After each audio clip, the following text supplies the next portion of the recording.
Hey, Jacob, do you have time to go to the courthouse before that thing that you're doing? Yeah, man. Yeah, sure. Sure. Whatever.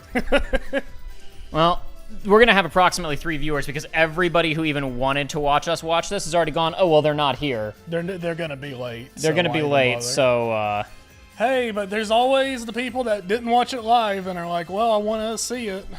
There's that. And you and I are going to hang out and have fun, and that's the important thing. It is. Is friendship. Wow. I was like, before this, I was like, well, we can probably, like, how do we fill time? It's like, probably talk about, like, the Sony thing is, 20 seconds. 20 seconds What to happened go. at the Sony thing? LaFay will probably be good. It has a dedicated jump button, so gaming is finally here. I have no interest in Wolverine whatsoever. Brother, a bit. Not a thing you could do to interest me in Wolverine. Dinosaur isolation seems cool.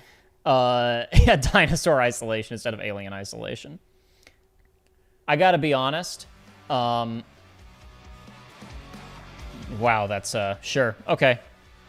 What? Nothing, just the cool music that they're playing ahead of this.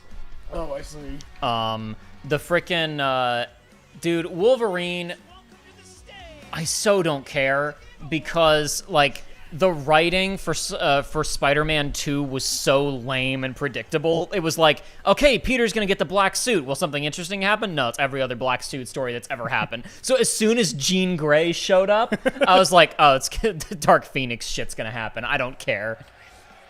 Also, it was funny, before that presentation, my friend was like, yeah, I'm looking forward to Wolverine, but I'm really concerned about the movement. Because, you know, Spider-Man, you just got to nail it. But how are you going to get around with Wolverine? And I was like, well, they'll show us.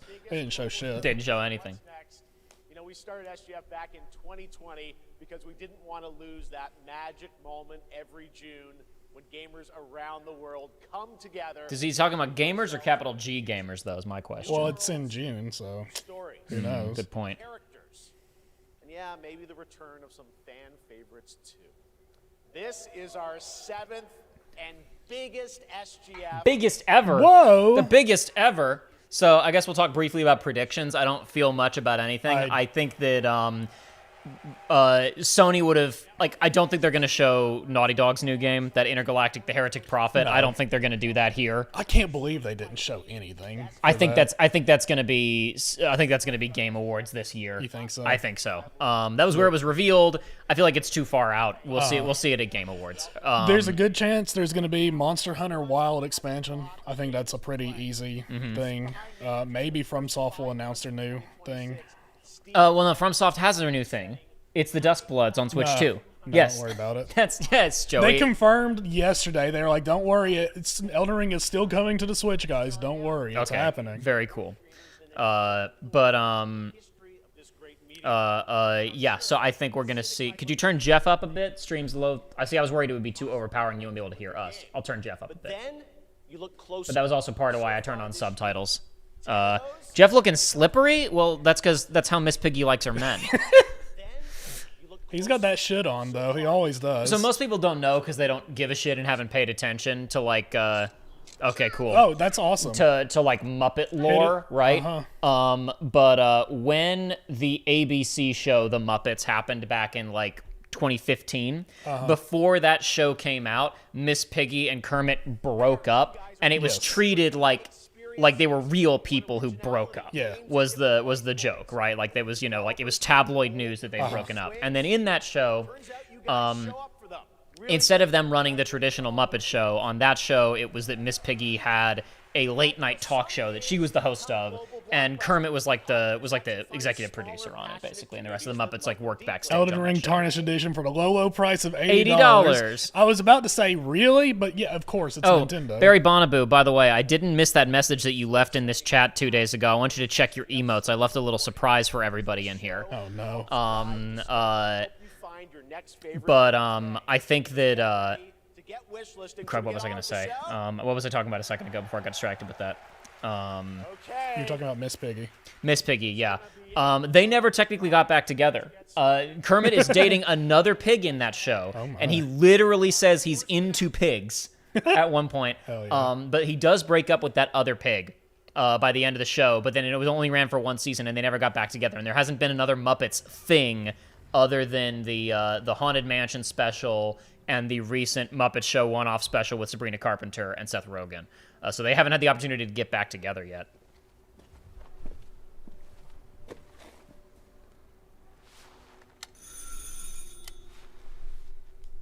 What will this be? Will anybody care? Will we care? Will we care? Probably not. Oui? Yes? So, you're the American who called earlier. Oui, that's not what she said. She's speaking French, stupid idiot. Welcome to Paris. It's so nice to meet you. Bam! Old gun under the old bird's chin. Come in. Oh, that was her. I saw something behind her. It was just her cane that she was holding, but I was like, what's it gonna do? I hate to say it, but I straight up don't have any emotes, but thanks for looking out. quite odd. Huh? In we go. What happened? You left a little member badge next to you. Do you not have access to any membership emotes anymore? That shouldn't be the case.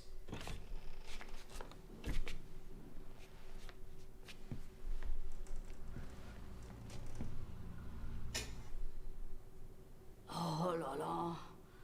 Mais quelle pagaille.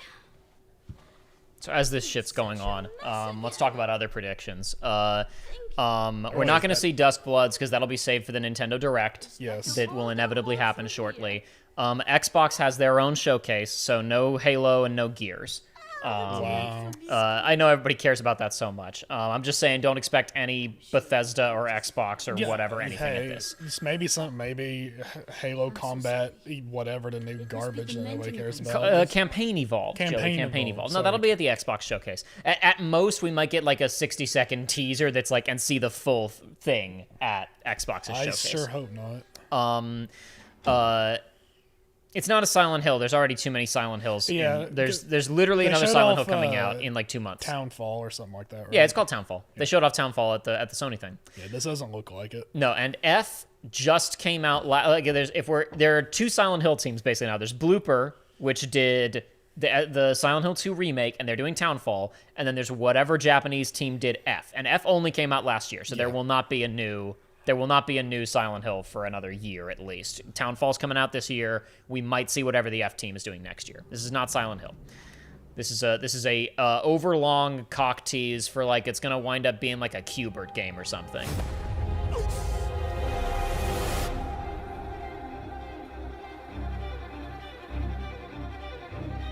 It's gonna be something really stupid, I promise. It's gonna be a new V for IP. Vendetta. It's gonna be a new IP, so this long tease is pointless, or it's going to be something that nobody cares about. Oh, is it Resident Evil?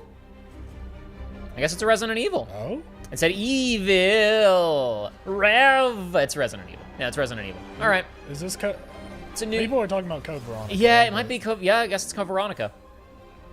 Yeah, it's Code Veronica. Yep. Yep. okay. That's Claire. That's new Claire.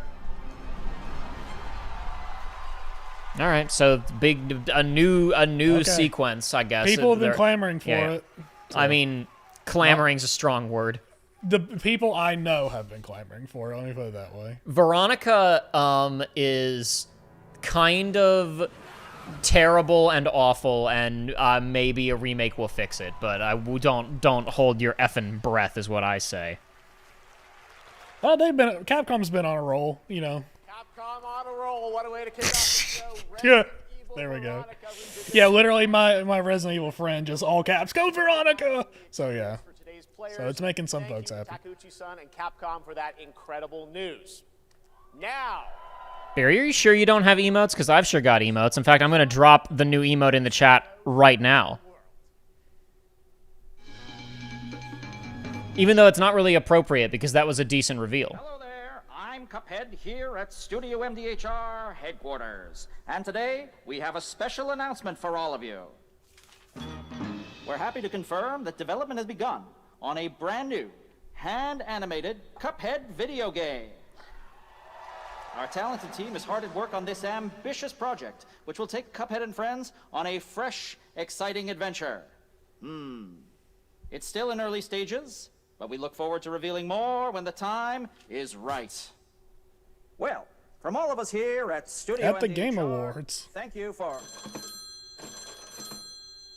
I didn't know this was plugged in. Hello? Yes? This is a classic Muppet Show bit. Oh, you want me to tell them? Yes, I'll tell them. Yes, right now. Why is this stand so bad? I gotta get the stand Well, replaced. It won't seems stay I up have anymore. One more surprise. A small team within our studio has been working in secret on something completely different. This new project is a love letter to the era that brought us into the world of video games. We have prepared a sneak peek, and I'd say It's pretty cool. pretty radical. Over here? Ahem. Pretty radical. Let's roll the clip.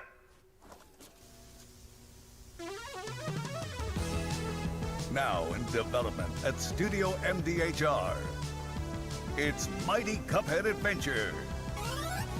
A new love Letter to Mighty fast-action Number platform A Mighty Number 9 reference? Mighty Cuphead Adventure. Only from Studio MDHR. Sure, whatever. Cool. Whatever. I still gotta play Mina the Hollower, okay? Me too. I'm almost done with Metaphor. I'm at the end. There's too much good stuff coming out right now. It's crazy. And then we got the pre GTA 6 car crash time period with 17 games coming out. What is it? It's Control Resonant, Ace Combat, Townfall. What else is coming out in that 2-week period? I've stopped keeping up. Game discovery website called Looking for Game. It's Lucy James, everyone. Excuse me. More predictions for this show now that we're here. I guess honestly, an RE prediction probably was predictable because the cadence they're getting those out at, they definitely could have. It was sure they could tease it here. I say this not because of Cope. I genuinely believe that we're going to see FF7 Remake Part 3 title reveal here. Pre-alpha footage. I love pre-alpha footage. She said something we've been waiting to see for a long time. 20th Century Games.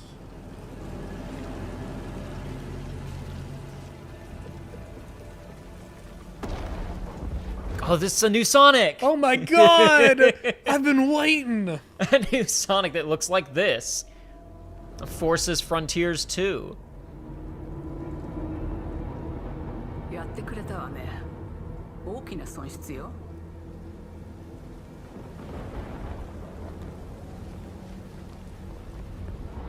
It's actually a shout at a こんな hedge. 失態を見逃す。 Yeah, sure.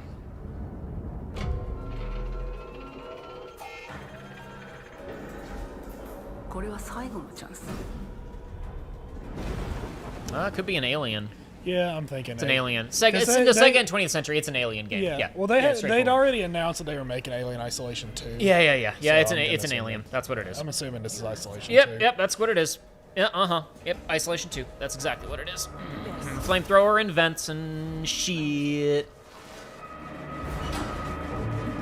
Isolation was a cool game. Yeah.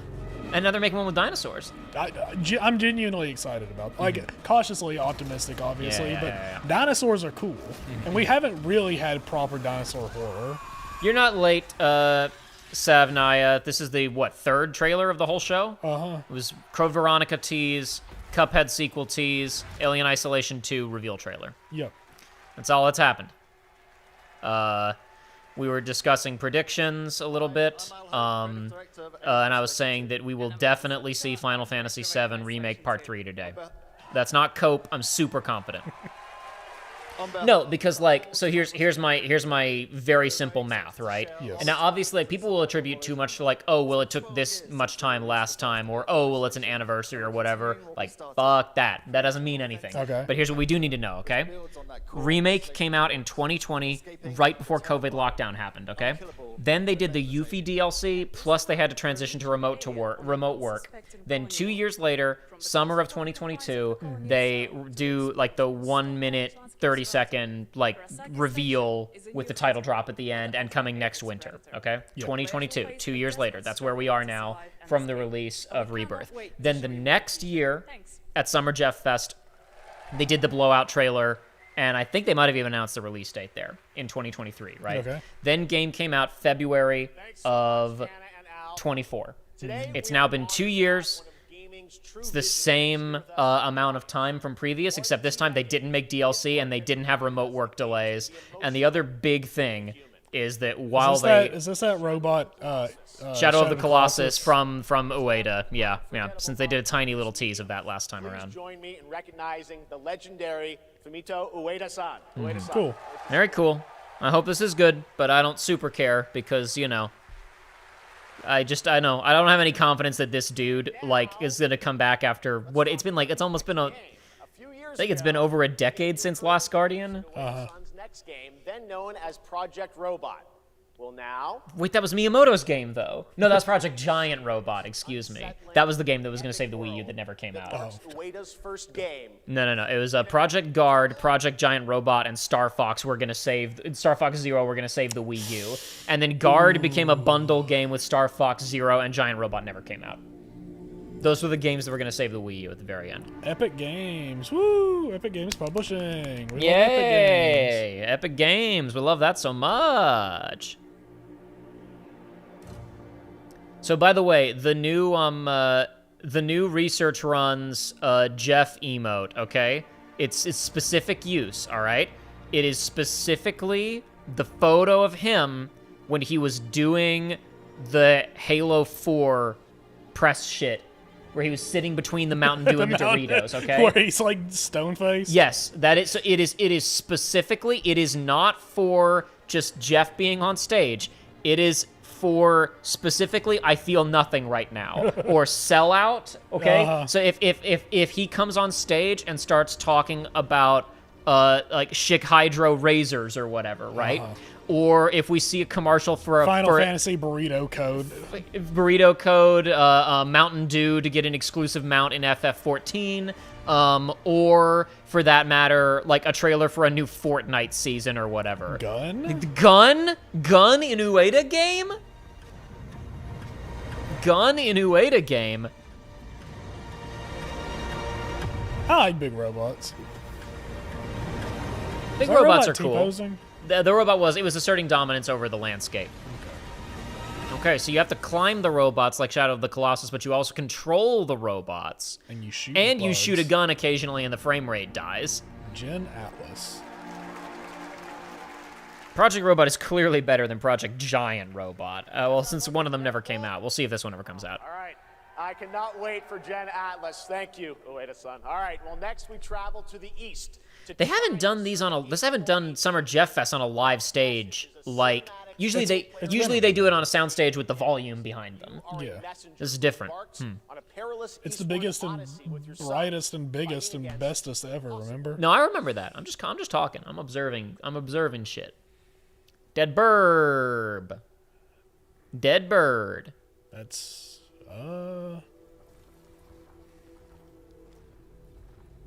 no, not Bird. Or it is Bird. What is that? Evil culty crap. This could be Larian's new game again. Maybe.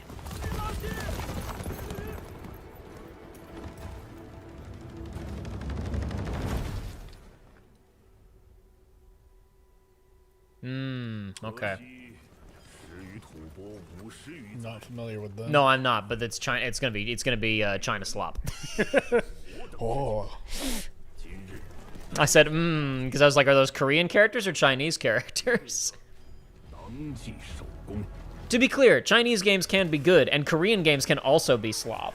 Yes. They like in recent years we've had a lot of good both ways. It's hard to get rid of the preconceived notions that we had for so many years, you know. Well, I would say right now, like a lot of it goes for both of them. Chinese game studios and Korean game studios are spending a lot of money, and it's easier than ever to just get Unreal and make a game look really good. But like, they don't necessarily have the know-how and like developmental history to then make those games like work good. Yes. So it just depends. Just depends. It's easier than ever to make a game look good and harder than ever to make it play good. This is true. To make it run good. Which is why these shows are pointless. Yeah.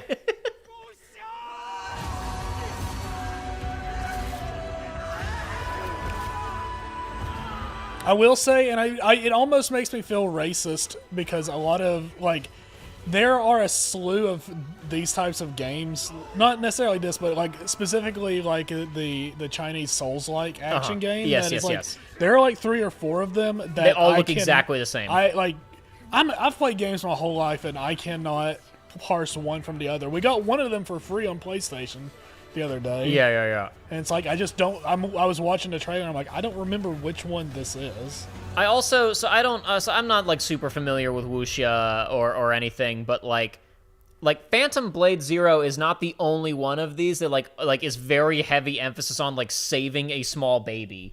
This is true. That's true. That like pseudo live service one, something wins or whatever, came out a while ago, and it opens with saving a baby, and like they were just a big fan of Kung Pao. I don't know.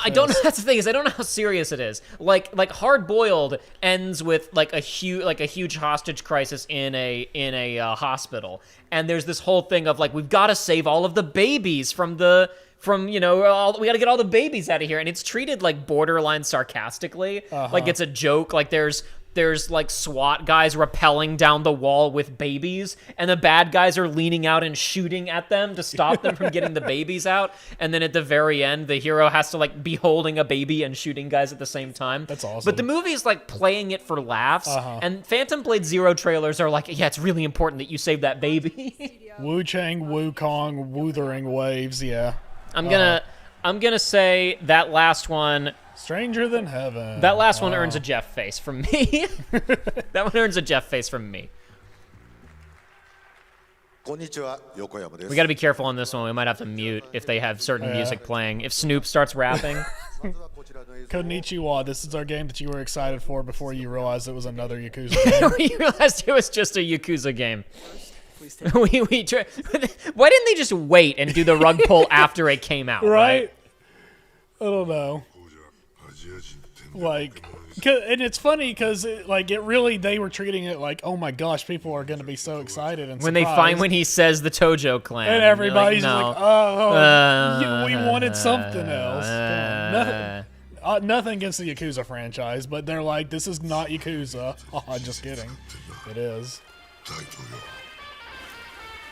It's extra funny because they literally have games that are like alternate time. Like, they literally have games that are just like, well, yeah, here's the characters you know, but it's in another like dimension. Like, why not? Just do something different. One of those games, like, probably my favorite like meme associated with Yakuza at all came from it, where it was just like, it was like them. It's like the honorable samurai would never use something so dishonorable as a firearm, and it was just like as soon as a gun was introduced. Hey, look who it is! It's God. Tupac brought back to life. That sucks. Well, not gonna fucking play that. Never mind. Get unhype. God, that's a. I did not think I was gonna Geoff face. I did not think I was gonna Geoff face for Stranger Than Heaven, but Geoff face in the chat. No, thank you. That's so funny. Oh my god. Maybe they didn't know he died. Barry Bonaboo says the stream is like 10-15 seconds behind. Do you mean like between the live broadcast because that's normal, or do you mean like our commentary is like 15 seconds ahead of what you guys are seeing? Because that's not how it looks in OBS. If you mean like when I put a Geoff face in chat, like that's 15 seconds behind, like I know about that. Yeah, just spit. Holy shit. Yeah, you guys saw the Geoff face before you saw what happened. It's a little preview. God, that's insane. And Snoop says it's okay though. Yeah, well, of course, Snoop's getting paid. Snoop's already rich because he made a Coinstar for cheese, as we already know. It's so good to have you here, man. That's crazy. So That's crazy. That's crazy, man. That's crazy. Can you believe this shit we doing? That's crazy. What is this? What's on his pants? I've been playing that game since it first came out, and to be associated with such a great game and such a great person. He's been playing since the first Yakuza came out. He's lying. That ain't true. He's been playing games since it came out, maybe. Yeah, I can't tell what's on his pants. The Tupac estate and my son and myself, we work very closely together, so it just made sense to put him in this game because his likeness and his spirit still lives on, and I just feel like it was so connected to what we're doing. So, what y'all think? Boo! Boo! Boo this man. Stranger Than Heaven. I also want to ask you, though, about something a couple years ago at TGA. You and Cordell talked about Death Row Games, or something that you guys. It took me a second. Hang on, he's gonna start talking about Death Row Games. When Tupac came out, I was like, "Who's this? It kind of looks like Tupac." That was literally what happened in my head. Is, oh, what rapper is this? I don't like this. He kind of looks like Tupac. I realized it right before it appeared on screen. Thanks, guys. Fantastic. More crazy stuff to come. All right. Yeah, we're crazy stuff. Crazy Town. Give me 1 second. I gotta fiddle with something here. Is an open-world action-adventure game from key creators behind The Division and Little Nightmares. You brave the wild north as researchers stranded in a mind-bending, player-shaped procedural world. This is a very cool game. Take a look. Little Nightmares in The Division. Sure. Why not, right? Sure.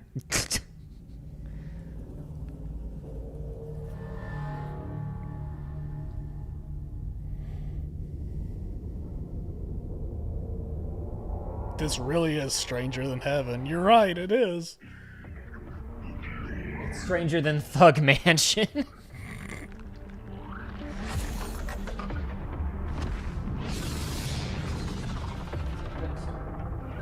All right, I was just making it so that Joey was a little more centered instead of slipping off the side of the webcam constantly. Oh, my bad. No. It's the way it was set up, dude. I just had to change it a little bit. I set it up before you were here. We had no time. We had no time to do camera or sound test. Can we be a little less crazy, actually? They're showing this off, and it's like, this is kind of cool, and then they're going to reveal that it's an extraction shooter. Yeah, of course. Hey, say Nava, or say Na CV. You're also a member. Can you use member emotes? Because Barry Bonaboo said they couldn't earlier. I'm not sure what's going on with that, because it should be enabled. I'm asking you guys for money to have your stupid emotes. You may as well be able to use them. It's definitely an extraction shooter. 100% an extraction shooter. But wouldn't it be so cool if it wasn't an extraction shooter? Wouldn't that be awesome? Mm-hmm.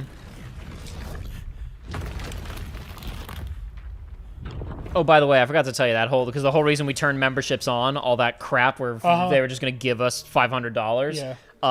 I don't know that it's actually been wired to me yet, but I did get an email saying, congratulations, you earned X much bonus. So me mentioning on the air didn't kill it. It's too late now.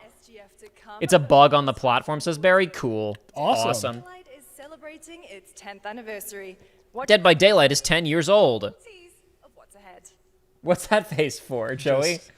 It's just my dear friend. I hope she's not listening to this, but it's like the two games that she's like been invested in the last few years was Destiny 2 and Dead by Daylight. Well, at least this one's still around. At least this one's still around. What are you so, Joey? Come on, don't be so cynical. I just feel like maybe her life would be better if it wasn't around. I was literally thinking about Dead by Daylight. Oh no, we gotta mute it. They're singing the Happy Birthday song. It's copyrighted. I was literally thinking about this game on the way over here, and it, obviously, like, I didn't play a lot of it, so I'm sure I'm just missing something.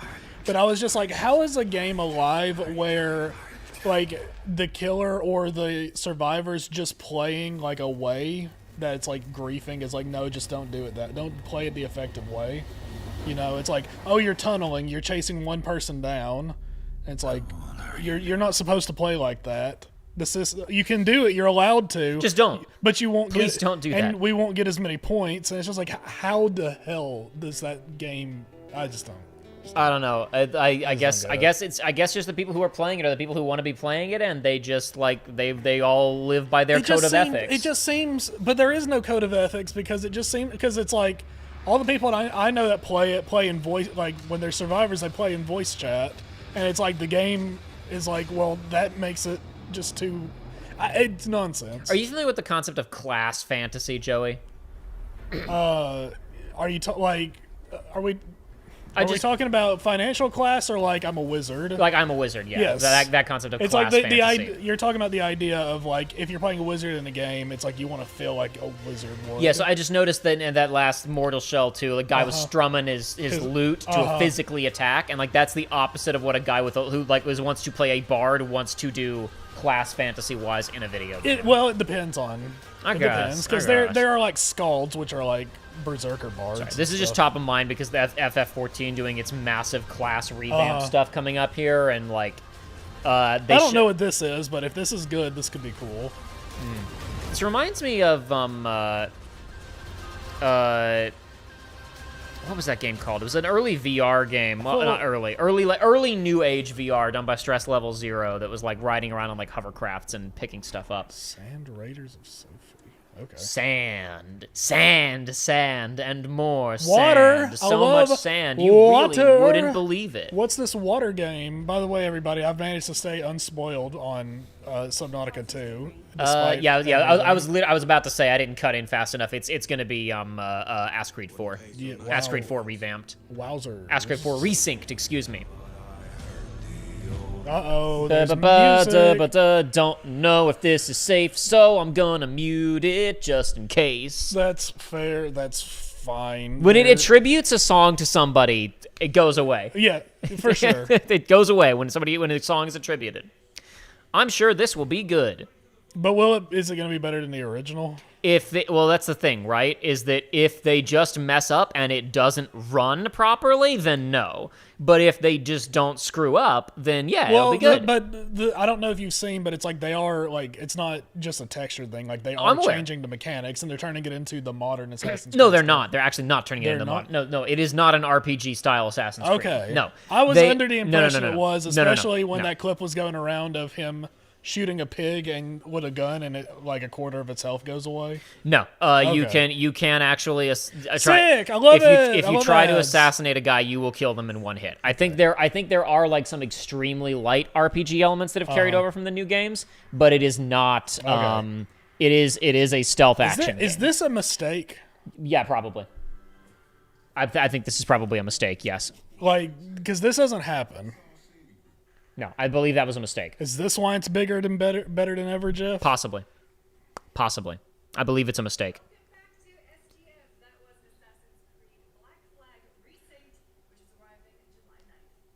She just said that was Assassin's Creed Black Flag, which is arriving July 9th. That was all she said. Action game developers in the world. Platinum? Legendary franchise.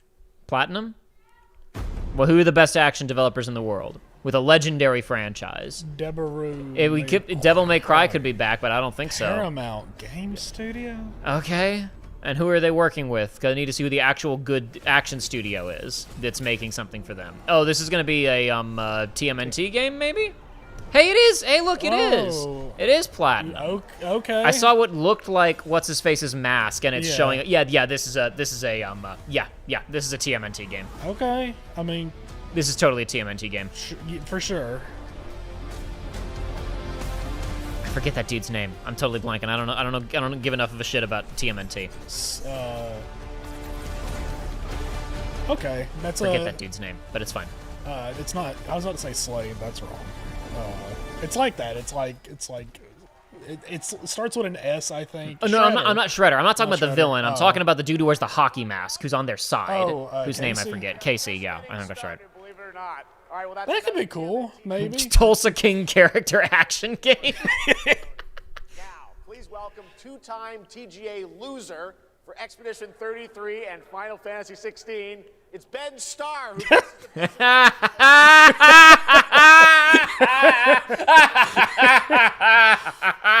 That's a good bit. That's what is this shirt? It should have been a white shirt when he got blown out with that spotlight in his face. It should have just been like barely the outline of his face on a white shirt, right? The world of Fortnite as the visitor. And today, I finally get to share a glimpse of where that journey is heading next. Said Fortnite. I'm in Fortnite now, he said. Fortnite trailer. What's that pin? A new season is about to begin, and everything... I don't know. Kodal Yoko? Oh my god. I can't believe it. Alrighty. It's Fortnite. You did unmute it, right? I did unmute it. Okay. Geoff face in chat for Fortnite. Yeah. Fortnite doesn't need to be here. I don't No. understand why Fortnite. I don't know. I know. I know it's because Epic has more money than anybody to spend, but why do they even bother putting a trailer at these things? Yeah, exactly. I don't get it. Why? I don't know. If I was on the marketing team at Fortnite and they were like, "Yeah, it's $500,000 for 3 minutes," I'd be like, "Then no. Yeah. Then we're not doing it." Maybe it's just a show of force to be like, we're going to do it at everything because we have the money. And the staying power. But that's it's it. nonsense. I feel like, this is going to sound like an insane thing to say because it's Fortnite, but in terms of like the clout and the reach, like they could just put out a trailer in the same way that GTA 6 will not appear at any event this year. Because Grand Theft Auto. Do what Call of Duty did, where they just are like, we're shitting out a new one, guys. Here you go. Well, that was because, to be fair, that was a very direct reaction to the reveal trailer last year as the One More Thing being treated very poorly. That was a direct reaction to that everybody really shat on, and the fact that it was a One More Thing last year. So they were like, we'll just duck around that entirely and just put it out. Code Lyoko mentioned, thank you, Joey. Oh no, I'm a Code Lyoko head. Don't you worry. Now, sure you are. If you're wondering, that's on our end too. Jump into the Shattered event happening live inside Fortnite right after Summer Gang, Game. that's not okay. What the This hell? season we How are we also not live anymore? Oh, because I know I didn't back it up after. Was it the ad? Changes your experience. It has always waiting for you. Nope, it's just messed up. Oh, cool. It's just messed up. We're getting more Fortnite? Yeah, he said we're going to show you more detail of the upcoming story. Brother, that was gameplay, now they're showing story. What is this? I'm refreshing the page to fix the sync. That's fine, we're not missing anything. We're going to miss the He-Man skin in Fortnite or whatever the crap. Apparently that movie's actually not bad. Really? Yeah. Okay, that's insane to hear. I know, right? I know. Everything I was hearing about it, everything where it's like, it's got to be like an isekai or whatever because they can't trust the audience to have an idea. It's still messed up. Oh well. Mankind So be measured it. time by seasons, not sirens. For a moment, the future felt promising. Sonic? That sounded like what's her face? It sounded like Cortana almost. Promise is a lie. Gang, it's desynced on our end too. I don't know what to do Ace about Combat? this. No, it's not Ace Combat. Is that not the Ace Combat girl? No, it's not Ace Combat. She doesn't look like that. And they don't have cool sci-fi tech in Ace Combat world. Okay. They just have You're planes. right, but they do have short hair. It's a different short hair pink girl, Joey. You're right. I guess the short hair. Is this Vanquish? There's no way it's Vanquish. That doesn't make any sense. No, it couldn't be Vanquish. Maybe a spiritual successor. Oh, maybe this is Armored Core. It'd be awesome if it was. It's not, because this isn't the No, style it's of not. Armored Core at all. I still can't believe they didn't give us an Armored Core DLC. Oh, Gundam. Did it fix itself? I think it just That's fixed not itself. The darkness coming for us. What is that? That Maybe looks like it- it was designed by the gun. Maybe by the Gundam maybe it is a guys. Gundam. The pilot.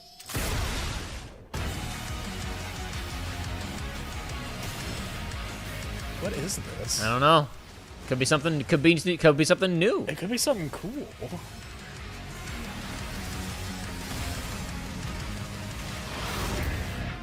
It is a Gundam. Oh, it is. It is a Gundam. I What told the- you this. It looks Gundam-y to me. It did. Okay. And then he like does a kick flip off and like pulls out guns and starts shooting because there's also on the ground character action. Okay. Cool. Sure. It looks fun. Could be neat. Thousands of games launch every year. It had a Haro, so that's bad. We don't like those. That's why I'm launching my new newsletter, Looking for Game. Thank you. The I'll be curating and selecting games that talking a little bit more about my confidence that FF7 Rebirth is gonna be, or Remake Part 3 is gonna be here. That game they've said like we're not cutting corners, like it's gonna be a new full-fledged experience, but like in terms of the stuff that has to be in a Part 3, they've built most of it already by building most of the open world. Like the only areas they have left to build are like Rocket Town and I guess the area around Rocket Town, Wutai, and like whatever that place is called, Midel, like the island where a certain someone winds up in the hospital for a while. Yes. And I guess like the final, like they also have to build like Icicle Inn and the area around Icicle Inn. Okay, just I saw back in that. time. Maybe it's As not. long as the audio isn't messed up, I don't care. Okay, new plan. This is a Vine Sauce Vinny game right here because ducks and were involved. To me? What is this? It's way too hard. This looks like it could be by like the Overcooked guys almost. Yeah. Just focus. New friend slop. New friend slop just arrived. Oh gosh, that looks really hard. Maybe. I don't know. Is friend okay? Is friend slop only? Okay, never mind. There's more than I was gonna say. Is like, can it be friend slop if it's only 2 people? But there's more than 2 people. This really is an extremely hard game. Lunch break over. No one tell my boss I'm watching the stream, okay, gang? No, we won't tell. What a fun game. What a fun game. Time for a debut game from a veteran team of developers who come from Naughty Dog and Infinity Ward and other amazing studios. Over the past half-decade, they've quietly been working on an ambitious new project. Titanfall 3 is the global announcement. Mobile. No, he said global announcement. Okay. He said global announcement. Okay. He did not say mobile announcement. Okay, I was about to be furious. They're cruel. They lie. Oh, they're just making a Ghost Recon game. They stole the IP. Cool. So that's what I say when I look at someone like you. Bully. See, that's where we're different. I genuinely like most people. Oh, well, then you're truly a sick fuck.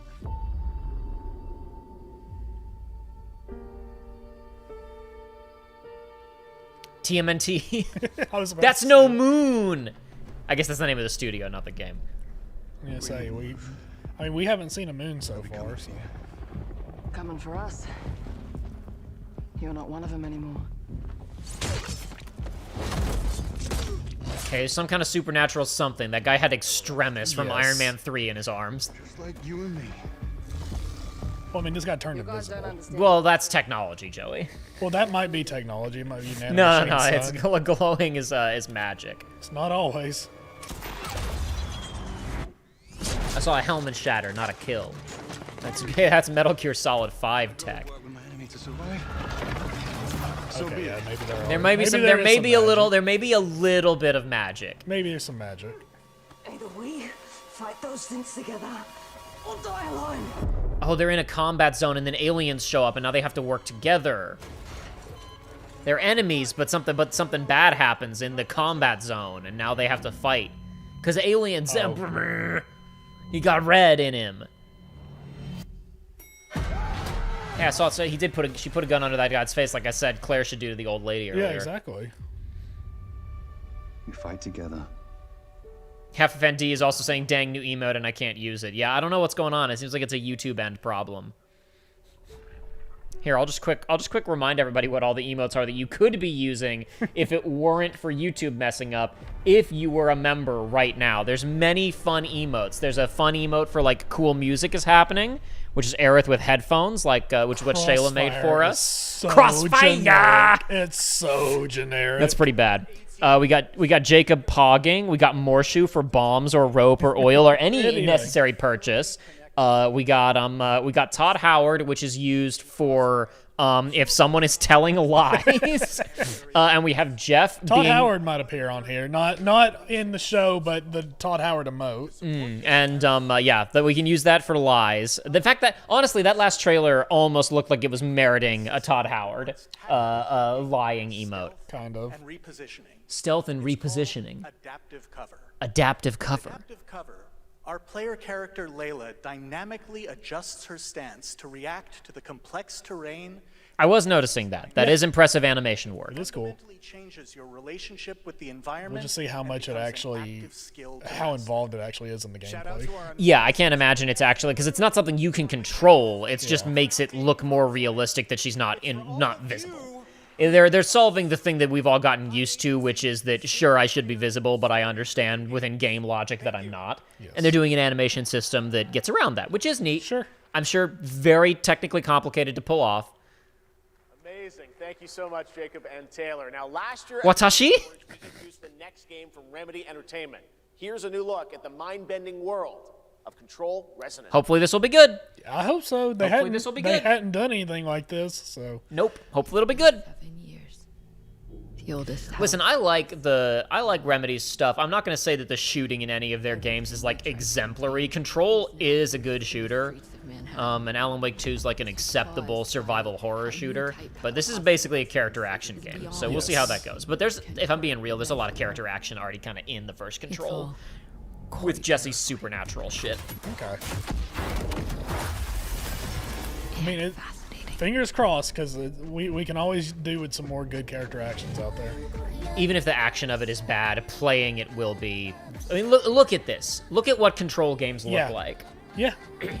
No, this might be copyrighted, but I will talk over it instead of muting it. We will just take precautions by turning it down. Sure. But I don't know. They showed off a lot of trailers for this too. Yeah. Because this was at Sony's, and it was a new trailer for it too. So I guess they're really just trying to hype people up for it. Well, Remedy is not doing super great financially recently. I see. That FBC Firebreak game, they tried like, we're gonna do live service so we can get a little bit of money in, and it crashed and burned hard, which I could have told you the second it was pitched. Anybody could have, except for them. Alan Wake 2 obviously won a shitload of awards, but it didn't do super well. It didn't do super well financially. No, plus it was very expensive to make. It took them forever to make. But Control did pretty well for itself financially. It had legs. It still sells pretty well on the back end right now. So they want this to make money. Game Fest exclusive: the announcement of the next game in a storied franchise.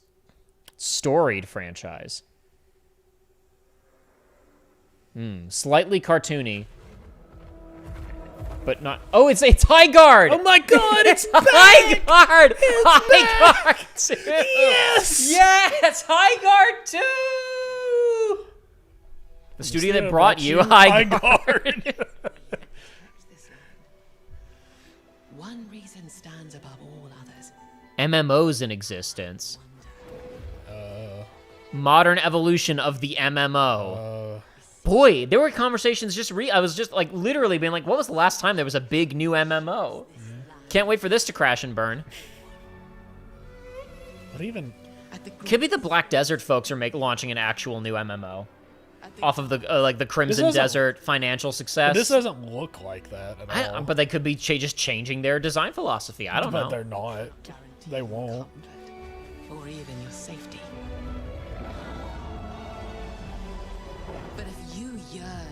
It could be a Blizzard. It could honestly be a Blizzard.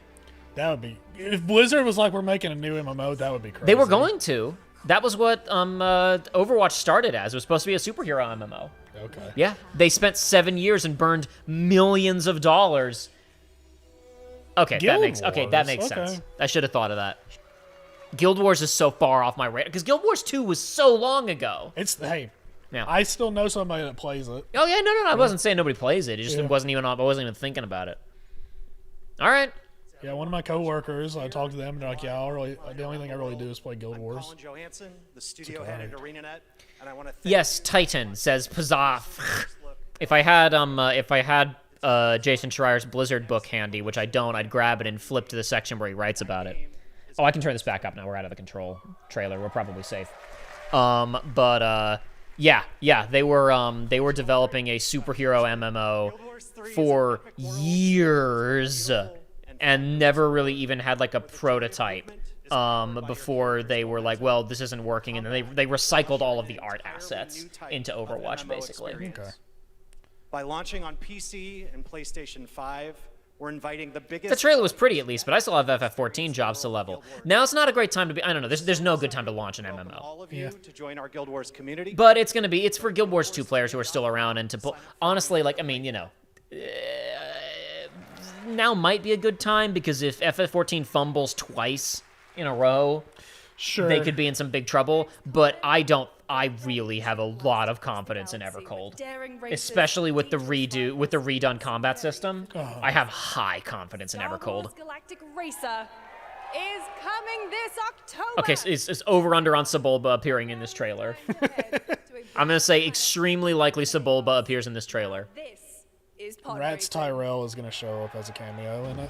Wait, yeah, who else could show up in this? Was that how his name's pronounced? I don't know, dude. I just Don't have been ask seeing me. a lot of the. Well, you're the Star Wars guy. I've just been seeing Kid Fisto, he's dead. Oh my God. He got killed by the Emperor in the Emperor's office. in the Emperor's New Groove. The Emperor grooved all over him. Oh my God. Oh, it's a Burnout, yeah. If they do Burnout, No, is it really? it is a Burnout, Joey. I gotta get it. I think this is made by Burnout people. For real? There's Okay, if this is a Burnout, then I need to buy it. it's a Burnout. Okay. It's like a genuinely honest to God, it's a Burnout game. Okay, I need to get it. I need to kill. I thought you knew that. Brother, Yeah, I saw yeah. Star Wars pod racing and I turned my brain off. Yeah, sure, that's fine. I enjoyed the arcade cabinet. Yeah, so did I. At Chuck E. Cheese when I was a child, but that was about it. But no, if you can kill people, then hell yeah. Yeah, you can kill the shit out of people. It's not a strictly pod racing game, but you can, as you can see, race pods in it. I think that there's like a whole separate like pre for pod racing specifically. Okay. So we're playing as Sebulba. I guess we're like observing the rise of Sebulba after Anakin retired.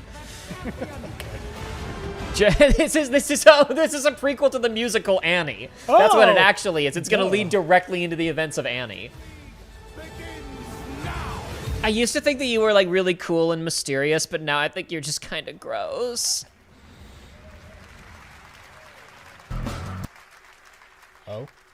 It's been, I don't know, dude, it keeps doing that shit. It keeps skipping around. No, I think that was just an audio issue. Okay. It like jumped back and forth a little bit in that trailer. Yeah. Fuse Games was founded by senior developers from Criterion, the studio behind Need for Speed and Burnout. Okay. Yeah. All right. Mm-hmm. Yeah, it's former Burnout people. That's all you gotta tell me. Yeah, no, that's the. I mean, there is. That's all you gotta tell me because I've never been big on the racing genre, but I love you some Burnout. Yep. No, there is a some of the excitement for that game is like, oh, I liked Star Wars Pod Racer back in the day, but the real reason you're seeing hype for that is that it's a Burnout game. Okay. The game is called October 1st. The game is called October 1st. And the game is called High Guard. Is this Raft 2? This looks like Raft. This looks like Raft. Maybe it's Spiritfarer 2. Good. Sounds messed up again. Jesus. See if this does anything. Because who cares about this trailer we're watching right now? I liked Raft. Oh, okay. All right. Sorry, I shouldn't have assumed. Why is my mic stand like this? I can't stand this shit. You can't stand your mic stand? It keeps falling over no matter how tight I tighten it. This is not Raft. It could be. It could be Raft evolved, dude. You don't know. If this was Raft, that'd be nuts. The Sons of the Forest 3. Last Harbor. That's the second Tiny Build game that's shown up during this presentation. Yeah. Hey, I dig it. Yeah. Look cool. A few years ago, we announced Sega's plans to bring back many. They're going to show Jet Set Radio. Including Jet Set It already leaked that Jet Set Radio was going to show up. I'm going to try reloading it and see if it fixes it. I'm sorry, gang. I We're really gonna have to don't sit through an ad. What? Really So don't. I What? really don't know how much of this Oh, is out on of sync. Out of sync. Audio. Okay, never mind. It's on their end. All right. Okay, I was about to say, I was like, I don't know how much of this is your Well, you never fault. know. You never know. I guess Sometimes so. you got to check these things. Allison Janney's in a new movie. That's cool. She's cool. I like her. She's a good actress. Tomb Raider. Whoa. Crossroads. Whatever. Well, we're just going to have to live with the audio, gang. That's fine.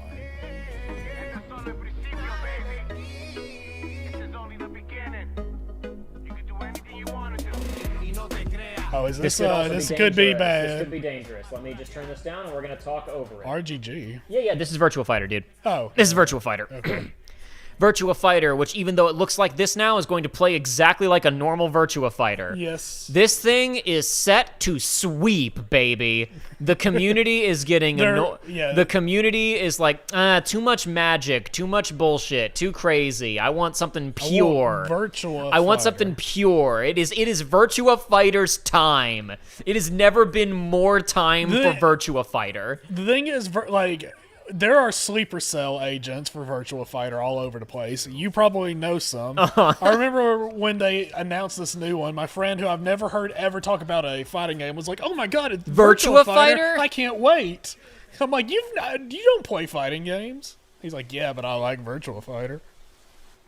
That guy said, "Kill them all."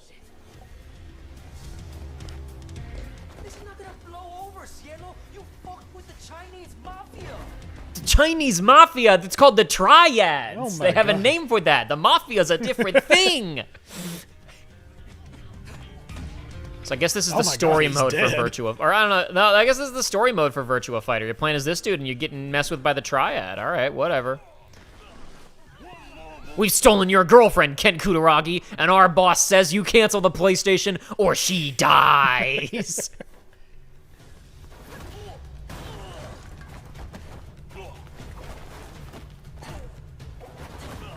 Whoa.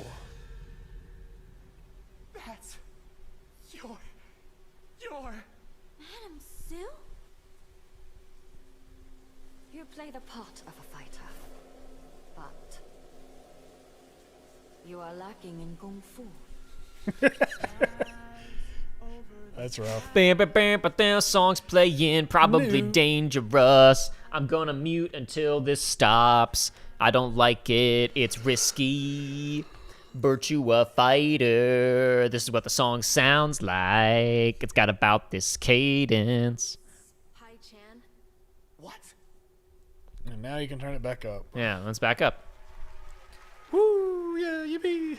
It's been 25 years since RuneScape was born, and 20 years tomorrow that Duriel 321 wreaked havoc in Falador. Finally, this legendary universe is coming to console with RuneScape Dragon Wilds. Yeah, they showed this at the Sony event. Yeah. Hey, it's another build survive. I like this. Those Is now, I think this is an interesting thing the studio's doing because they're keeping like old RuneScape alive in its exact original format, and they're still updating it with stuff. And people are still playing it. And so, like, reinvesting into something like this while keeping the classic RuneScape 100%. cash mill going makes sense to me. Yeah. They fight. And I imagine, honestly, this type of structure is probably fairly appealing to the RuneScape crowd. Probably. I don't know. We'll see. We'll see what happens. And forging. The youth yearn to fight virtually, says Half a Fan D. They do. I have not told my one RuneScape fanatic friend that I have a working computer now. So. I hope that. Oh, you do have a working computer now. Yeah, that's what we were talking about. Is you're fixing your Steam account? It is. It's very low end. It's one that a friend gave me when he got a better one. But it's like I can play some stuff on it. But I could definitely play RuneScape. But I'm not telling him I have access to it. Well, that was a really easy sync test right there. I thought we wouldn't see anything related to Nintendo during this at all. However, this is just a pre-taped Orbitals looks amazing. Have you seen this shit? Yes, I have. That shit, looks that's awesome. that's friend slop to the extreme, but we might have to play that. I would be down. That might have to be the first friend slop stream of the show of our series. However, this is a crappy Nintendo montage, so it is getting a Geoff face from me. Digital Extremes. Is this are these people the Warframe people? Is this Soulframe? Are we finally gonna get a release date for Soulframe? This might be Soulframe. Our shedding seeds made piles of rot. I am so torn internally where I'm like, I don't want to get invested, but I'm like, the idea of starting a Warframe from the beginning is so appealing to me. Yeah. And unlike Warframe, hopefully it's not going to absolutely suck balls at launch. Hopefully. And death. Our last. High guard? Not high guard. Oh, never mind. It might be high guard. It might be. It It's high guard! might be high guard.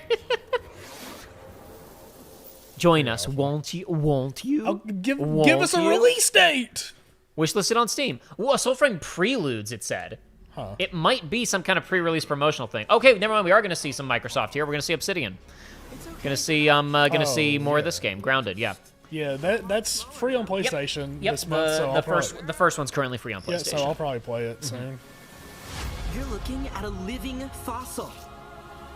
Hey guys, you're gonna want to see this! Please tell me that was your stomach. So is this 3 or an expansion for Grounded 2? I think they said they were going to support Grounded 2 for a while, so I assume this is a major expansion for Grounded 2. I don't know. We'll see. I've always been super down with the concept for Grounded. Like, Yeah, it's a really cool aesthetic. that's the park they're in Grounded 2. This is an expansion for Grounded 2. Yeah, because or it might just be that it's coming to PS5. That might be what it is. It might be that it wasn't on PS5 yet. Yeah, okay, no, it is. Okay, yep, it is an update. Cool. Yeah, because first one they're in a backyard, second one they're in a park. Some guys leave it to luck. 1819. Let it ride on a roll of the dice. This feels like another Mafia, but I feel like it's too soon for that. Even though that Old Country was like much shorter and more contained than the other Mafias, I still feel like it's too soon for a new Mafia trailer. You can have all the luck in the world. But what matters is the choice you make when the cards are on the table. Is that a dead actor we're supposed to know? No, okay. It's just a guy we're supposed to know from Mafia. All right. Oh, it's an expansion to Old Country. Okay, that makes more sense. Okay. That makes more sense. Cool. Yes, that was indeed a young Woof. Don Salieri from the original Mafia. Man of Honor expands Enzo's journey in Mafia, the This old. is so out of sync, Jeff. It's pretty bad. Okay, can you imagine working on something for 16 years of your life?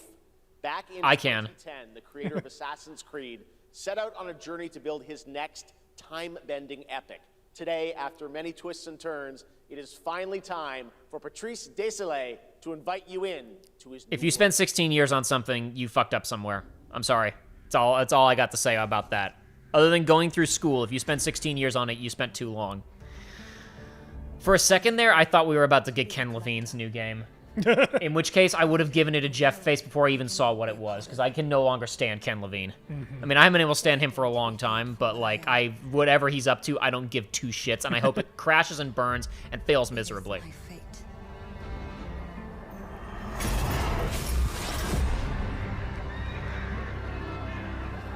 Competitor to Assassin's Creed. I have devoted my It's life not hard at this point.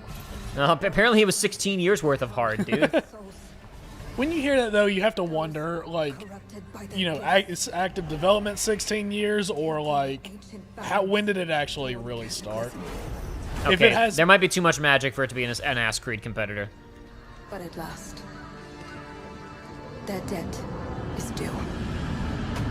I don't know, nothing's really taken the Assassin's Creed place at this point, so. Just the historical fiction brand. Oh, Yeah, well, sure. Every breath. That's what I mean by the Assassin's Creed like place.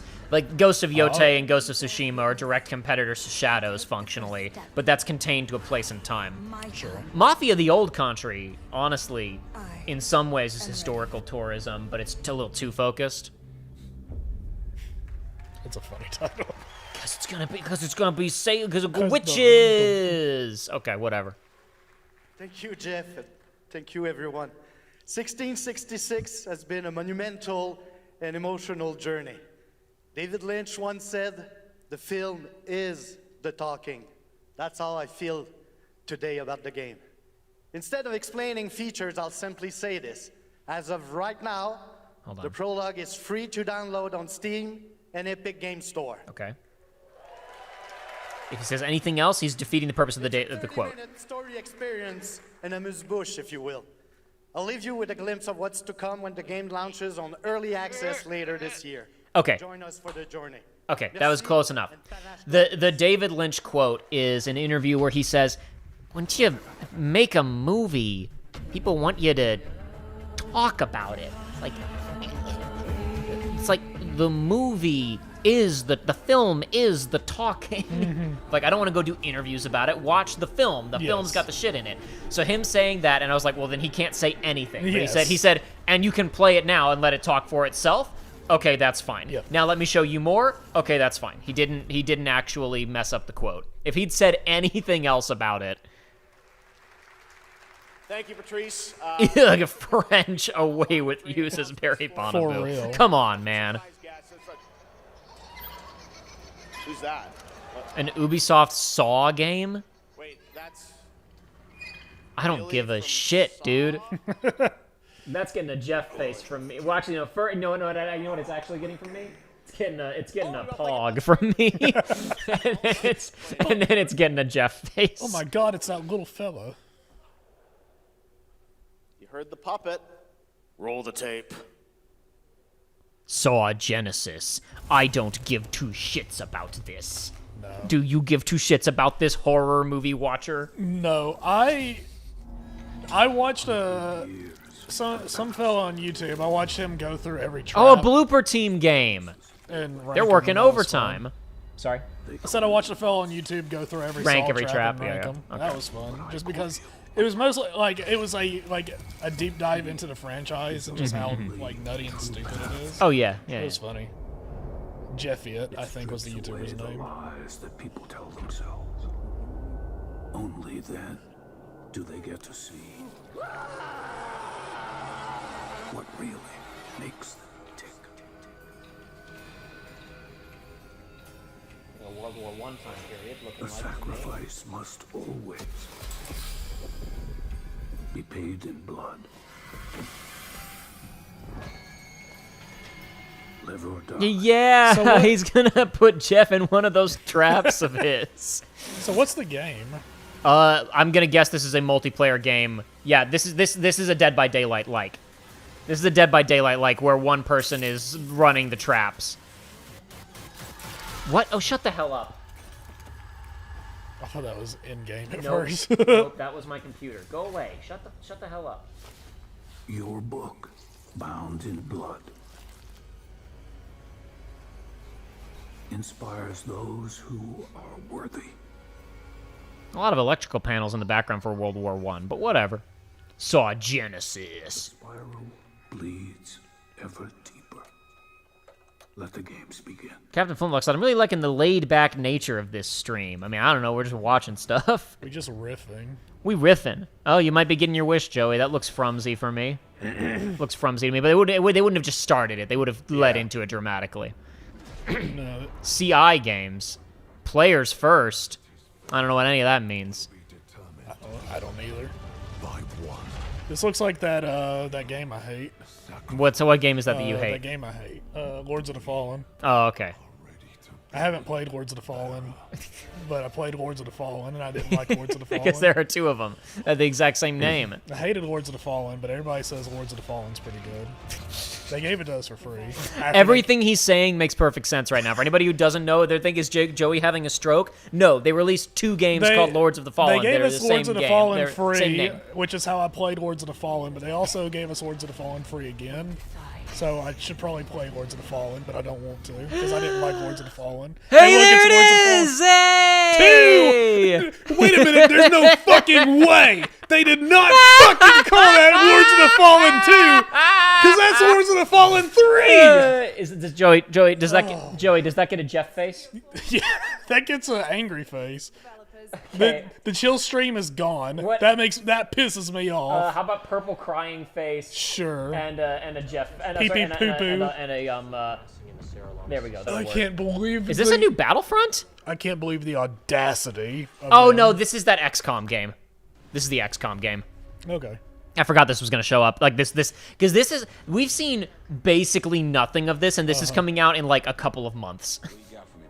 God, I'm so angry. Those fucking assholes. I can't believe it. Oh my god. They still show some damn XCOM gameplay, guys. Holy shit. There we go. 2 seconds of XCOM gameplay. 2 seconds is generous. I said 1 second. Or did I say 2? I think. All right, okay. It's like half a second. All right. Oh. That doesn't... Oh! XCOM gameplay. Oh my god, all droid team. Just send them out. Send a bunch of R2-D2s out there. Ex-noble, ex-cons, and we're better for it. Actually, Joey, that wasn't R2-D2. That was a different R2 unit. We just gotta finish this job. So I think this is Clone Wars era. But as you can see, there's almost no clones here. Like, you can have clones on your team, but it seems like it's... This is my... Like, I'm not getting into a whole fucking thing about Star Wars, but, like, cool Anakin, whatever. If he's voiced by... He was in his Clone War... It was in his Episode 3 design, but if he has Clone Wars voice actor, then he'll be a good character. Always been about one thing, the monster within. And today, one of Europe's most ambitious studios is ready to take you into a brutal new world where vampires have emerged. What was always about the monster within? I missed that. Whatever. I don't know. Okay, doesn't matter. I don't care. It's a sequel to The Order 1866. Yes, of course. I gotta finally deal with the vampires. This is that Bethesda game. It's been... I have long talked about the problem of, like, it doesn't make any... you can't get into why the prequels suck. The Clone Wars are so stupid. Showing normal people fighting and giving a shit about stuff happening in the Clone Wars is valuable, but, like, it's too late. It's unfixable. Sorry, guys.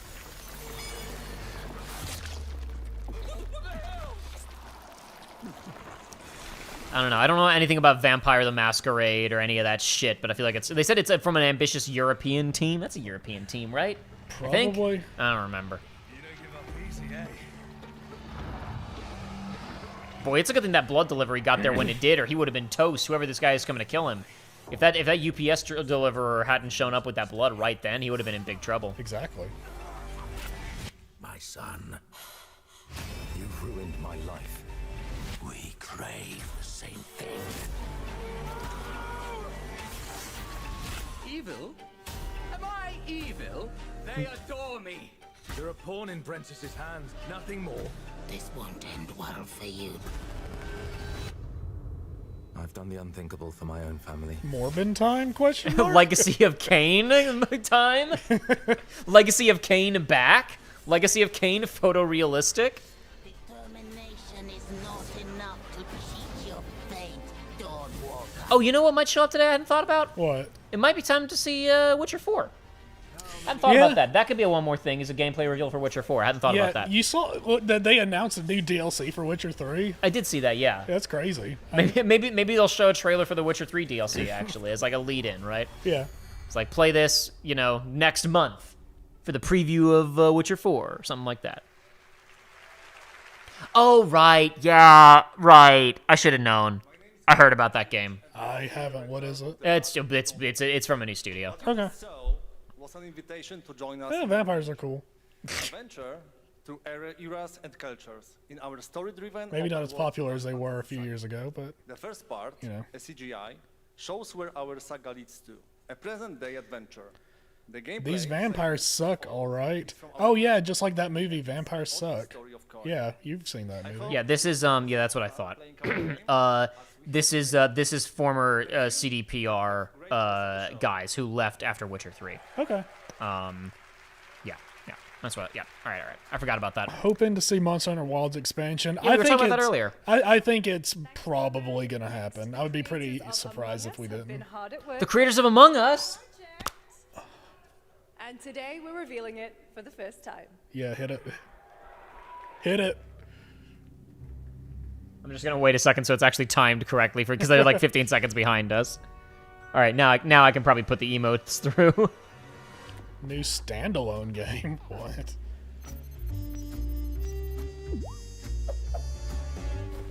This is gonna be more like an actual Henry Stickmin game.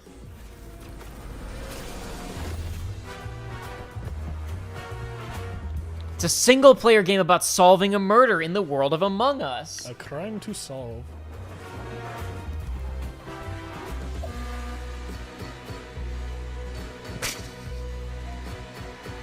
Yeah. This is a comedy murder mystery game. Yeah. All right, that's fine. Dude, listen, I'm gonna be real. Anything to get the children to play single-player games. Yeah. anything to get the children to play single-player games. From the Among Us TV series, All right. please welcome Yvette Nicole Brown and Liv Houston. From the Among Us TV series, I didn't know about this. You didn't know about the Among Us I didn't know about the series? Among Us TV series. Yeah. Oh boy. Yeah. Among Us show shadow dropped today. Oh, is it? Okay. I knew it was happening. I just, surprisingly, I didn't keep up with it. Sharing even more good news about the I like her outfit. It's nice. It's a good look, Yvette. Yvette? Look, I know fans have been dying for updates, but there's a dead body right there. Nah, it's fine. And the imposter could be any one of us. I think this calls for an emergency. No reaction from the audience. That was meant to be a laugh. That was meant to be a laugh line. Yeah, this is That's not. suspicious. Oh boy, check this out. Joshua sent me a bunch of photos saying, "I hate Star Wars fans." And he drove past someone who's modified their car to look like a Star Wars speeder. This is more interesting than anything that's happening in this right now. For chaos! Oh my! Betrayal! They even Look got at this. doodads on They it. got guns hanging off Wait, the side. oh my It's god! a full body That's wrap. a tripping hazard. If Yeah. you. Oh my god! And look at this. It's got an R2 on the Oh my! back and like This some is engines. expensive. This is an expensive wrap this guy's got going on here. Oh my god! I think this is. You've got to show them. I think this is somehow. new. I don't want to do it because it's somebody's real car. I feel like this is somebody. I feel like this is like Republic, I guess, because that's like R2's on it, but that's the Republic or Empire This symbol. is how. This is such an elaborate. Oh my god. Okay. That's a pretty crazy. Obi. I'm not gonna read the guy's license plate out loud. It starts with Obi. I was about to read it. I was like, well, I'm not gonna show the rap. I'm definitely not gonna read the guy's license plate aloud. Huh. Elijah Woods is in there. Wow. Look at all these. Look at all of these stars. Yeah. What's back there? Oh, really? We have to kill the imposter! We're so happy to have you among us. Or is it amongst us? I always forget. Where is this streaming? Paramount Plus. Okay. Wow. Another banger under their belt. If I said some of our biggest surprises at SGF are still to come. I would hope so. And it turns out there's more coming from one of It hasn't really been like, I don't know, what was the most surprising thing so far? There hasn't really been. Because Veronica wasn't surprising. They've been teasing that already. coming later this year. What was the second thing after Veronica? An urgent call It was, Cuphead. Cuphead sequel. King Bavma requests MI6's help with Okay. All right, more First Light. Sure. Personally, our alliance with Bavma is fragile at best, but This is important because, like, I do want to see how they're going to continue to support this going forward. They said they're going to add more, like, of the like, tax sim stuff. But if they're going to keep doing, like, larger story expansions as well. Because, obviously, they maintained World of... They maintained World of Assassination pretty intensely. Yes. But that's obviously, like, I mean, they're going to do occasional More elusive Switch? targets, and that's it. That's now this. Oh. FF14 Online, Early Access, available in August. Did you see Yeah. the shit that they did with this on Switch? Are you talking about the extra like pricing and whatnot? Yes. Yeah. Yeah, you can't. Insane. You're not allowed your current sub. So like for example, if you pay an FF14 sub and you have it on PC and you're like, I want to get a copy on PS5 as well for whatever reason, right?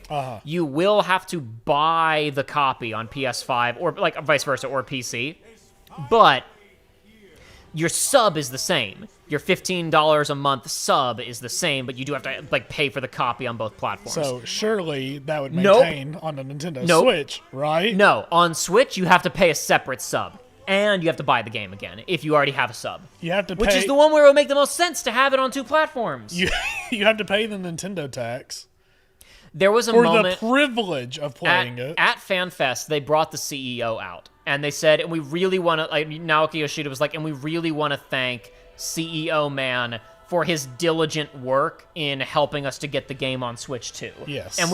And initially I was like, okay, CEO Man wants to come out on stage and get applause, whatever. And then they announced the pricing, and I'm like, this dude probably had to fight with them for months to get because it was like if you have an existing sub, you can get half off the new subscription fee, or it was something like that. It was some stupid. I forget what the exact deal was, but as soon as they announced what the deal was for getting it on Switch 2, it was like, oh no, actually, genuinely, the CEO was fucking fighting Nintendo for probably 6 months to get them to agree to this, halfway It's point. really cool when they show footage and it's stuttering. and it's bad for when it doesn't have to be, because this is all like this could be all fake. Oh yeah, this footage. Yes. Yeah, this trailer's getting a Geoff face from me as soon as it's done. Is this okay, never mind. They're showing actual gameplay now. Why do they have cashews? Yeah. Oh man, I could go for a cashew right now. I could go for a plate of cashews. I'm hungry. All right, they started showing some actual gameplay toward the end there. I might not get a Geoff face from me. I don't know what this is, but it's a sequel. If it's a sequel, it doesn't get a Geoff face. I'm saying that it's very Korean. Is my guess. Yep. This is a mobile game, isn't it? No, this is never mind. Never mind. I was about it is a mobile game. Yeah. No, it's gonna be Zenless Zone or no? It's one of them. Neverness to Everness. I don't know. One of these games. I don't know which one. Maybe Wuthering Waves. I don't know. Who cares? I know that they got. I know Rebecca and what's her name got added into some mobile game recently. I'll erase you at the finish. Diego said can't stay because I promised a friend I'd listen to Epic the Musical before we hung out, and I put it off till the last minute. But have a fun stream. Well, you gotta squeeze that in. I did the last time I think I may have told you about this when I was at Odyssey in 24. Dang, it's the girl from Guilty Gear Strive. Yeah, duh. When they were when I was at Odyssey in 2024, they were screening one of the screenings that I was going to, like where it's like, TV and competition, and they show 5 TV episodes back to back or whatever. One of them was an episode of Blue Eye Samurai, which Aiden had said you got to watch Blue Eye Samurai sometime, and I never gotten around to it. Yeah. But it was episode 5 or 6. For anybody who knows Blue Eye Samurai, the episode that was in competition it's the one that's half a flashback to her failed marriage and half present day of the brothel being sieged. Hang on a minute. Crank it up. Crank that. Yeah, there we are. All right, what have you got to show me? Is it going to be the Gammoth? It won't be Gammoth because they hate Gammoth, and this isn't going to be a nice setting, so it wouldn't make any sense. Basically, I was just going to say I timed out my viewing of the earlier episodes perfectly so that I could leave the Airbnb I was staying and get on a bus and get to that screening on time. I watched the first one on normal time speed, and then I was like, okay. I did the exact calculation of if I watch them at 1.25, I can barely make it. That's a cool card. Oh, okay. Oh, he's got a Nero hand. Oh my god, he does. That's basically Nero DMC5 right there. Now he's got a gun hand. Now he's got a Barrett gun. Is that a new weapon? What was that? Yeah, I think this is a new class. I think that's a new Barrett. No, because that was great sword. He just had it. They always add a gadget or a doodad. Okay. Disaster. Maybe not always. Maybe that's just a modification for one of the difficult to reproduce. Lighter heavy bowgun. Sounds like Kushala de Aura. Yep, of course he's here. I hate that bastard. It's annoying to fight. Yeah, Blue Eye Samurai is pretty good, as you have the Bandit talking about it. Boy, that season 2 is going to be wild. You ever seen Blue Eye Samurai? I have not. Blue Eye Samurai ends with one of the craziest point to WrestleMania signs for season 2 that I've ever seen. I don't know what that was. That's either a new monster. Some kind of monster. A Lao Shin Wong or something like that. I'm not sure. Ascendance. Okay. A massive expansion. A massive. Not a normal expansion, but Joey. A massive expansion. Hey, cool. Hang on. Oh, never mind. I thought it was more. But hey, cool. Yeah, I wanted it. Shanghai. I'll get it. Lao Shin Wong. Was that Lao Shin Wong?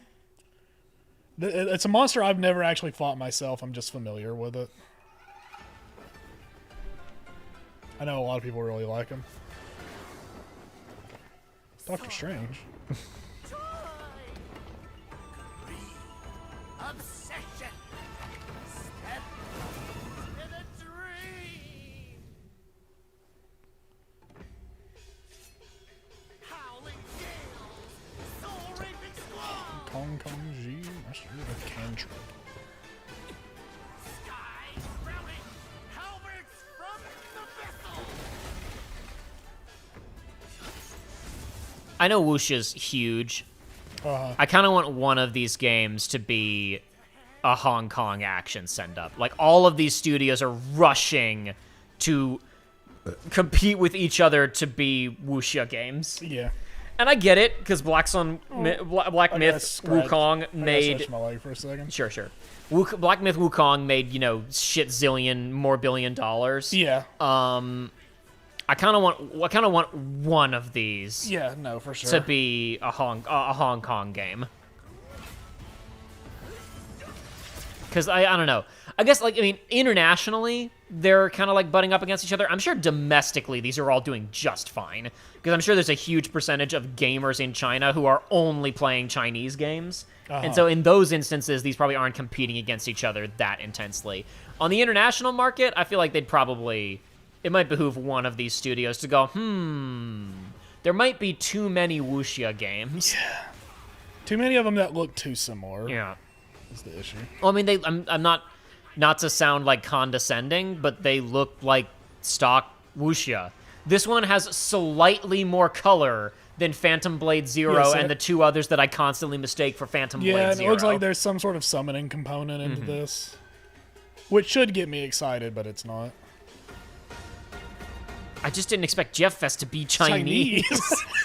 Years ago, I was Chinese. Ah, I see. Swords of Legend. Wow. Take your time. Enjoy. No. I'll take my time. All right. That was a new look at gameplay from Swords of Legend, a fantasy action RPG.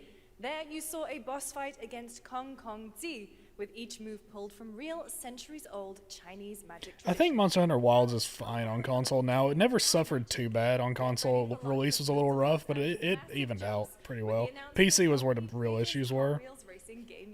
Hot Wheels racing game. Big jumps. Cool. Dude, when she said, and it's based on real centuries-old Chinese magic tricks, every move, that gave very Giant Enemy Crab vibes to me. Every move is based on real magic tricks. I mean, that's like saying, I can teleport, and that's based on a real magic trick of someone disappearing on stage.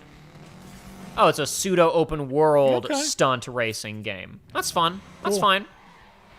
Stuntman's back. Stuntman's back. It's crazy. Stuntman coming back was not on my bingo card for the year. Either. I've still got I only ever played the demo for it at stores when I was little. I still got to play Lego 2K Drive. I've got a bunch of racing games in my backlog that I got to get to. That was a brand, wasn't it? Yep, it was a brand. Okay, you know what? That gets a Geoff face. Even though it wasn't Jeff's fault, Geoff didn't engineer to interrupt the show with a Ferrari ad. However, still gets a Geoff face. Gets a Geoff face from me. I saw the big orb and thought it was a pickup, but then they started avoiding it, and I was just like, my gamer instincts have dulled, I guess. The heck? The Geoff face disappeared. Now it's bugging out for me too. There's the Geoff face. Oh my god. Geoff, in between these ads, he's hacking YouTube to make sure that I can't make fun of him. I'm not making fun of you, Geoff. I'm making fun of what you've gone through for us. Oh, are we getting more DLC for the racing game? Probably. It's gonna be a sale, or no? Okay, no, it is just more Crossworlds. All right, Teenage Mutant Ninja Turtles. Cool. Yeah. Avatar. Yep, I already knew about this. Okay. This was already announced. Get them all in. This was year 1. So what's next? This is year 2. Okay. Who else is in? More new worlds. What world is this? Godzilla? It's Fortnite. Shin Godzilla. Okay, sure. That's fine. Eva? Wow. Eva's everywhere. Eva.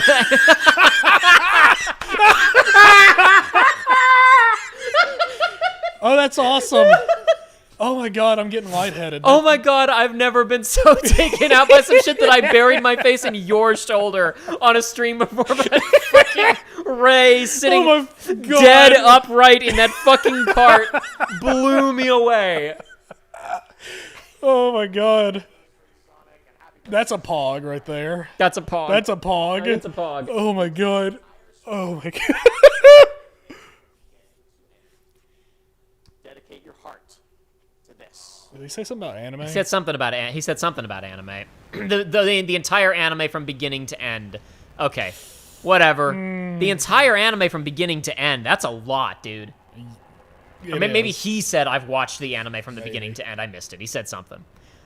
That feels like a big spoiler, but I guess at this point they just don't give a shit. They don't care anymore. Yeah, this is it's a little bit of a spoiler. You know what they need to do? Screw whatever this is. They need to just like console port to the PC. Like that just Unity fan game. Yeah. That game rocks, dude. Yep. That game rocks, and also it's also too it's too technical for a commercial product, dude. Hard. It's too commercial. I mean, but it's once too you technical. figured out how to not just die instantly, it feels so good to play. Okay, so I guess this is gonna be more like it's gonna be like the greatest hits boss fights from across the whole saga. Yeah, well, it's gonna look. Hey, them having to end in the show, at least you'll have something that looks good, unlike the show itself. Dude, the ending of the show looks so. I haven't seen. I read the manga when it wrapped, and I haven't looked at anything from the show since it ended. It's bad. They haven't shown Eren at all because we don't want to see Eren. We don't want to see that son of a bitch anymore. There he is. There's Eren. There's a lot of Eren. Do you see where the creator went recently? He's like, I was basically too much of a coward with Eren. How so? He was just like, I regret that I did, like, I kind of pussyfooted around it too much, and I should have just committed to him at the very end. What do you mean, like, just committed to him being a piece of shit? Yeah. Yeah, absolutely. Yeah. He's like, I worked on it too long, and I got too attached, and I just shouldn't have. Yeah. Set in Monaco and the French Riviera, where the It would have been a lot better if, number one, he hadn't been as successful as he was at the end, and number two, if it had been more explicitly, fuck that guy. Yes. The fact that he pulled all that shit off and people were like, Eren, you had your heart in the right place, was like, retroactively ruined the whole thing. Yeah. Here's, what is this? Is this Forza? Is this... No, Forza's already out. Yeah, so, I don't know. 2 drivers dead. It's probably gonna be like an official F1 game or something, with a new like a campaign. I would guess this is an F1 game. No, those aren't the right cars for F1. I don't know. Some people are meant to be outlaws, Theo. Think about it. I'm here for sports games getting real campaigns now. Now, obviously, the first couple of tries with Spike Lee's "Living to Dream," they weren't primo experiences. It was a start. But Screamer came out a couple of months ago. That the story mode anime cutscenes racing game. Yeah. And this is more of it looks like kind of a. This could just be a Need for Speed. This could straight up be a Need for Speed. Yeah, because he's running from the cops and he's racing. This could be a straight Need for Speed game.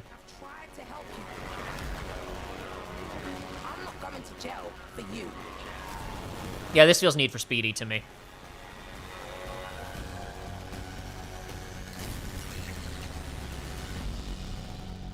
Maverick Games Clutch. Okay. Let's look up Maverick Games. I haven't heard of these guys. Or maybe I have. There's so many of these guys, I can't keep track of them all. The dead won't rise. But their sons will. This feels like a game that's going to be like isometric view or something. I am glad racing games are returning. Yeah, they were in real rough shape for a long time. I'm glad we finally have racing games again. You were right. It's absolutely going to be an... Oh, this might be... Is this a fucking... This is a Mountain Blade game, isn't it? Is it? This is a Mountain Blade. Yeah, this is Mountain Blade. All right. Josh will be excited. Yeah. So as will Aiden's husband. Yeah, this is if this isn't a Mountain Blade, it's somebody ripping the hell off of Mountain Blade. Hey, I know people are ravenous for this type of game, so more power to them. People like that. People like that crap. This sounds like it might be a copyrighted song, though. I just realized. It sounds like a remix of a copyrighted song. Well, I think it's about over anyway. So. Yeah, it's fine. We muted it just to be safe. Sure. Well, I said that. Yeah. It's a remix of "Don't Fear the Reaper." Wait, what? Yeah. It's a remix of "Don't Fear the Reaper." I'm glad I hopped on that as fast as I did. I mean, I might already be boned. Who knows? It doesn't look like Maverick Games has any games out yet. Chronicles Medieval. Okay, yeah. Former Forza Horizon creative director reveals open world racing game Clutch. Okay. Cool. All right. That was revealed 2 days ago, but I guess so there wasn't like a proper This is a new trailer. IP. So. Chronicles Medieval. That's a Mountain Blade game. You can't tell me otherwise. We have lots more Summer Game Fest ahead. Lots? Lots? You definitely will want to stick around. Do they have lots more? They have 30 minutes more. From NetEase. NetEase.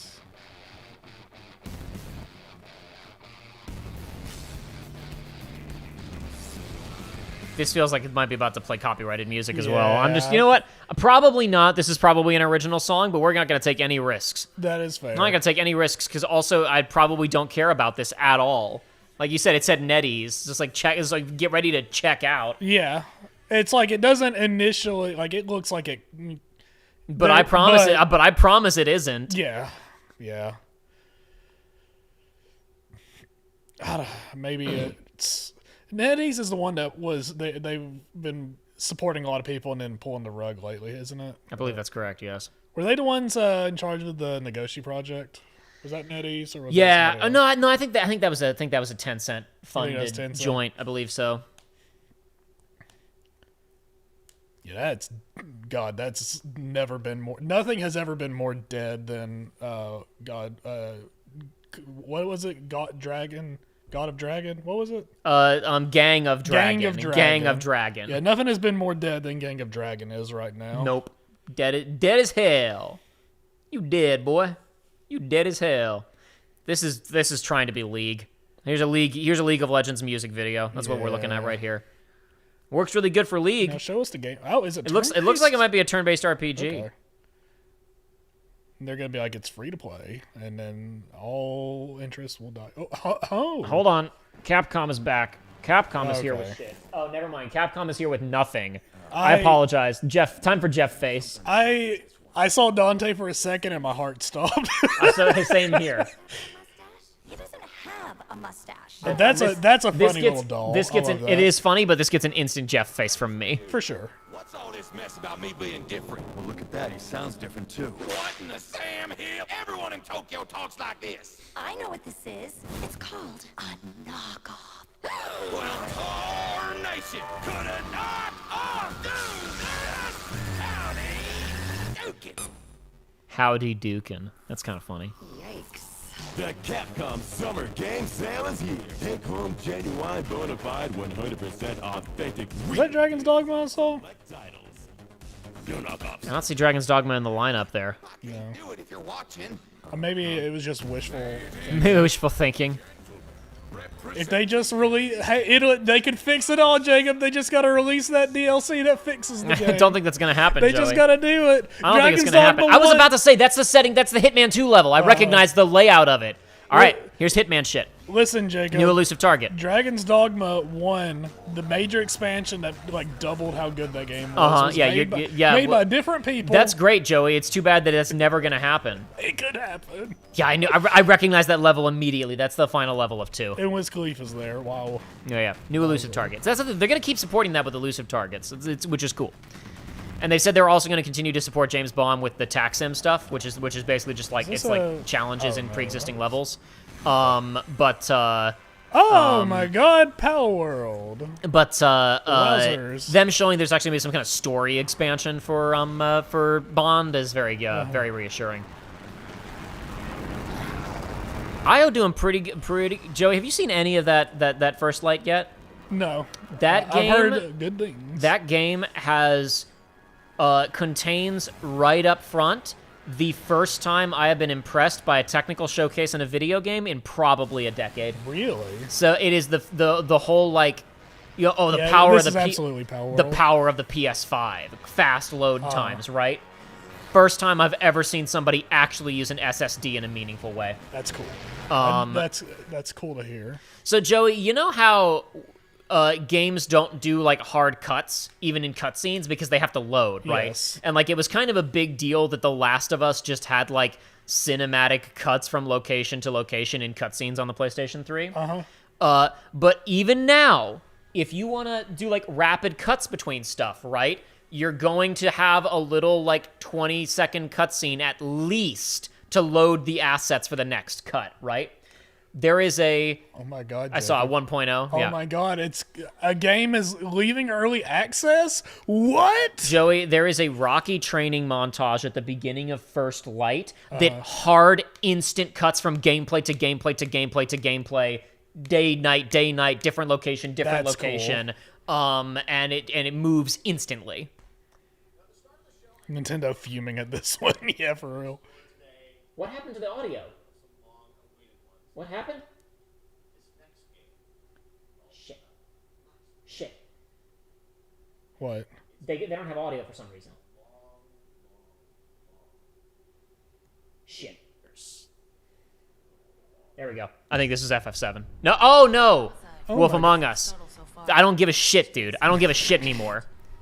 Now that I know what happened to the people who were working on this, I don't care. Yeah. It's like, oh, they brought in the Telltale writers and then ripped up all of their work and then they quit and made Dispatch. Then I don't give a shit about this anymore. Yeah. I have no confidence in this anymore. Order on the precinct is... You're the guy to call. Bigby.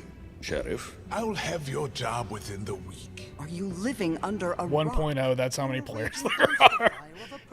I was one of them recently, okay? I went through and played it with my friend and had a good time. This is really funny. I'm looking at this and I'm thinking, I'm still seeing the fucking engine in this. Yeah. I can still see the engine. Yeah. This is insta-deleted. I'm looking forward to Ad Hoc's Alexandria game, their Critical Role game. I don't care about this anymore. Yeah. You cannot get me excited for this. They're re-releasing the original? That's cool. Whatever. The original's good. People should play it. I know I don't look human. His lips are sealed, but I'm not helpless. See you around. I was wondering when you'd turn up. Glass him. Glass him. Looking for me? I thought he was going to throw the cigarette away that he just lit. Bogus. Remastered. Cool. Wow. Whatever. Same game with a new filter. I mean, it looked about the same. It's just going to be 1080p. Bigby is finally back. I really genuinely figured that was never going to come out. Part 2. Adventure in 2027. Check out The Wolf Among Us Remastered. Oh yeah, it is a great art style. Barry next Bonaboo. game- No, For sure. no, that's fantastic. The best look, like visually, the only time Telltale took a huge swing, and it looked fantastic. It still holds up. Looks great. Oh my god, new FromSoft game.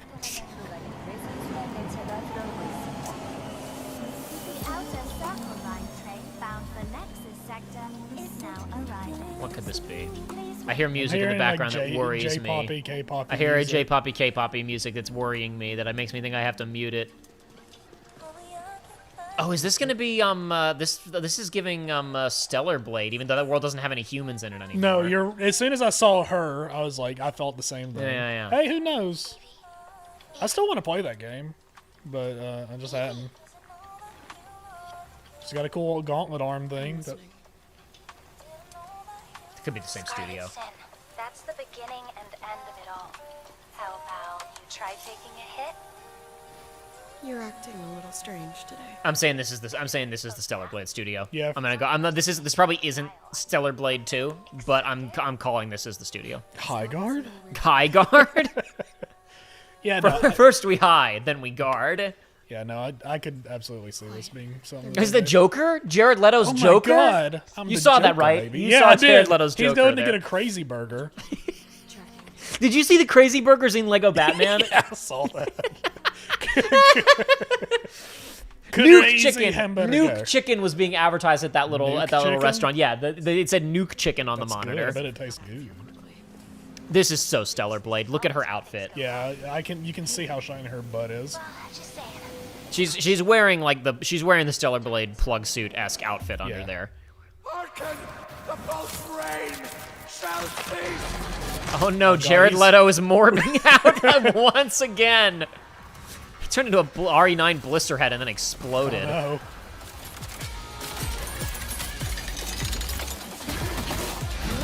Oh, she punched. We She like punched it. instead We of like blade. this. Stellar fist. And we like that. And we like that. We like it when the Korean girls, they start throwing punches, and we like that. They put on the Robo Gauntlet, and they come to the MMA fight at the White House, and we like that. I only learned recently. Somehow Did I you managed miss that to. memo? I completely missed that. That was until announced recently. like 6 months ago. Yeah, I just didn't know until this week. I was like, that's not real. It was real. It was real. It was real. It was real. We got, oh my god, we got some last minute dodges or parrying or what have you. Something in peace. Fairness in peace.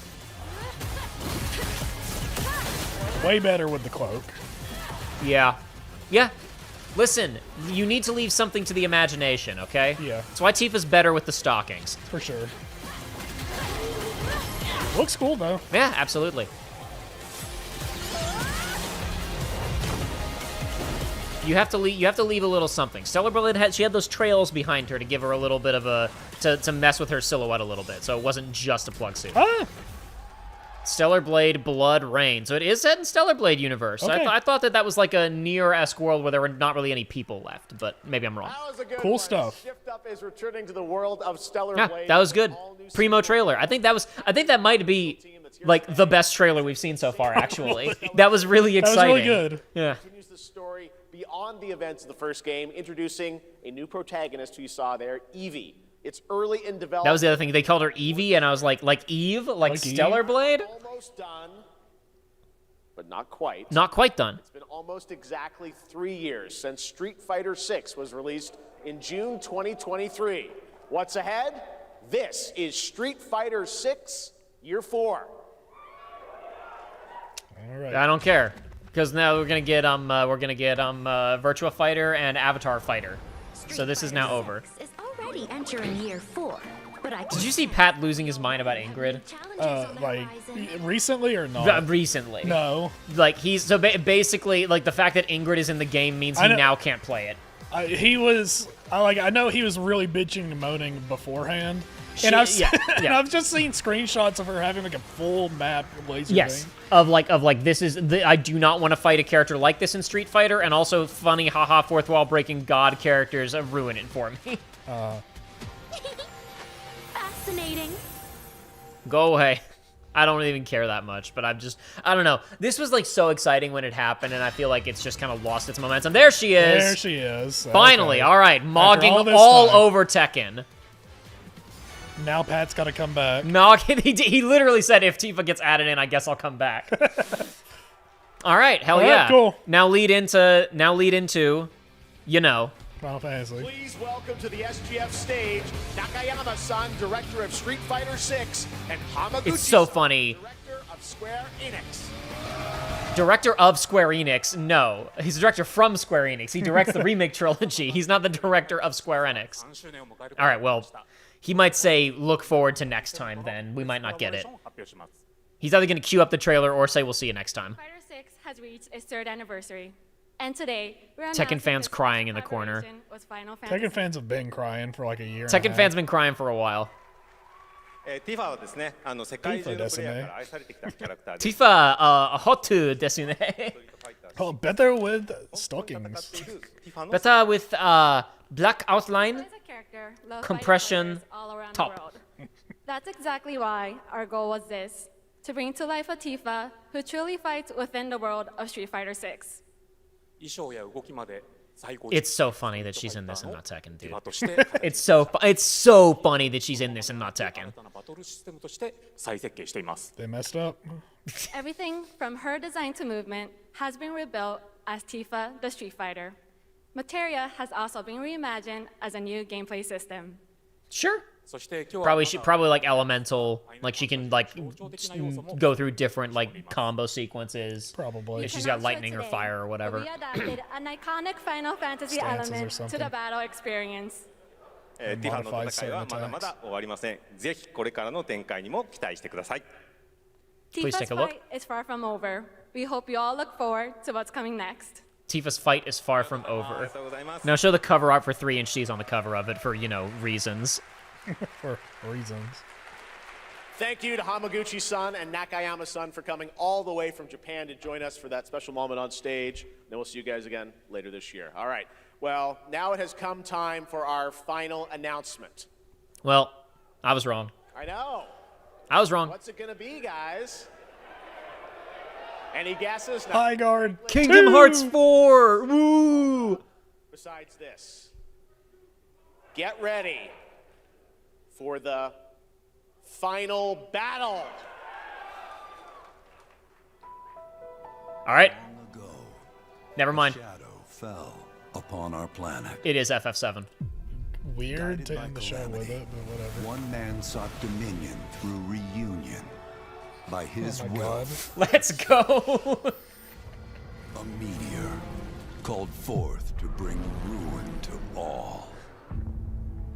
But our planet answered, awakening mighty weapons to stand against the celestial threat. All right, if they frame it this way, then they don't have to... Hope endures in those who fight. Long story short, the world's in trouble.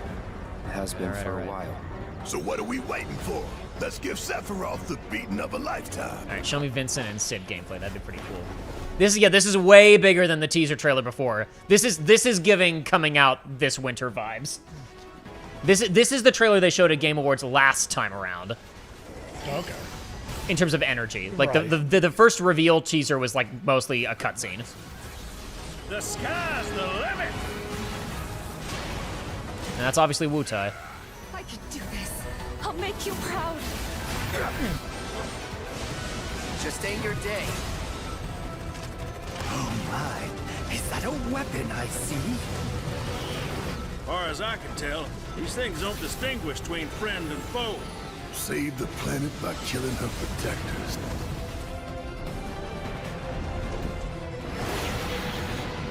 Let us I'm pretty sure that was Medell exploding a second ago. Cloud.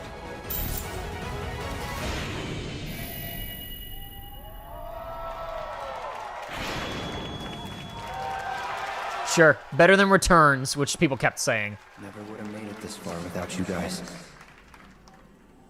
And I won't let you down. I promise. All right, that was artful. Because the reveal trailer for Rebirth just straight up shows Zack dragging Cloud's body into Midgar. Back to Summer Game Fest, the director of Final Fantasy. That was slick. That was slick. That was slick. They were like, we'll see them again later this year. That was very funny. That was very funny. And then they just come back out on stage. You son of a bitch.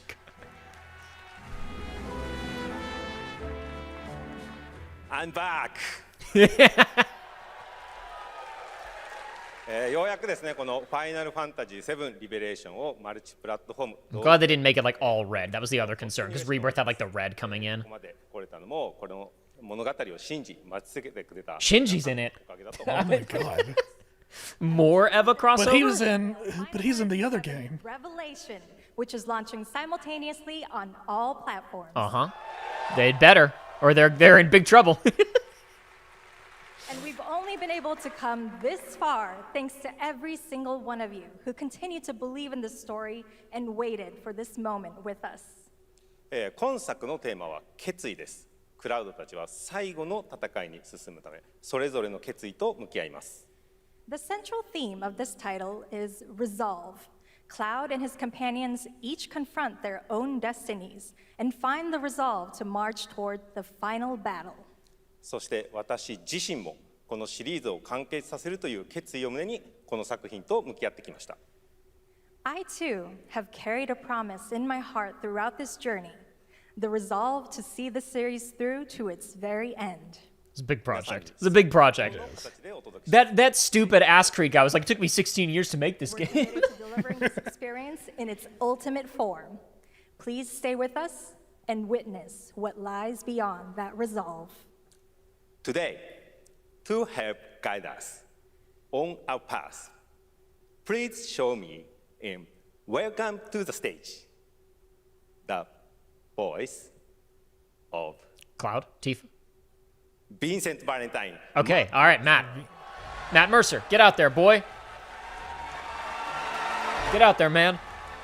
He's not DMing anymore. He doesn't have to. He has time for this. Thank you very much, Hamaguchi-san. It's truly a privilege to be here with you today, if you know me. There's honestly so much to see in Revelation. I think we just kind of need to dive right in. What do you say? Oh shit, this is a deep dive? I was looking at the time. I was like, we still got 7 minutes. They said this was the last thing?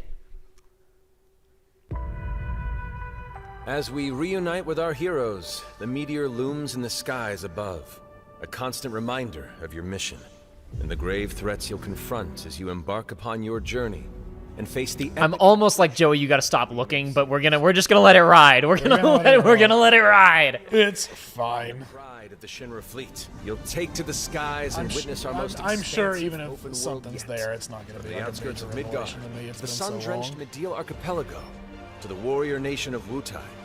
Simply pick a direction and set sail. But how can you be expected to protect the whole world at once? You'll need to cover ground fast. I am not jumping. No way, no how. Don't worry. He's only got one hand to pull the ripcord with. That's rough. You'll be floating through the air like a feather. At any moment in the open world, Huh, weird that the camera's following Tifa so much. take a leap of faith. With the wind rushing past, you'll descend seamlessly from the sky above to the ground below.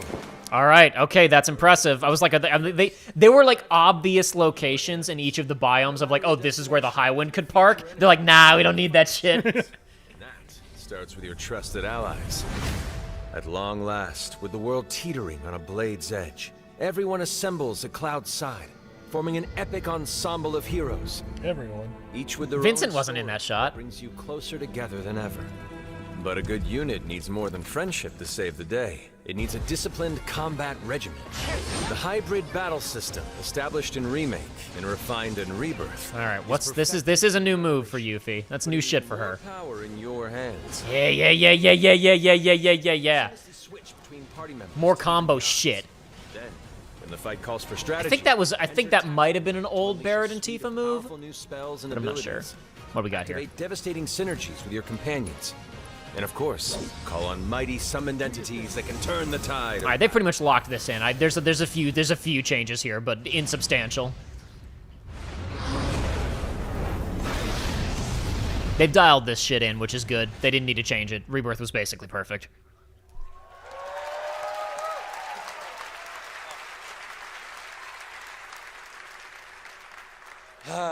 Summoning Ifrit never gets old. There are truly some chill-inducing fights ahead in Revelation. I'm so excited to see all of your reactions. It's gonna be amazing. I'm guessing you have a favorite character to play in battles? I might be a little biased, but since you brought it up, let's have a look at our newest coffin-dwelling companion. Do you know how he got the Vincent job? Because he's like can I please play Vincent? He's just known because he's like, I mean, he's cosplayed a bunch of characters from this, but he's like a known, I want to play Vincent, please. Okay. And he just had like he was just like, you know, minor NPC around Wall Market voice in Remake 1. Capable of delivering precise high-yield shots. And they brought him back in for Rebirth to be like, hey, we need you to do some minor NPC voices again. And he's like, fine. And he went in the booth, and they had the script up on a digital, on an iPad or whatever, and then the iPad, glitched out, and Vincent appeared on it.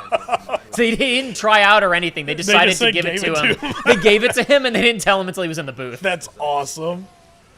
The Leaping Lancer, the Dashing Dragoon, the one and only Sid Highwind. Sid Highwind, the cantankerous pilot extraordinaire, joins the party and their mission to defeat Sephiroth. So we do meet both of these guys in Rebirth, but it would have been way too much to make them fully playable at the 11th hour.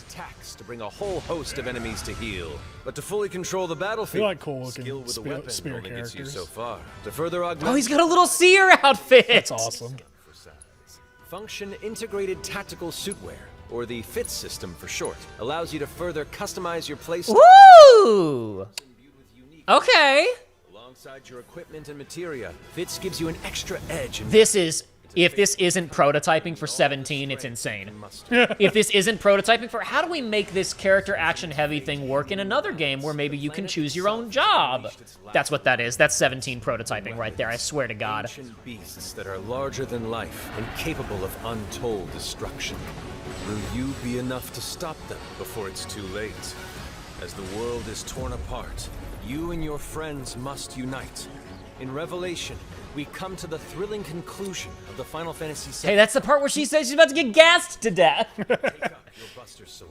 Equip She was in the menu of Black Ops. Yeah, exactly. Last time. These skies belong to me. Hope you're ready.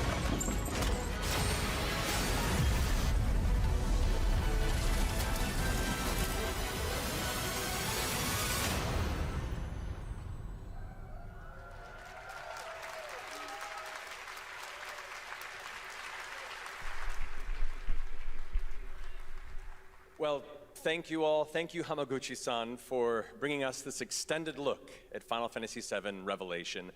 I think I speak for all of us when I say we cannot wait to play it.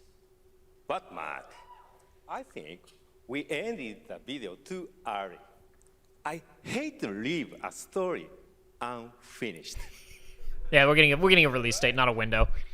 Well then, you better take a look. Check a look. I was gonna say they cut it off like right before it was gonna obviously emerge in the FMV. They're gonna show it, all right.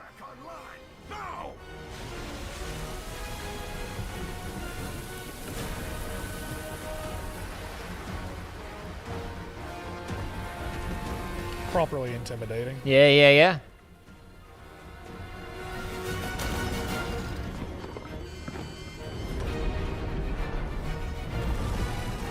Fire everything.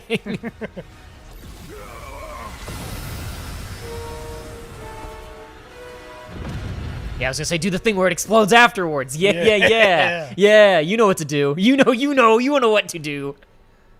At last. All right, not quite a release date, but that's fine. The journey ends here. That's as early as I could have expected it to be. That's as early as I could have expected it to be. I've got to kick it into gear and play Rebirth now. Well, or we gotta fast track a let's play of it. There you have it. Final Fantasy VII Revelation coming to all platforms next spring, which is... What about Switch 1, Geoff?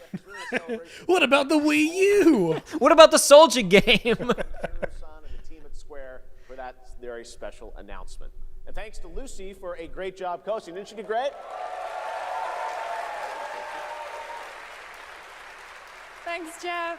What an amazing way to end the show, but that's not all, because coming up right now is Day of the Devs with a look at many new independent game titles, including multiple... We'll put this on. I know you got to get out of here pretty soon. We'll put this on like low volume for a second and chat about the show, and if something interesting happens, I know you got to go soon. That's fine. Streaming live. I just want to see what the deal was. Until then, have a great. Because they're like the games are on sale. I think they already announced a sale. Well, because Rebirth, Joey, just came to Switch 2 and Xbox like yesterday, and they're doing like a day one sale on it, which was the other reason why it was definitely going to show up today.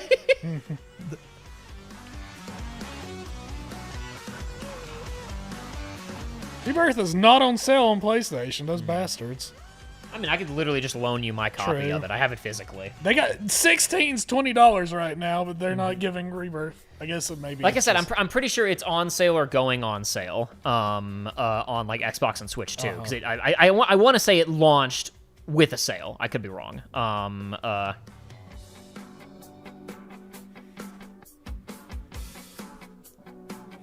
FromSoft. I'm kind of surprised, but you know, whatever. No, it currently displays that it's on sale for $31.99 on PS5. Oh. Well, why is it not? I don't know, dude. Don't ask me. No, I'm not the one in charge of that shit.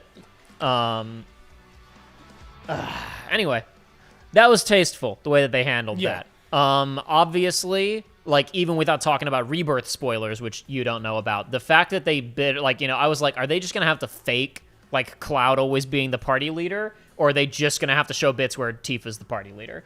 Not for anybody out there who doesn't know anything about FF7, not to spoil anything, but there's a sequence where Tifa's in charge. So that's cool. That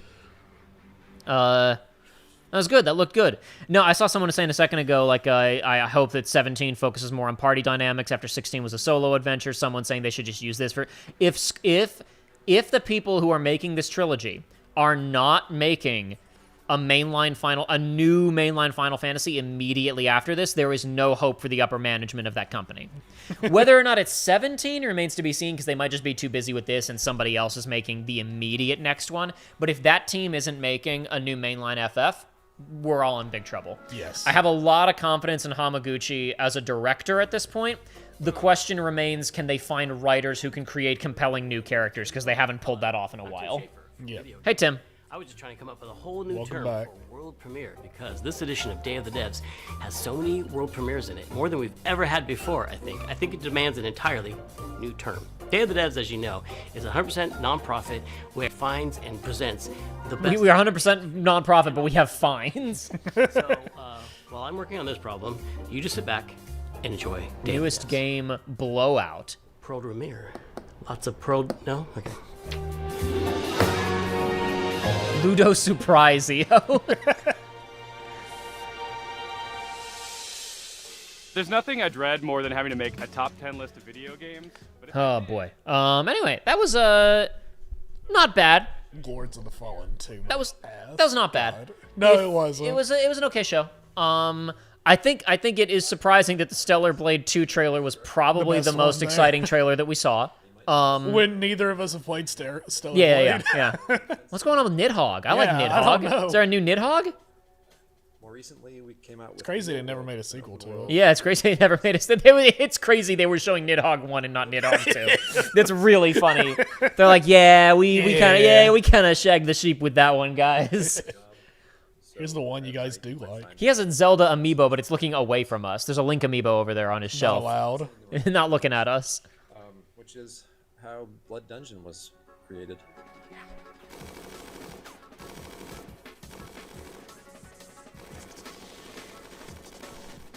Blood Dungeon is a platforming game where you're not just standing on platforms, you're crawling on the sides of platforms, you're hanging from the ceilings, you're walking across tightrope. This game looks like it would stress me out. Looks good. I like it. I like this. Look at this. Look at this stupid shit. Yeah. This looks like something that somebody like made. It looks borderline like a Flash game in terms of its simplicity, but you can tell like there's a lot going on. Oh my god, under it's the hood here. roguelike. Oh no. I mean, I guessed that from minute one. Like look at this shit. Yeah, I know. Look at this shit. Defeated worm. You defeated it. You defeated. And I think the game turned out really fun. There's a handful of arenas to explore. Why wasn't this on the main show? This rocks. This is an indie game. Games you probably played. Again, it's non-profit, right? Yeah. Dave Devs is non-profit. This is like people like I remember like last year somebody said like it costs $500,000 or whatever for a 3-minute segment at Game Awards, and people were like, why is the Game Awards pricing people out? Why are they charging so much? And it's like I don't know. I tweeted about it at the time. It's like it reveals an ignorance about advertising. Like the Game Awards is harshly targeted advertising. You know you are talking to gamers. Yeah. The Super Bowl, which targets a wide it's sports fans, right? But you're not advertising sports products at the Super Bowl pretty much ever, right? So it's a shotgun. It's a shotgun approach. You might get because it's a lot of people, right? For like 30 seconds at the Super Bowl is like $2 million. Yeah. Right? Like $500,000 for 3 minutes to exactly your audience in the marketing world is called a steal. And then they do give away free slots, like Highguard.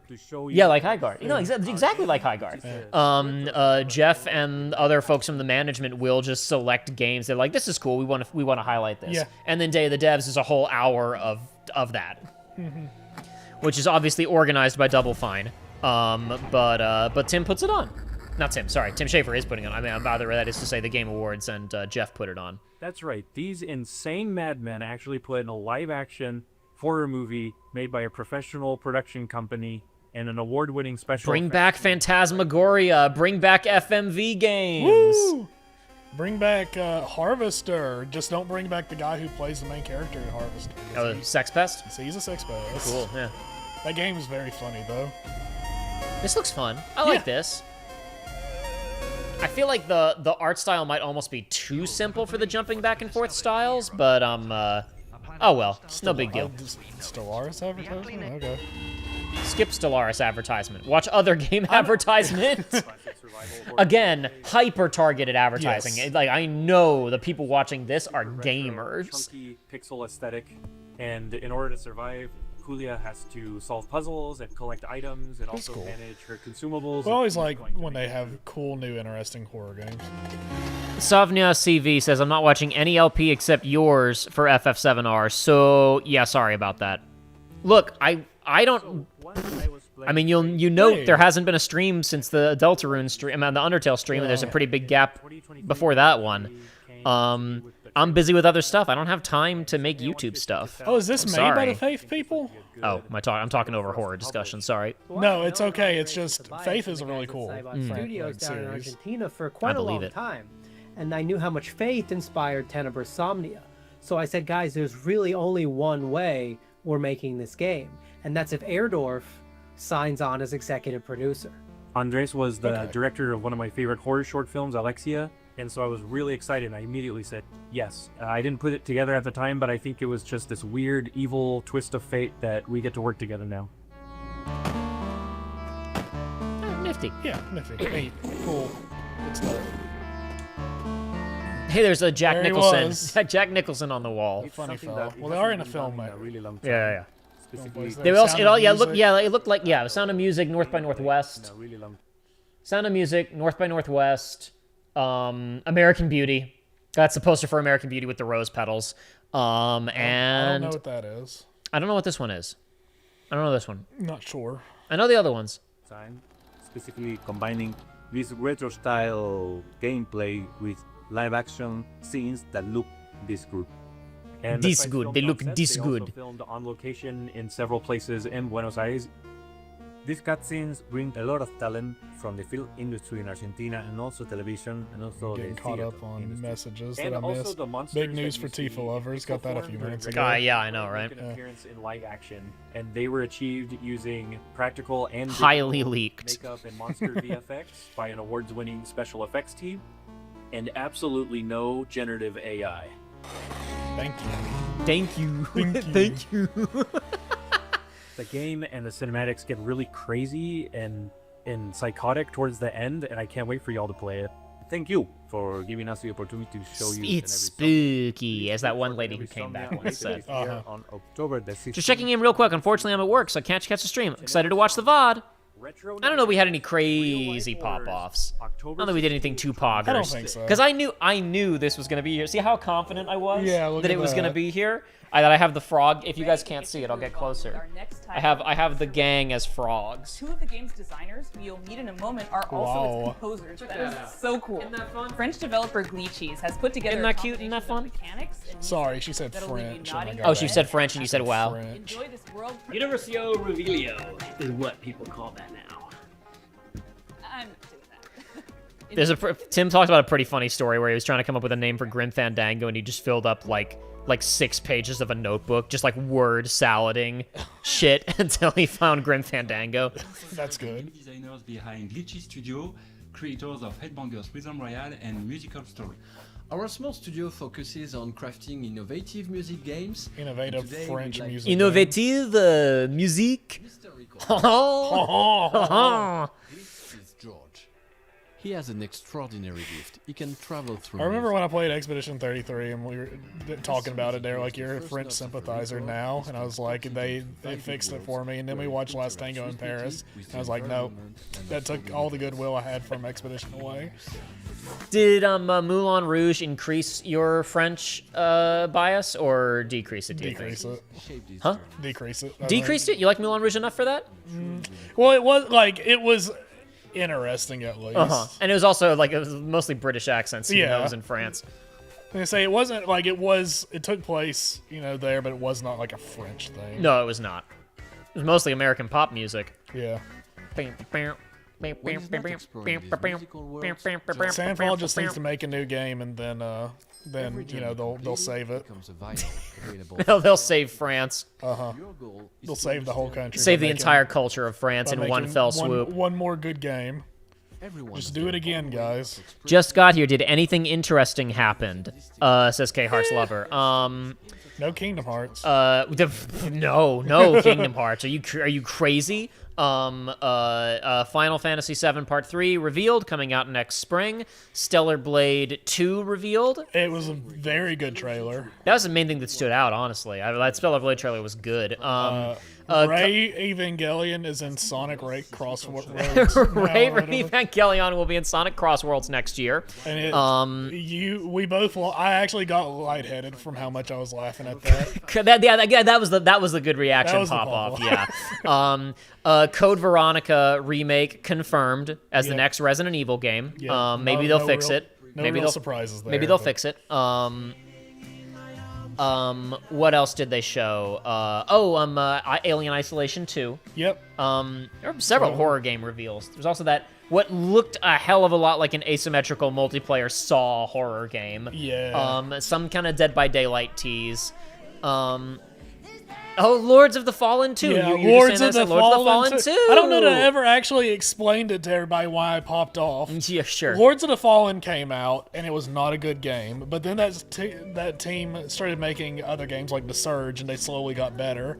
And then they announced The Lords of the Fallen, which was a Lords of the Fallen reboot. And I was mad because I was like, that sucks when the sequel is just or the reboot is whatever. So then they heard me and said, all right, we're changing it. It's just called Lords of the Fallen again.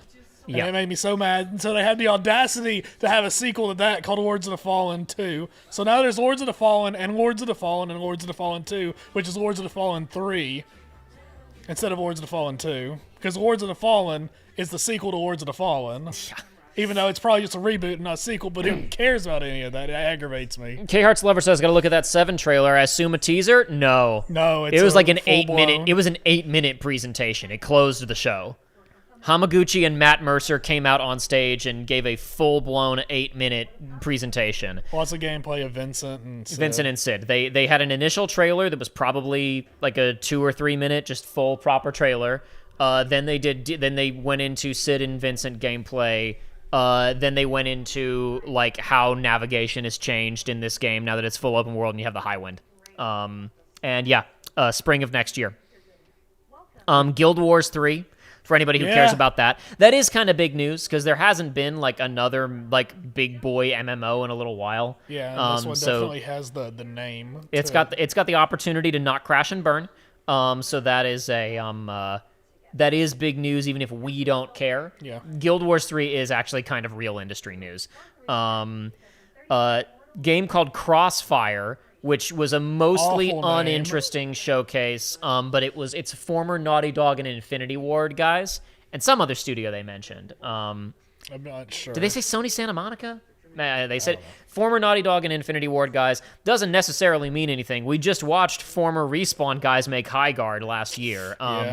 The main thing there was nothing high guard level this year. The main thing that they showed off was like of that Crossfire was like they were basically showing off like they really were emphasizing how they've overhauled animation systems for like cover-based shooters, basically.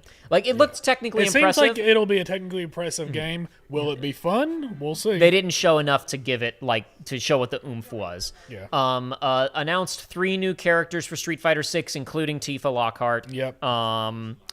What else happened? Let's have a look. Oh, Wolf Among Us 2 coming out next year. Yep.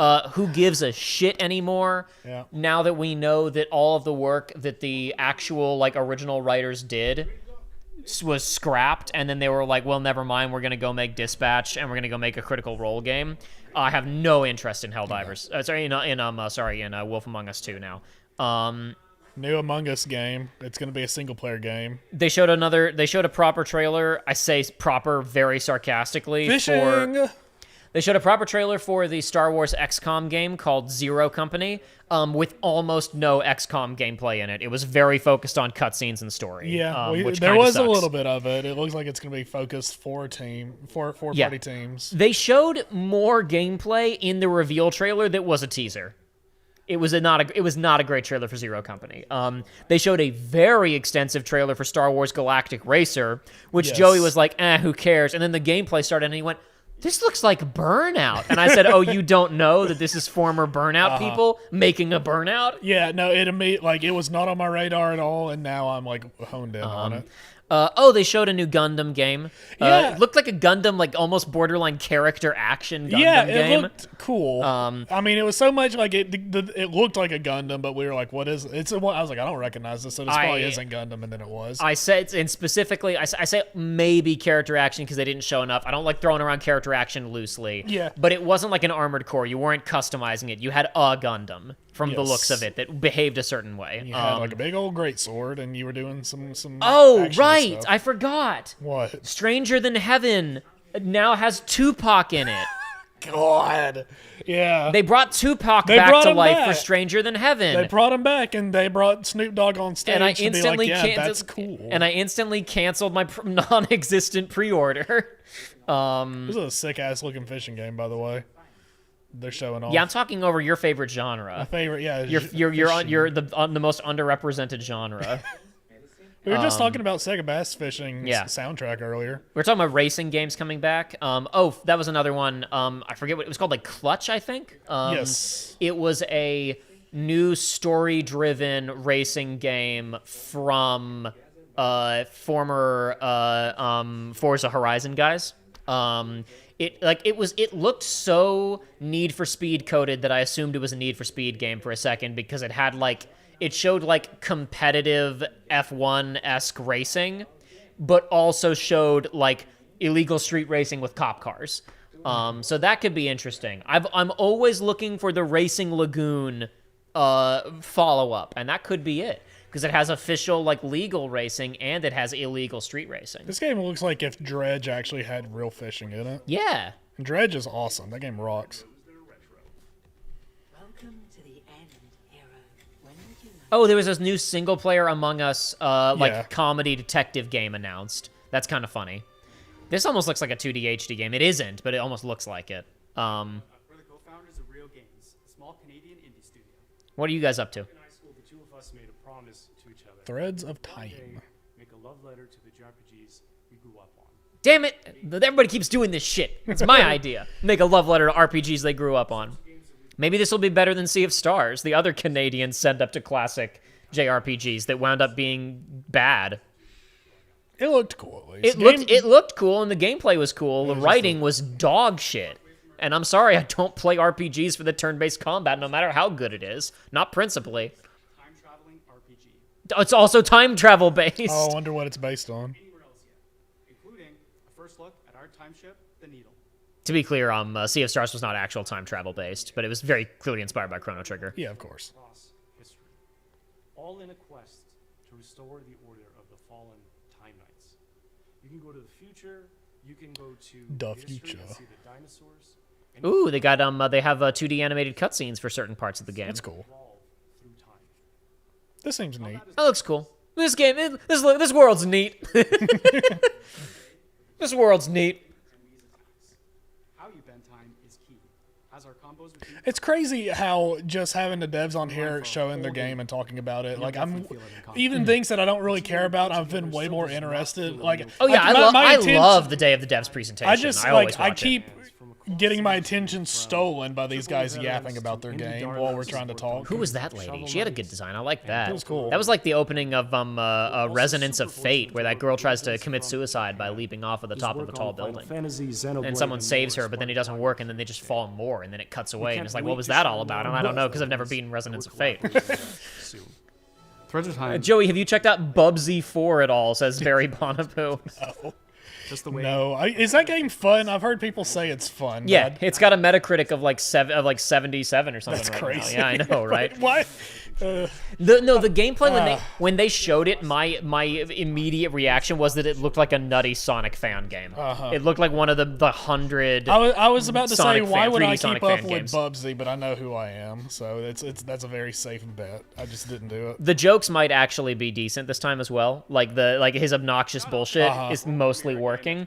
There's a pretty funny one where because there's a meter where you can make him make jokes less. There's like a quip meter of do this less frequently. Did you see what happens if you bottom it out? Yes. If you completely bottom it out, the actor drops the Bubsy voice and is like, look, we worked really hard to write all of these jokes and I worked really hard to record them all. So if you could at least let some of them play, that would be pretty cool. I've heard of our games N+, and Until Dawn 2 next year. Yeah, that was a weird. I don't know. Oh yeah, that was the other show. Yeah, I don't know what the deal with that is because it's not. It's a different studio. It's different people. But also the actual Until Dawn team's success rate has been wildly hit or miss anyway. Yes. All their other games have been some of them are good and most of them are dog shit. So I would say it's mostly there one or two dog shits, and then the rest have been all right to pretty good. Okay.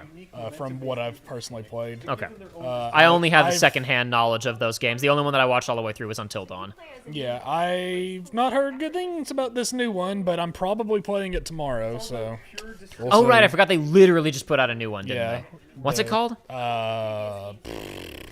Something 80/20, Directive 80/20, I think. That's something like that. Although there will of course I don't know. be a solo campaign. I like House of Ashes a lot. That's my favorite of them, I think. This But one's about platforming. I don't know. They're fun. Hell yeah, Stranger Than Heaven is my most anticipated game of this year, K-Hearts lover. Well, don't worry. Not only are they going to revive the Tojo clan, they're also going to revive Tupac Shakur live on stream. Live on stream. Local and online, multiple. All right. Well, you can keep on chatting Yeah, with the I folks, know you gotta but get going. I'm probably going to wrap up as well here. Dip out. Thanks for joining us, though, everybody. Yeah. Thanks for hanging out. Had a good time. It was not a bad show. I'll come back and watch a few more minutes of this. I'm going to step away for a second, but I'll leave it running for you guys while I show Joey out. Take it easy, folks. And hunting each other with rocks. I got it. That's my getting the mic out of the way. Sorry. I'll be right back, everybody. Give me just a minute. So it's an easy game to get into, and anybody can pick it up and play it casually at a party. But there's no skill stealing, so it also supports legit competitive play. We like to think of it as couch-ready, tournament-worthy.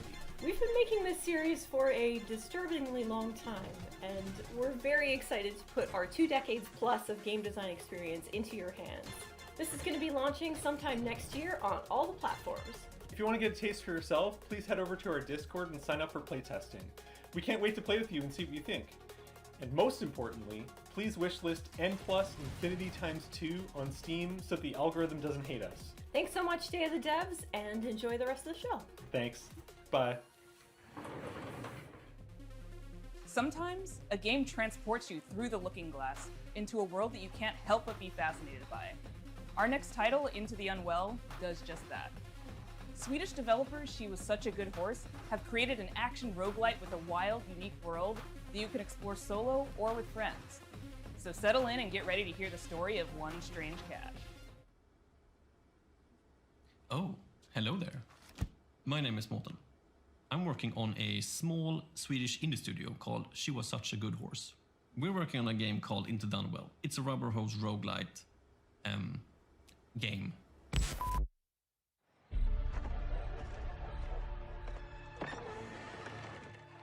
Hey, dude, you made it! Come sit down. I was just about to tell a little story.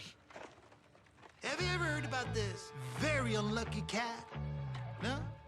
All right. So he was just walking around town, and I always wondered, how did he end up in this bad situation?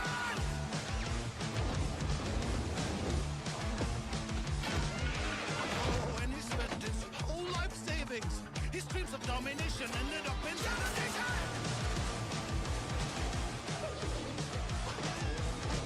And he was popping pills for the thrills, you know.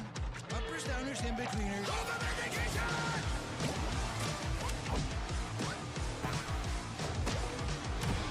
One day he met some cute and odd-looking friends. They tried to work it up and there was no cooperation.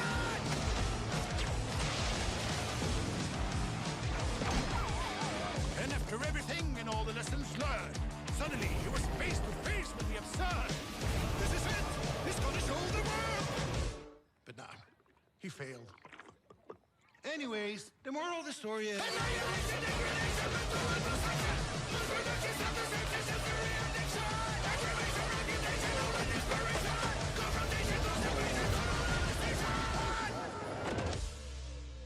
Whatever this game is, it reminds me of another announcement, which wasn't top of mind because they barely showed anything. Well, actually, they didn't.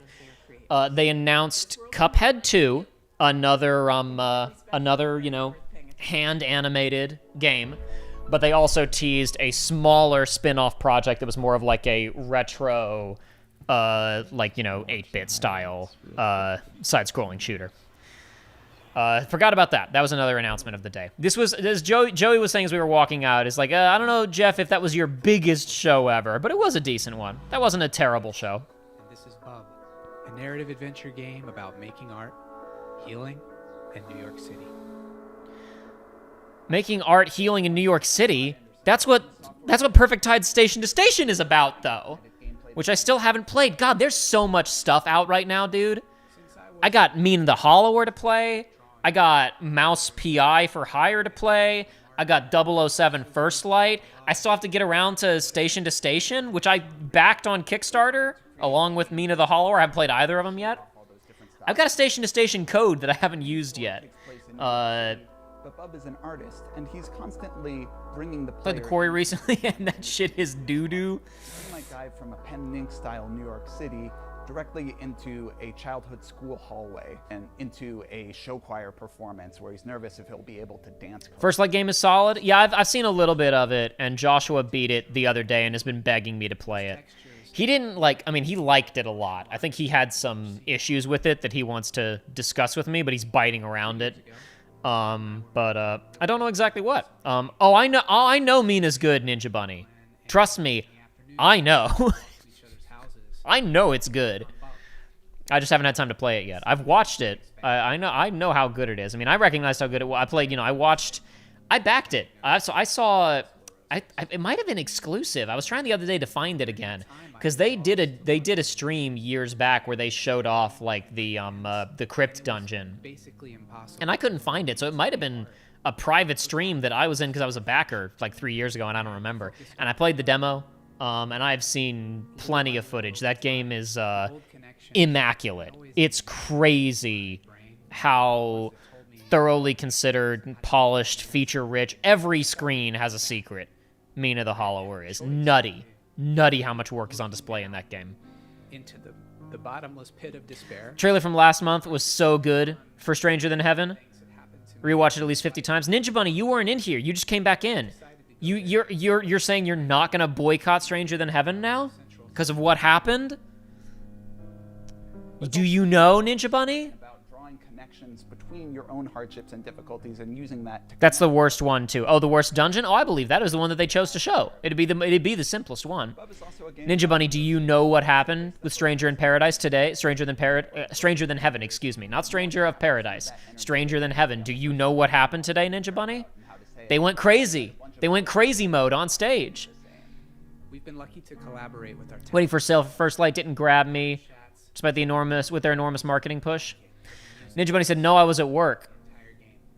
Asher Kurtz has written beautiful. I almost want to let you go watch the trailer and find out, but I bet the thumbnails for the trailers all say what it is.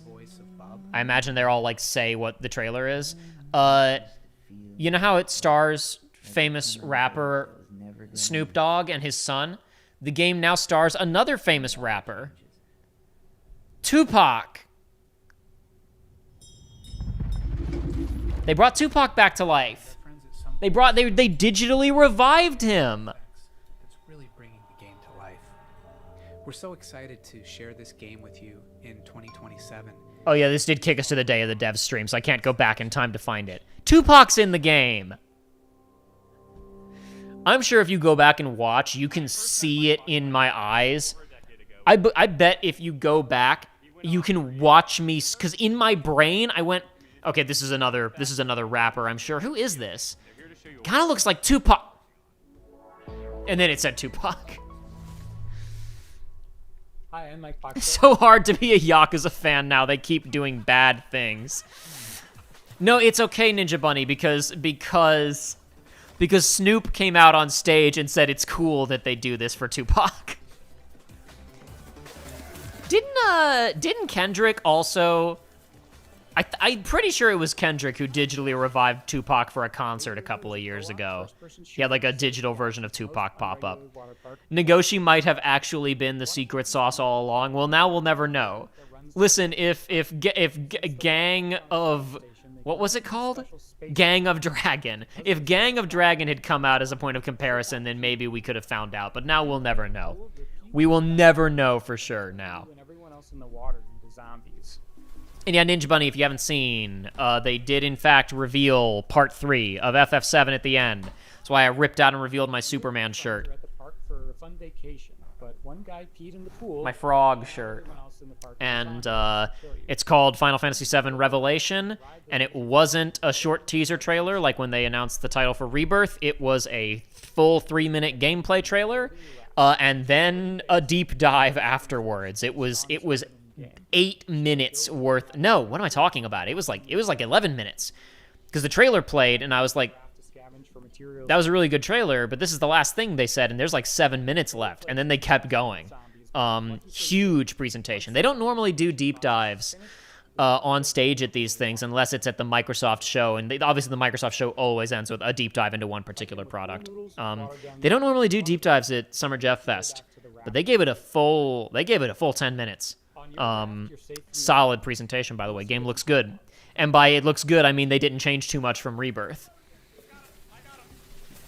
Can we watch the 7 trailer again, please? Absolutely, we can do that. I really like the Day of the Devs presentation. I haven't been giving it the attention it deserves. Like, this is cool. This little game of like you're in a water park and being attacked on a lazy river is cute. I like this. And create your own custom floating fortress. This is cute. I like this. I'm talking over it, talking other bullshit. But I really enjoy the Day of the Devs presentation. It's always chill. They always show wacky, cool stuff. I always love the Day of the Devs. But yeah, we can watch the 7 trailer again. Ben Starr in Fortnite is Fortnite. It's true. Ben Starr is Fortnite. I can't believe I forgot the Fortnite trailers that I said would be there that I didn't give a shit about. And I am utterly unsurprised by no KH4 showing up. Partially just because, like, why would they take Oxygen out of the room with Evercold and 7 Remake Part 3 coming up, right? Like if KH isn't imminent, which it isn't. Please wishlist us now on Steam. Thanks so much. It isn't. Then you still wouldn't like take Oxygen out of the room when you've got Remake Part 3 and Evercold coming up. But my thing is, like I felt really confident shot calling that 7 Remake was going to be here. That Part 3 was going to be here. As for all the reasons that I outlined earlier, I was very confident it was going to show up today. I'm so excited to present. At this point, there is no way to guess when KH4 is going to show up. Because to my mind, I can't imagine that when they wrapped production on KH3, anybody internally at Square thought the release date was going to be late, like was going to be, at this point, would have to be, right? 2027 at the earliest, but possibly later. I don't think there's any way in 2019 that anybody thought that, which says to me something has gone catastrophically wrong behind the scenes. I felt that way for like 2 years. When we hadn't seen it for a while, I said like something like I genuinely believe something's gone wrong behind the scenes on KH4. I don't know what. I don't know if it's engine problems. I don't know if it's like, you know, they've talked about radically changing the gameplay structure. I don't know if they're trying to make it like an open world game and the team can't handle it. Or like, I don't know what it is. I don't know if they decided, our plan isn't working. We got to rip this up and start over from scratch. But I believe something went wrong. And that's not, somebody said, I'm tired. Half a fan D said, I'm tired, Nomura. I don't know if, you know, like, I don't know you're not saying this. I don't know if it's anybody's fault. I don't know if it's just shit that happened. But I firmly believe something's gone wrong. And until we know what's gone wrong, it's anybody's guess about when it shows up again, right? You know what I mean? So, you know, KH4 could have shown up today just as easily as it could have shown up you know, several months ago, as easily as it could show up at the Game Awards this year. Like, there's now no information, right? Ninja Bunny says KH4 isn't real. It never was. I agree. This is my feeling that the game will never come out. What could have gone wrong with KH4 says context sensitive? Anything. From within their anything, dude. Switching to Unreal 5 could have caused more onboarding problems than they anticipated. Supposedly the KH team helped out on FF16, and we don't know how much they helped out. Like, they said, oh, they helped out on some of the icon fights, but we don't know how much. We don't know how much manpower, how many man-hours. We have no idea. Could be the game was going in a direction, like they were, you know, halfway through production, and they just decided for whatever reason to rip it up and start over again. I'm not saying that's likely, but I'm saying these things do happen, right? It could be anything. Could be, you know, Disney said, hey, this thing that you've built, we decide we don't like it, we need to do something else. Could be the creative leadership just literally changed their minds. Could be they're looking around and going, this game isn't good enough, we need to, like, start over and rebuild. Like, I'm just saying that it is behind schedule. I don't know what the schedule was, but they're behind it, and I assume it's because something went wrong. I feel that's a fairly safe guess at this juncture. Anyway. This next world premiere. We're going to see if the next one... Ludo Surprise was one that I noticed on his whiteboard earlier. We're going to see if this next Day of Dev game does not immediately grab us, we'll go back and rewatch the 7 stuff. So you got 5 seconds. Video games. They should always be fun and lighthearted and designed to make us forget about all the worries in our lives, right? Right? Wrong. I'm Florent Morin from The Pixel Hunt, and we are known for making video games about the most depressing topics imaginable, like forced migrations, or grief, or child abuse. Also, we made one horseback riding game, but this one doesn't count. But why would we do that, you ask? Well, it's not just because we are a bunch of mean, depressed French wannabe existentialists. Of course we are, but we also believe in the power of video games. Okay, all right. You're getting me, dude. You're getting me. Stories we can't afford to ignore. So let me tell you about Ithaca. In this narrative road trip RPG, you play as Penelope, a 30-something environmental rights lawyer who spent the last decade... You're losing me. There's too many indie road trip games. There's a lot of these. You're losing me quick. Decide to drive to a place called Ithaca, where you're supposed to meet with friends from the Earth Protection Association you just joined. A perfectly normal thing to do, except there's the boss of a big petroleum company tied up in your trunk. Ithaca starts at the game where you, the player, have to figure out what's going on. From the comfort of your vehicle, you'll be able to call and text Penelope's friends and family. You'll get to know her better as she pretends everything is normal. And as the story is moving forward, you'll gain experience points that will allow you to shape her personality. Depending on your skills, you will pass or fail checks that will open or close new narrative routes. Okay. All right. You're winning me back. Who you really are. Stop in service stations to meet with strangers. Investigate the interior of your car for clues that may have been planted there. Or call mysterious phone numbers to learn info that will shed a new light on the operation you're part of. And in the end, you'll be left with the most complicated question Penelope has ever faced. Will she go all the way and finish what she started? Or will the road change everything? We're not making Ithaca to give answers. We're making it because we're living through questions that feel increasingly hard to avoid. About power, about violence, about the world we live in and how far we're ready to go to defend it. About what still feels possible when nothing seems to work anymore. And we hope Ithaca will be one way to sit with those questions for a while. Carefully and comfortably. From inside a car that keeps moving forward. But I am going to go back to FF7 now. Ninja Bunny said it must have been depressing to go from KH3 to 16 unless they were working on the icon fights. That's probably fun. No, as far as we know, whatever KH staff worked on Ever since we first showed this next game, we've been FF16. They worked on the icon fights. Have we got some news for you? Wait, I should just. What am I doing? I should just click down here. I'm part of the dev team here at Radical Forge, and we're working alongside the guys over at Crescent Moon Games to bring you Screenbound.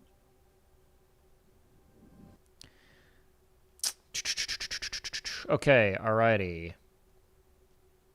It kicked me from one to the other. Where's the, is this not... It says it's still live.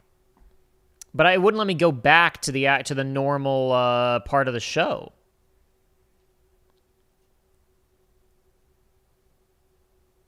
I don't care. See, it's only letting me go back as far as Day of the Devs. Where's the actual, how about, okay, videos? They uploaded the final version of it? Nope, they're still uploading segments. Okay, how about, that's Game Awards nominees, Game Awards. Descriptive audio live stream. Well, I don't know, it's a 3-hour thing that's cut off, that's fine.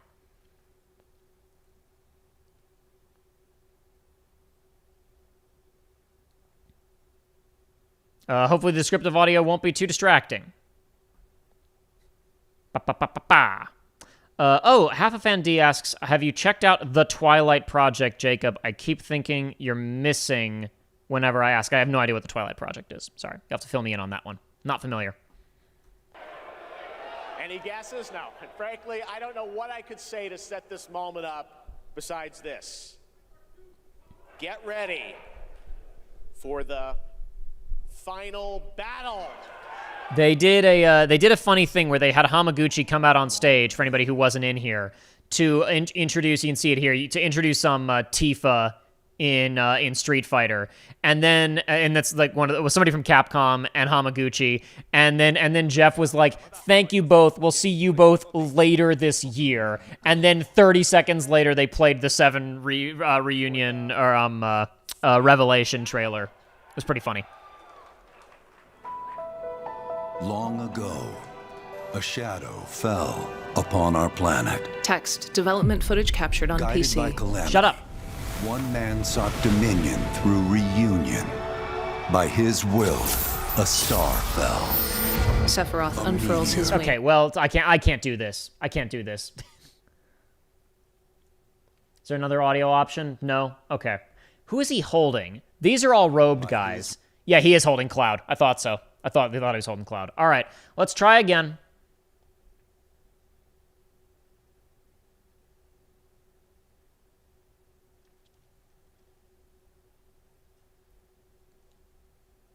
Why is this being so difficult, huh? Why can't you just work? Why can't you just work? Why can't you just work, Geoff?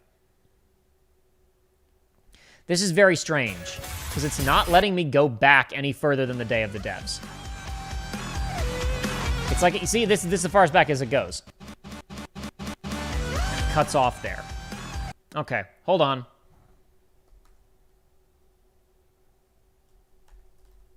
Let's just see if there's a 10-minute long video that's the full presentation.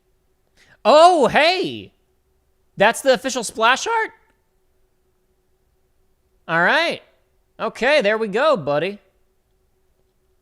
All right, well, I'm glad I did the little search so we could see that. I thought for a second that was AI generated, but nope, that's the official upload. All right. Hot damn. I figured it was going to make Tifa more prominent, honestly, if anything, but no, that's good. That's fine. It's giving a little AI generated for some reason, but you know what? That's because AI generation, rips shit off. Rips off designs that, other people draw, so. Does anybody just have the full thing? The full, segment? At this rate, we're just going to go back and watch my own stream. It's fine. We'll start with the reveal trailer. We'll watch the other trailers. Long ago, guided by calamity, one man... I know there's a new Chinese horror game, not about sparkling vampires. Yeah, I don't know. By his will, a star fell. A meteor called forth to bring ruin to all. But our planet answered, awakening mighty weapons to stand against this celestial threat. Now, hope endures in those who fight. Long story. So, all right, we'll be obnoxious and we'll analyze this shit. Not necessarily meaningful, but no Vincent here. Oh, also, you know what? I can probably analyze this without spoiling Rebirth too much, but we will have to spoil FF7 Original, by the way. Like, if we're going to talk about this trailer, we're going to spoil FF7 Original. I can bite around Remake and Rebirth stuff, but we're going to spoil FF7 Original. Just FYI. There's no other way to talk about this stuff. All right. No Vincent. No Vincent. That's weird. Those who fight. Long story short, the world's in trouble. It has been for a while. So what are we waiting for? Let's give Sephiroth the beating of a lifetime.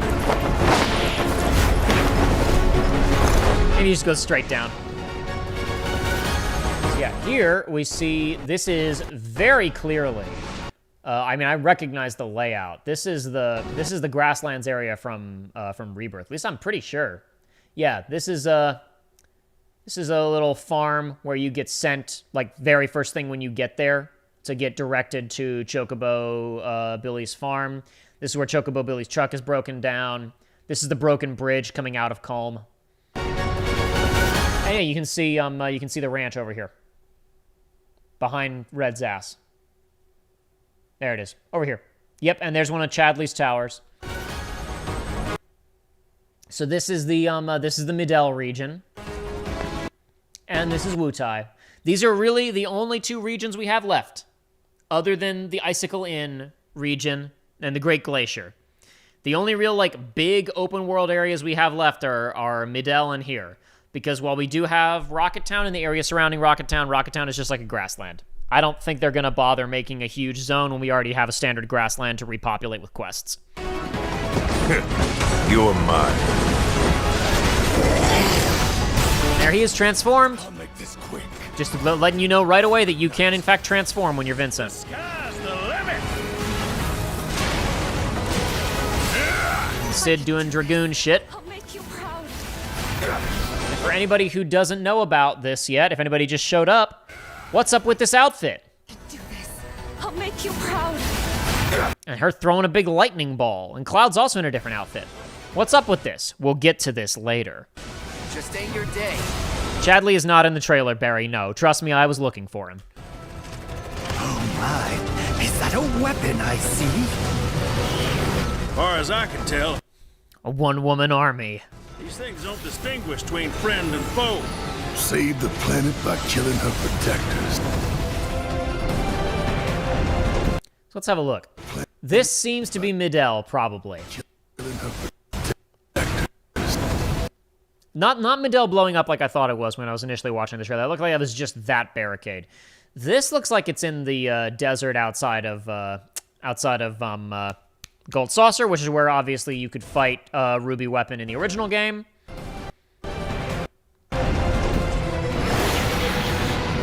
Let us put your faith to the test, Cloud.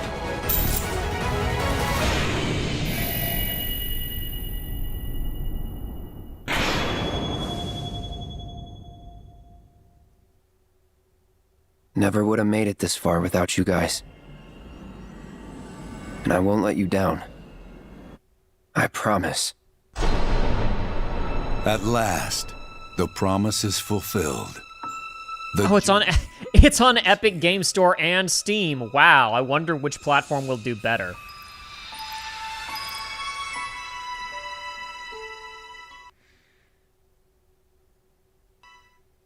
Pretty good, guys. Pretty good. Don't mess it up at the end. Don't drop the ball. Without you guys. And I won't let you down. I think that's the only line Cody says in this whole trailer, isn't it? That's the only Cloud line in this whole trailer. I don't think he spoke other than that. I think it was narration and the rest of the party. Interesting. So, apparently we can't watch Matt talk on stage, but this is probably most of it. This is probably going to be narrated by Matt Mercer. Long story short, the world's in trouble. So what are we waiting for? Let's give Sephiroth the beating of a lifetime.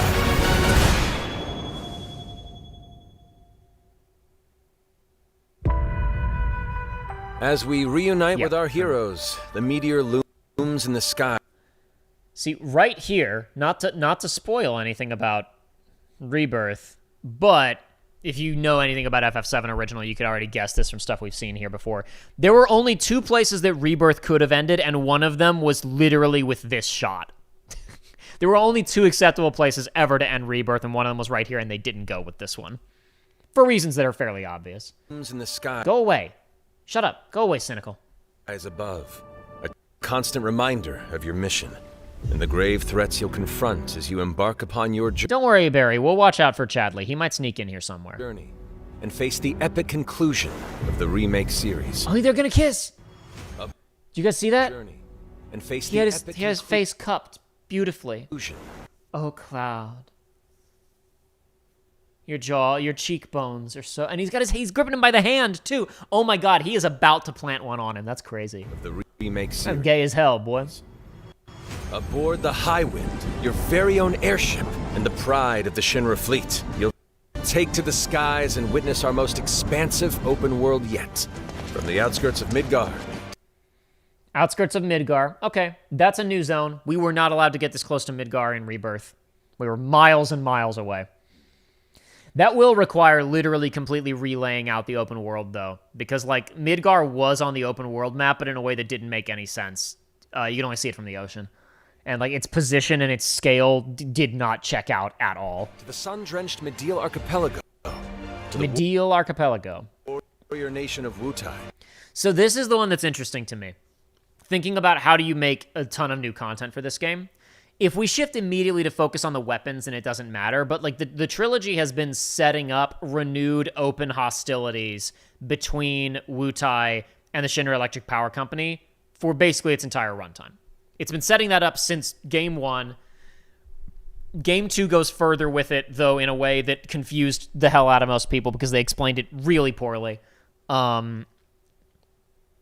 We might avoid like a whole storyline about an open war between them if the weapons are attacking, and that takes Shinra and Wutai's like focus away. But this is an area where they could honestly put 2 open world zones, right? Like a peace one and then like an open battlefield one, theoretically. This would be a place to really add a lot of content since they've really fleshed out the world map a lot already. There's only so much more they could add. Midel Zone, cool. But like it was a tiny speck of an island before. Not that they can't expand stuff. They already, made Gongaga a huge, rich jungle in Rebirth. I think I'm one of the only people who liked the Gongaga Zone. Simply pick a direction and set sail. But how can you be expected to protect the whole world at once? You'll need to cover ground fast. I am not jumping. No way, no how. Don't worry. These parachutes are top of the line. Pull the cord and pop. You'll be floating through the air like... Wait a second. How is Red gonna pull the cord? How is Red gonna open his chute? Oh, poor baby. Pop. You'll be floating through the air like a feather. At any moment in the open world, simply pilot the Highwind to your destination and take a leap of faith. Weird how much they're focusing on Tifa, almost like she's the main character. That's really that's weird. That's suspicious. The open world, simply pilot the Highwind to your destination and take a leap of faith. So this is interesting because there were absolutely places in the Rebirth map. I mentioned this when we were on the stream earlier. There are places in the Rebirth map where you could plausibly land the Highwind. So them being like, nah, we don't even need that. Rushing past, you'll descend seamless. Parachute wherever you want. That's showing off. That's showing off.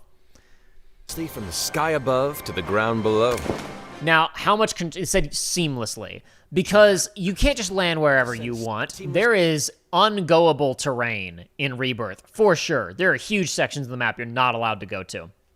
I think this shit is going to be not quite as impressive as they're making it look, because I don't think it can be, because you can't go anywhere in this setting. It's actually a very it's huge. The maps in Rebirth are huge, but it's a very, focused open world.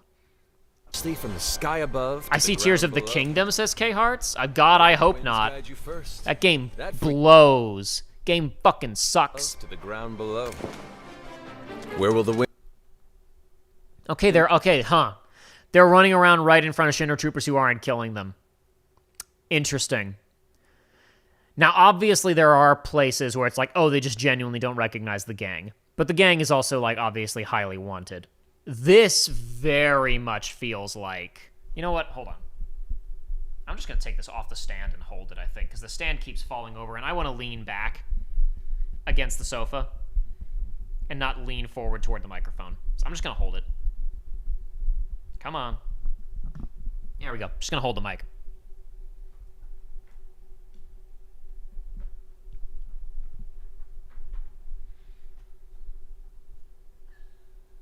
There we go.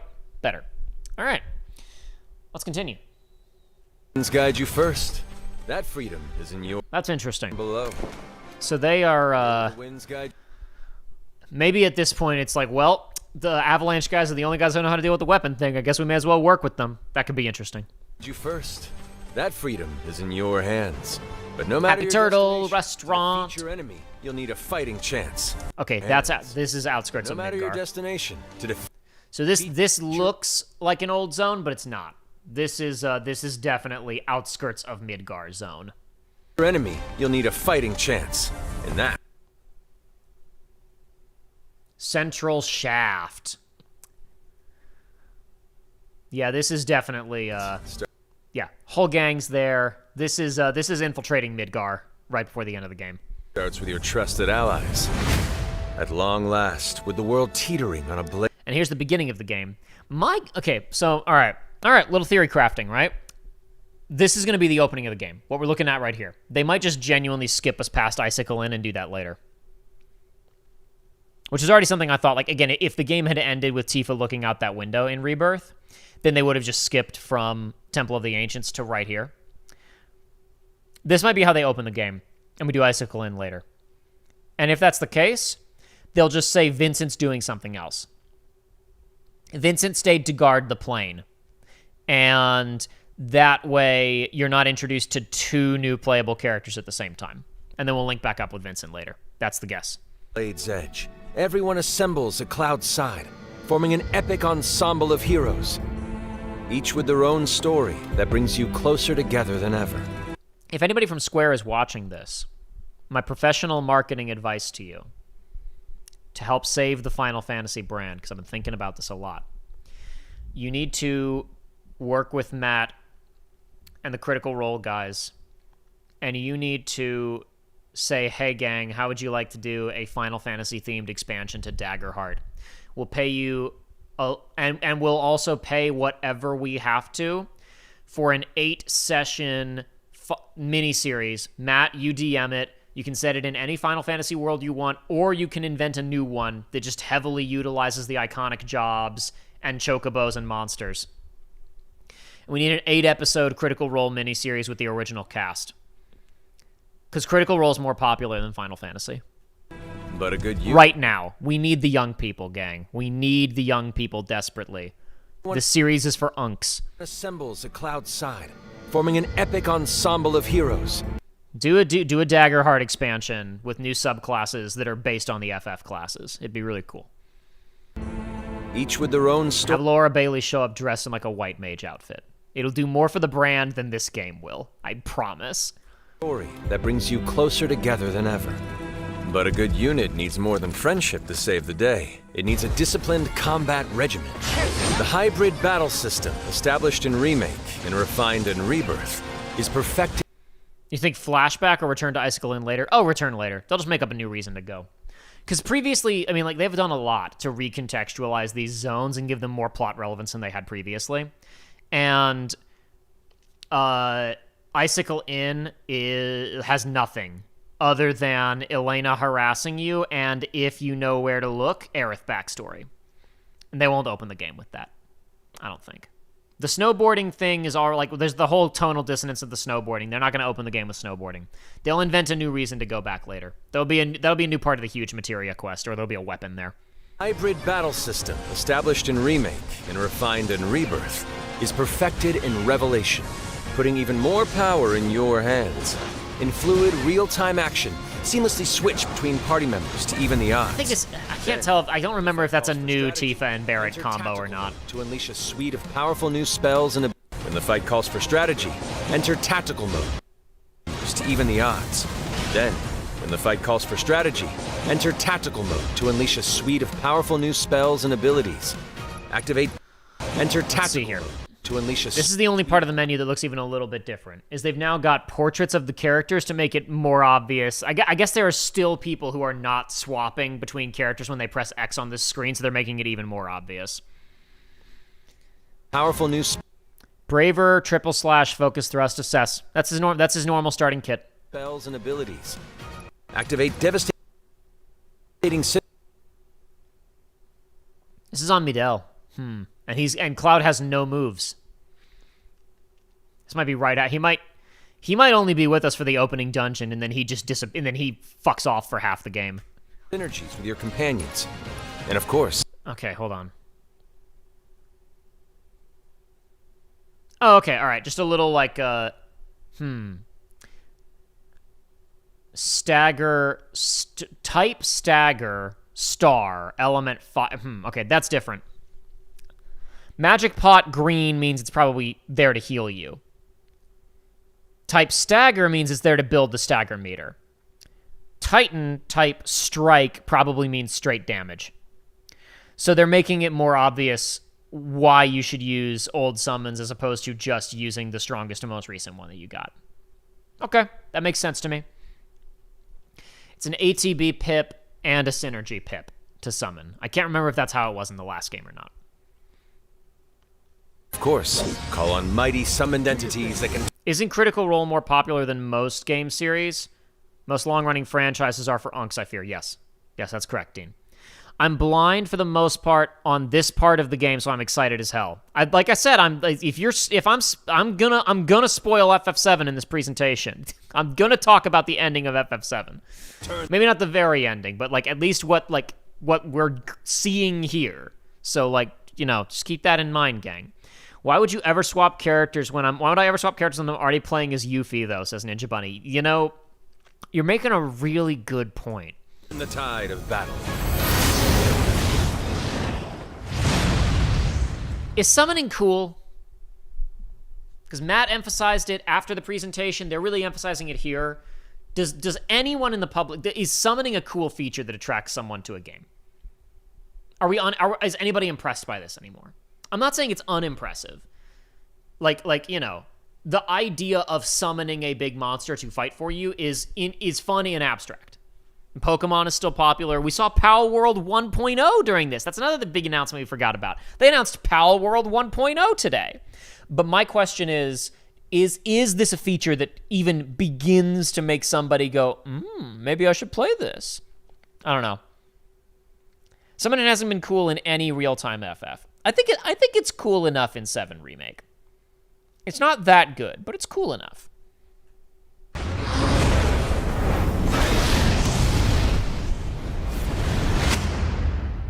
I know about the wheelchair, says Barry. Okay.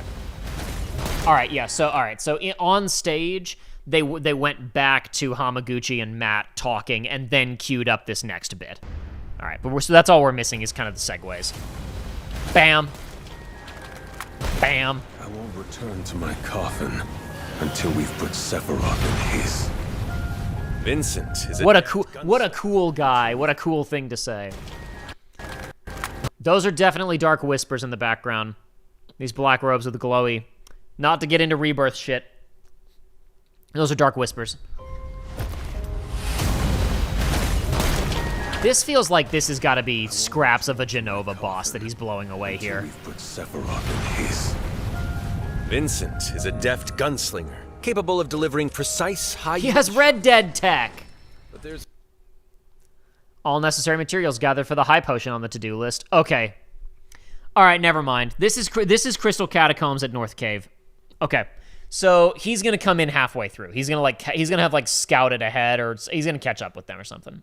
He's going to come in halfway through and lead a segment in there's no way we would just be getting high potion recipe. This isn't on the way to... This isn't like a dungeon for him on the way to meet Lucrezia. This is North Crater. Probably the gang gets separated from Cloud and Tifa, right? That would be dramatic. And then Tifa's there for Cloud losing his fucking mind, and and the gang is all trying to get to them. A Sayer's monocle is probably an accessory that gives you assess without needing the materia. That'd be my guess. There's more to this secretive former Turk than meets the eye. The result of experimentation at the hands of Shinra. Vincent can transform into the galleon. What are these triangles? Look at how fast his character move on the triangle prompt is changing. There's more to this secretive former Turk than meets the eye. The result of experimentation at the hands of Shinra. Retribution Prime. That's how Sephiroth's shit works. That's how Sephiroth's kit works in Rebirth for the 10 minutes you're allowed to play as him. Where it's like pressing triangle at different parts in his combo will have different effects. Experimentation at the No, that's not endgame. It's the opposite of endgame. It's because he only just got a high potion recipe. I'm saying that's when they're first going into North Crater at the beginning of the game. It's it's exact opposite of endgame. That's why I was reassessing my guess about when Vincent was going to show up as a playable character. You'll play as Sid for the beginning of it, and then he'll come in at the middle, so you get time to acclimate to both of them. Vincent can transform into the Galleon Beast at the press of a button, gaining tremendous power while transformed. And when combined with the skill... At the press of a button, eh? Former Turk then meets the eye. The result Eclipse, Reckoning, Retribution Prime, it's going to say. Alright. Eclipse again. Okay. He has a little blood ticker over here with a 1 on it. So maybe when you pop it, changes his form or changes how long you can stay in the form? Transform into the Galleon Beast at the press of a button, gaining tremendous power while transformed. And when combined with the skills of a certain ace pilot, their high-impact synergies disrupt the fight with ferocious results. The Leaping Lancer, the Dashing Dragoon, the one and only Sid Highwind. Yeah, see, this is, Gyro 4433. This is absolutely, like, at the caldera of North Crater, but it's the very beginning of the game. Sid Highwind, the cantankerous pilot extraordinaire, joins the party and their mission to defeat Sephiroth. Sid's command of his lance allows him to rapidly close the distance. Is he going to be cantankerous, though? They're calling him the cantankerous pilot. He's not cantankerous in Rebirth. Maybe we'll run into Shara and then he'll turn into an asshole. Powerful strikes, or engage in sweeping area of effect attacks to bring a whole host of enemies to heel. But to fully control the battlefield... Now what's this, Uwu? Only gets you so far. To further augment your combat capabilities, try this on for size. Function Integrated Tactical Suitwear, or the FITS system for short, allows you to further customize your playstyle with new uniforms imbued with unique movesets. Alongside your equipment and materia, FITS gives you an extra edge in battle. And to face what's coming, you'll need all the strength you can muster. Day your day. Sensing its fate hanging in the balance. So I said this while we were watching it originally. And, I'm going to stand by what I said before. Where is this? That almost looks like Bugenhagen's study, but it's too technological, and then this room is definitely too computery. This, I promise you, is prototype for an FF16 with job switching. I promise you, I would bet. FF17, I should say. I promise you, that's what we're looking at here. Area of effect attacks to bring a whole host of enemies to heel. But to fully control the battlefield, skill with a weapon only gets you so far. You think Sephiroth is playable in Part 3? Nah. There's no reason. There's no reason. Sephiroth playable in Part 1 was there for, like, a very specific reason. He will not be playable. There might be, like, a more fully kitted out Zack, but there will be no playable Sephiroth in this. Unless it's, like, post-game content. Like, you could just, hey, here's more challenges with the version of Sephiroth we already built last time. To further... So that's a little seer outfit, a little summoner outfit with the horn. Augment your combat capabilities. I'm not sure what Barrett's class is supposed to be in terms of Oh, hey, look at this new menu. So they're not standing in like a temple anymore like they were in Part 2. Now they're like lounging in a secret hideout. That's fun. So, let's have a look here. New renders for everybody, to be expected. They all look fine. Nothing really to write home about there. So, Freelancer is the default. What does changing to Warrior do? Function It does not change his stats. It does not change any of his stats. Further augment your combat capabilities. Try this on for size. Function integrated tactical suitwear, or the... What is this, like, crest? Seeing this? It's like crest around, like, behind... Does everybody have a crest like that? Everybody's got their own little logo. For size. Function integrated tactical suitwear. Okay. All right. It does not. There's also a change outfit button that's separate from that. Abilities. Try this on for fits. The fits system.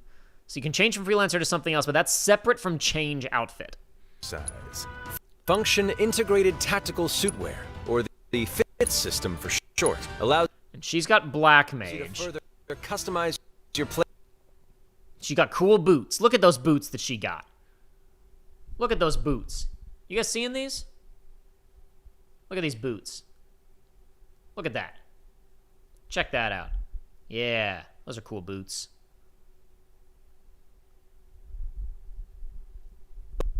Play style with new uniforms and viewed with unique movesets.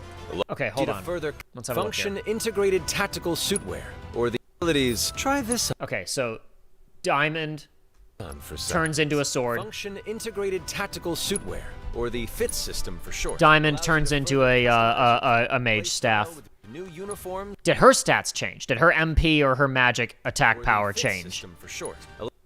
283, 77. Customize your play style with new uniforms and no, it's the same. So it doesn't change their stats. Movesets.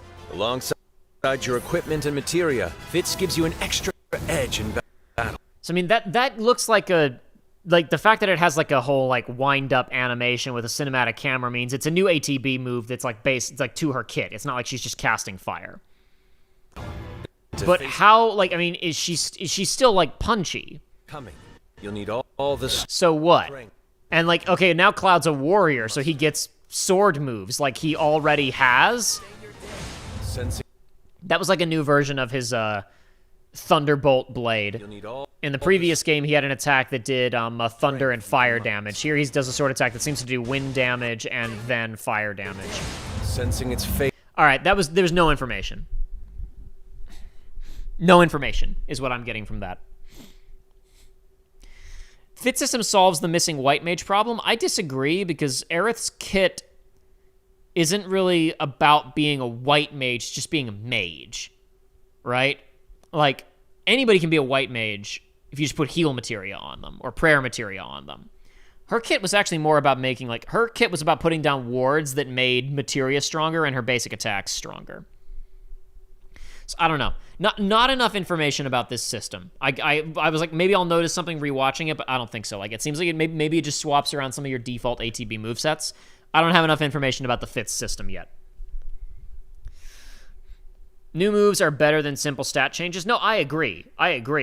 Context sensitive. I'm just trying to understand what the system is. That's all. I agree new moves is more interesting. I just don't understand how it works. Hanging in the balance, the planet itself has unleashed its last line of defense. The weapons, ancient beasts that are larger than life and capable of untold destruction. Will you be enough to stop them before it's too late? Okay, so this bit, like it looks like you're controlling Yuffie or something, but you're not. Your party down there is Tifa, Barrett, and Red, and up here we see Yuffie, Sid, Kate, and presumably Vincent. He's kind of hidden behind the UI, but presumably Vincent. So probably, yeah, looks like that's Barrett down there. That's Barrett in the middle of an overcharge reload. Right there. Stop them. Life and capable of untold destruction.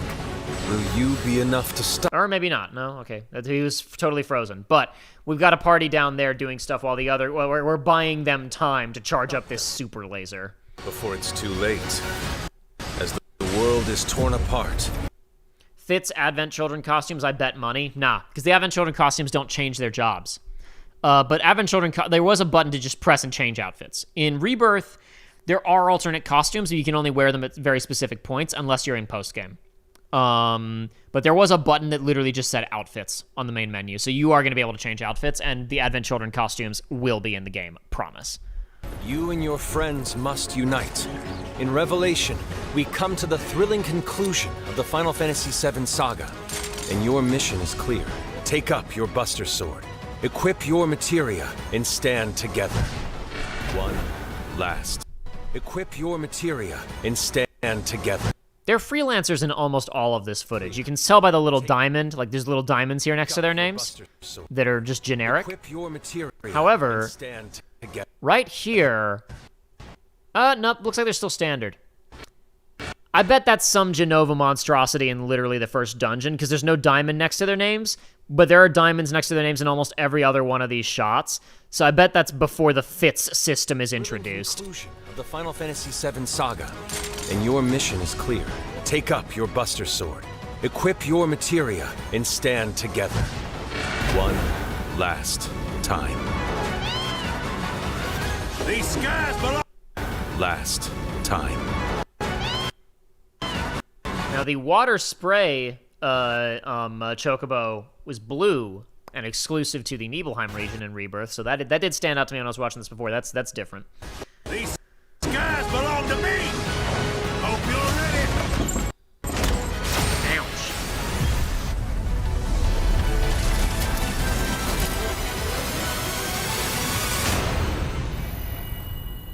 They gonna show the rest here? Different video? Because they cut it off in the presentation and then they did like they showed a little bit more. But not here. Not here.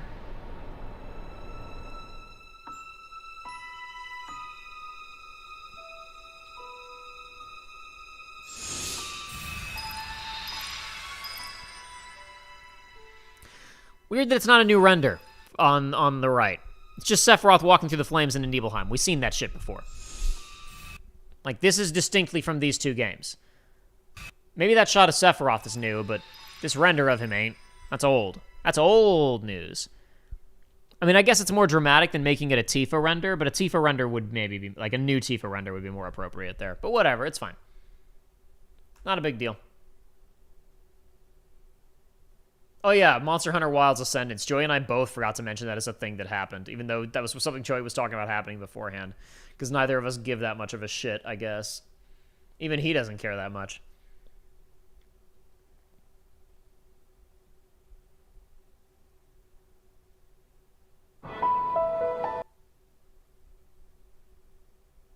Well, I don't know. Only so much to analyze. I think we got everything we were going to get out of that. You think this thing launches with Ruby and Emerald weapon or all the rest of the original game's optional post-game content? Dude, they literally show Ruby weapon in this trailer. Long ago, a shadow fell upon our planet. Let's give Sephiroth.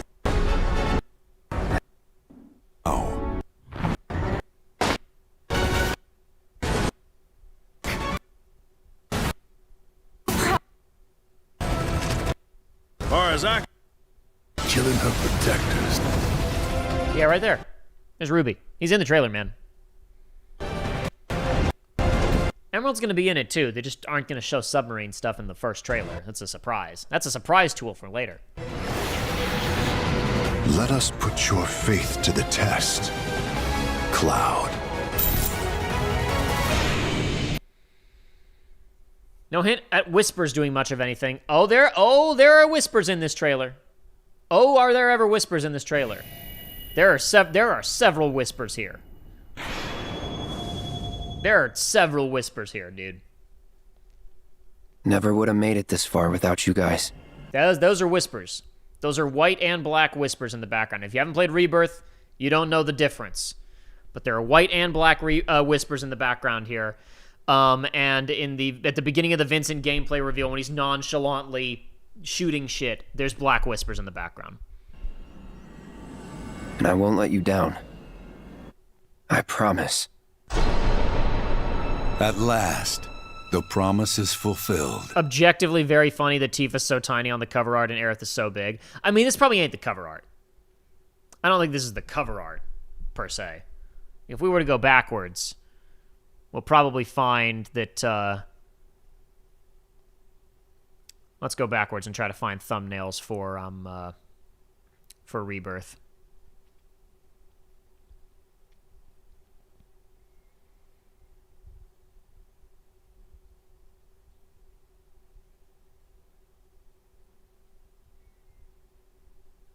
A lot of Opera Omnia. Too bad. Yeah, see, this was the Summer Games Fest. This is the equivalent trailer from a couple of years ago. Just a gameplay screenshot. The teaser trailer from the year prior, I'm pretty sure is Cloud and Zack, with Zack dragging Cloud into Midgar. Let's see here. Pretty sure that was the thumbnail they used back then, but I could be wrong. Anybody?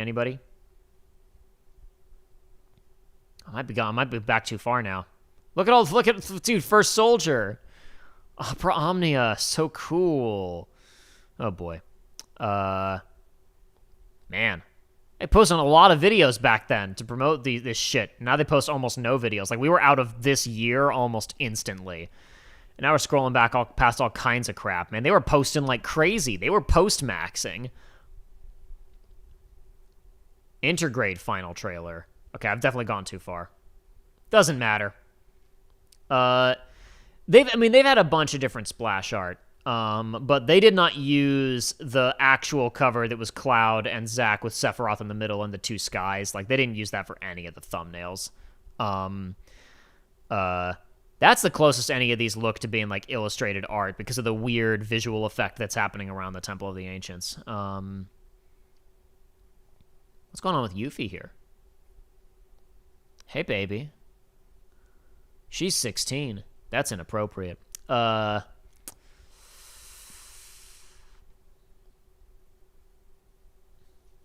don't know. Like this art they've been using for Intergrade, but it's never been the cover art. The art they were using for the expanded Rebirth album and to promote like Rebirth sales, some of the coolest art they've ever done, not cover art. It reminds me a lot of this, actually. Let's find that Rebirth cover art or the Rebirth like promo art that I'm talking about. Come on, go. This art. This is the coolest shit they've ever done. This is the coolest these characters have ever looked. This shit's so rad. This could easily have been the cover art for part 2.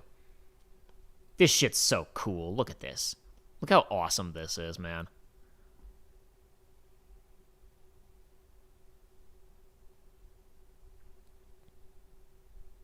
I like the cover art that's with the split skies and Cloud and Zack and Sephiroth, but this shit's amazing. It's maybe a little busy, but who cares? This shit's awesome.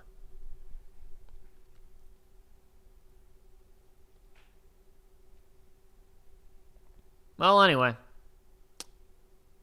I think that's it, gang. I don't think there's anything else going on.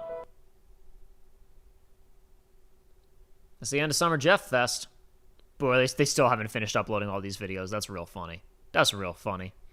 Yeah, Code Veronica. Maybe second time's the charm, right, gang? I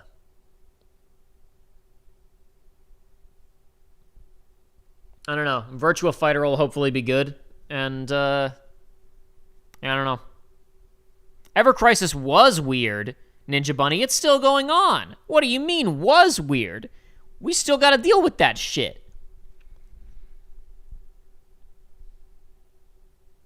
Was an FF7 gacha game, but there's not that many FF7 characters, so it just devolved into giving Tifa and Aerith a million different outfits. Uh-huh. Please stick the landing, FF7. I think they will. I have confidence. I have great confidence in them.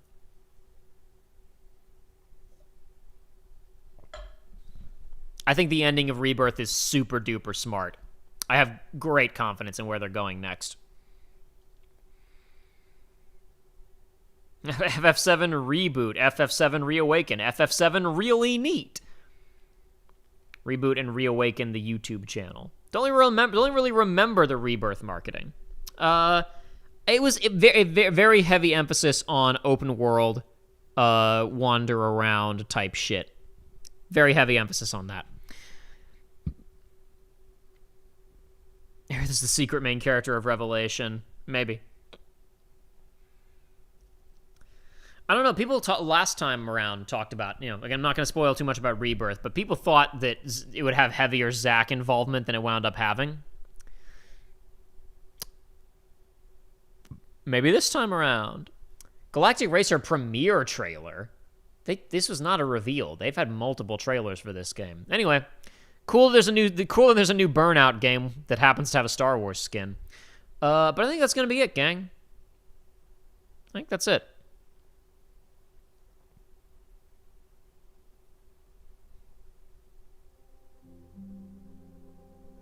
I mean, we can hang out for a minute, but I think that's gonna be it for you know, talking about announcements. Sorry, I thought it died like First Soldier. No, it's ongoing. It's ongoing. It's still happening. Against all odds, it's still getting updates. Bro, again, not to get into Rebirth shit, but you know how a guy shows up from the mobile phone game who's harassing Rufus in Rebirth? Not gonna get into it, but like it's very confusing, and you're like, oh, he's talking like this because you're meant to have played the mobile phone game, so you understand what he's talking about. The shit that Glenn is referring to when he confronts Rufus, when Rufus has a flashback to like, wait, didn't I literally shoot and kill this guy? That event, the event that explains why they're having the conversations that they're having and why Rufus shot Glenn. No, just the fact that he shot him at all.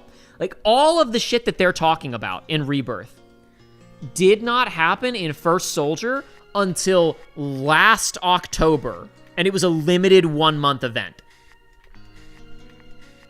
Almost 2 years after Rebirth came out, they did a limited time event that explained what the fuck he was talking about. Not that you couldn't intuit it, like, by just paying attention, like you got it, but it was written in a way that these games are written sometimes, where they're extremely confusing. Where they're trying to... The problem with that scene is that they are playing coy and talking about a fake status quo that hasn't been explained to you.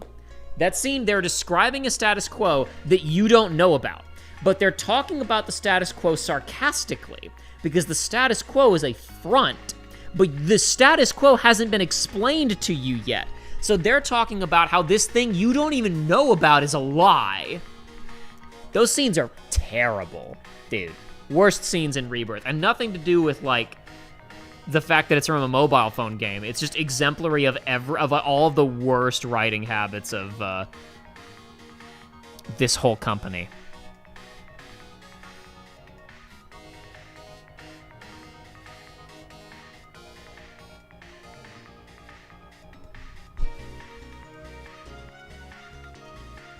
You're talking about Rufus did 9/11? Not really. I mean, his dad did 9/11. His dad did, you know, blow up the plate. Rufus didn't do that. Rufus has committed far less egregious crimes than his father ever did, which is funny because he's supposed to be an escalation, but he's not. In terms of, like, villainy, he's not an escalation. Boy, Square sucks. What a shitty company. Drove themselves into the ground. They've completely destroyed themselves. They can't ship a game fast enough. It's a series for unks. People don't care anymore. And I mean, let's be clear, we're sitting here talking about this shit. I care about this project. I care about Part 3. And then, like, I'm cautiously optimistic that the team behind the remake trilogy, if they just keep the combat system and the structure and go make a brand new game, I hope it'll be good. However, this entire company has not created good brand new characters in a while, unless you count Yoko Taro.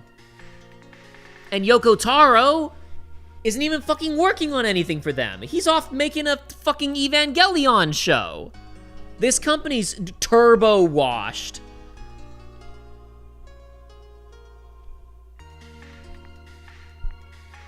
Oh wow, Dragon Quest 12! I'm sure it will be fine. Dragon Quest games are good. They are also unexciting. And I mean, like they're good. Dragon Quest games are good. They're good. They are wicked competent.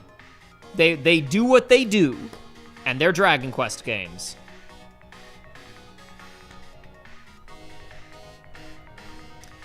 Yoko Taro has nothing in the pipeline except for an Evangelion show. He's off doing his own thing now. Kingdom Hearts 4 will be bad, probably. I mean, I'll give it a chance. I don't want to sound too cynical, but I have no confidence in that shit.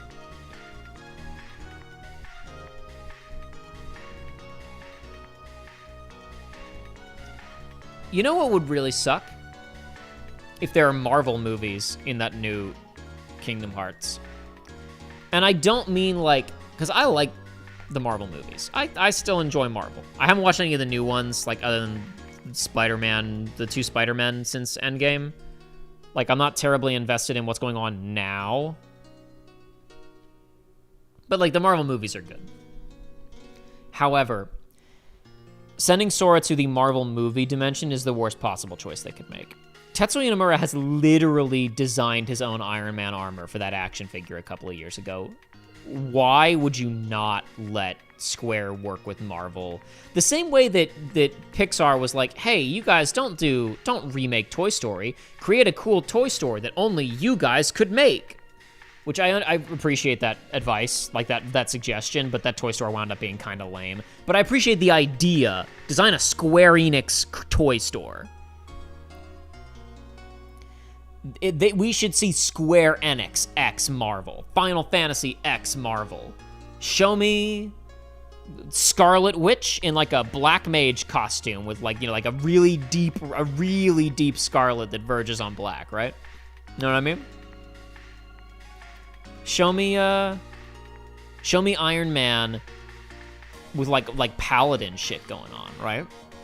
All kinds of options. They won't. You'll just meet Robert Downey Jr. And then it'll turn out, yeah, the reason that Kingdom Hearts 4 took longer than we expected was because it really took us a long time to, you know, work everything through with Robert Downey Jr.'s people and Mark Ruffalo's people and Chris Evans' people. And everybody will go, it wasn't worth it.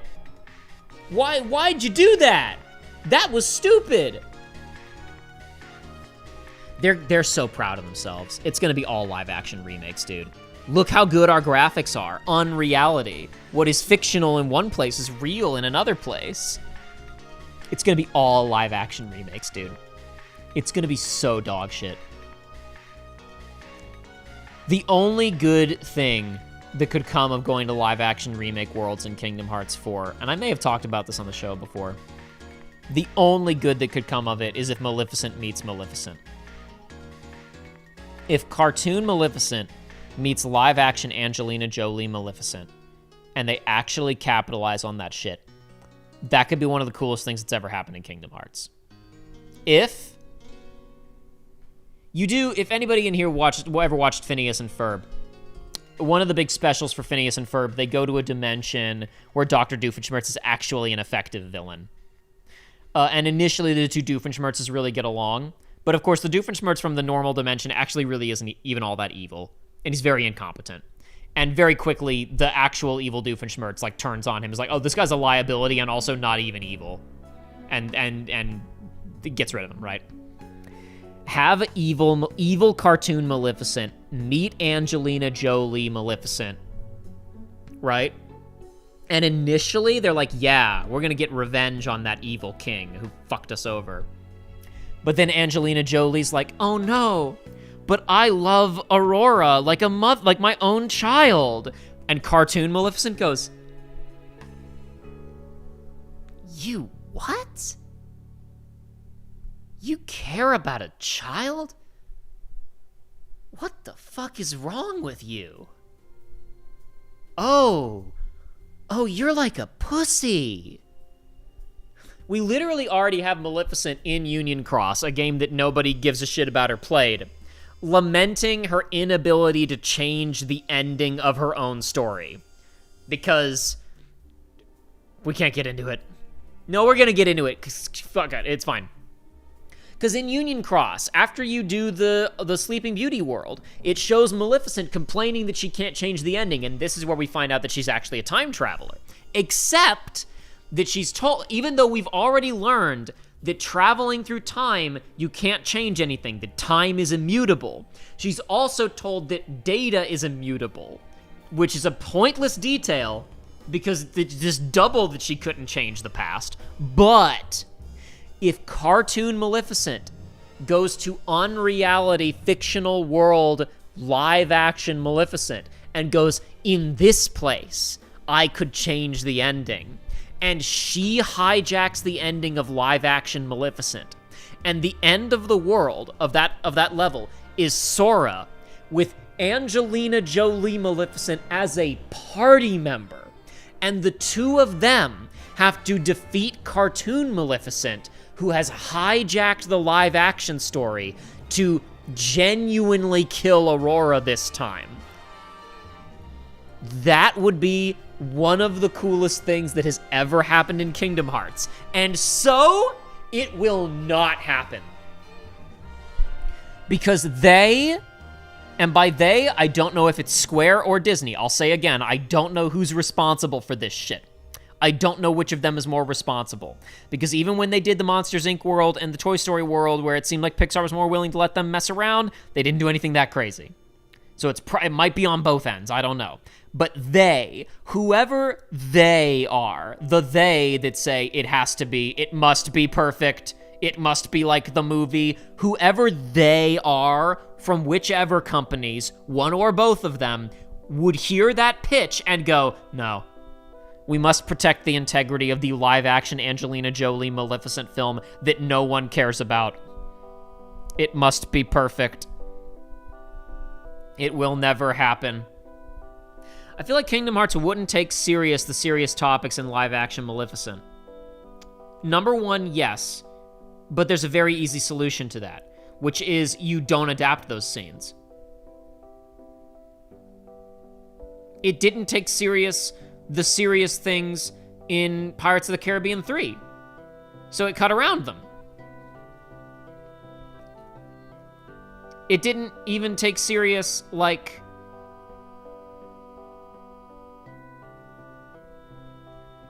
It didn't take serious, like, Flynn betraying Rapunzel, so it cut around it. Kind of. It kind of showed that, but it didn't explain itself. Like, yeah, if it's too serious, they'll just cut around it. It's easy. Just don't show it. It's super simple. Very funny you picked Pirates 3 instead of Hunchback. Thank you. That's a better one. Just cut around it. Yeah, Hunchback is perfect. Thank you, Ninja Bunny. That's even better. Just cut around it. What about that scene where, they set fire to that house with all those people in it? I just cut around it. What about when they, they round up, there's a bit where they're gonna whip some, just don't show it. Just cut around it. Don't show it. Just go around. Don't show that part.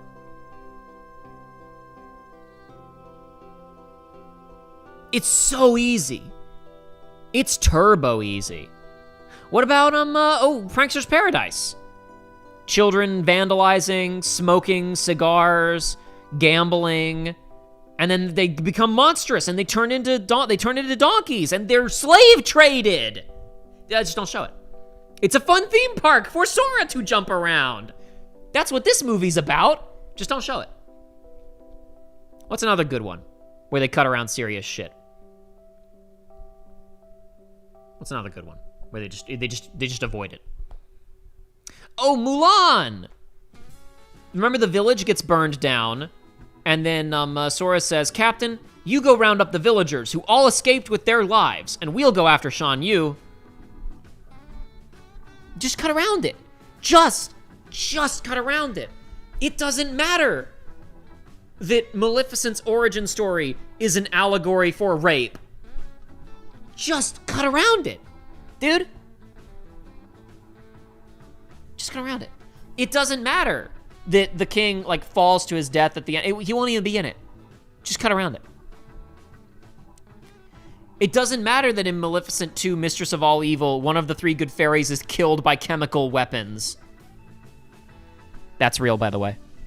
That I'm not making that shit up. That's real. Just cut around it. Super, super easy to cut around and simply not show it. No Ewoks will die on screen in the Return of the Jedi world. Just cut around it. Leia will not be enslaved by Jabba the Hutt. That definitely won't happen. Just cut around it. There was a Maleficent 2. There's a Maleficent 2. Two different people said it. Maleficent, Mistress of All Evil. Guys, you don't know about this?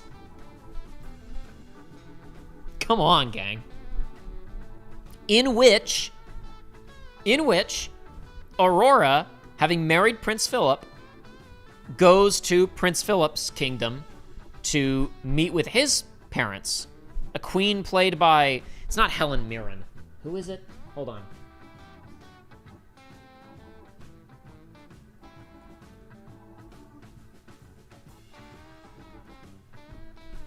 Who is it? Who's the other co-star of this? No, I just want normal Wikipedia. Thank you very much.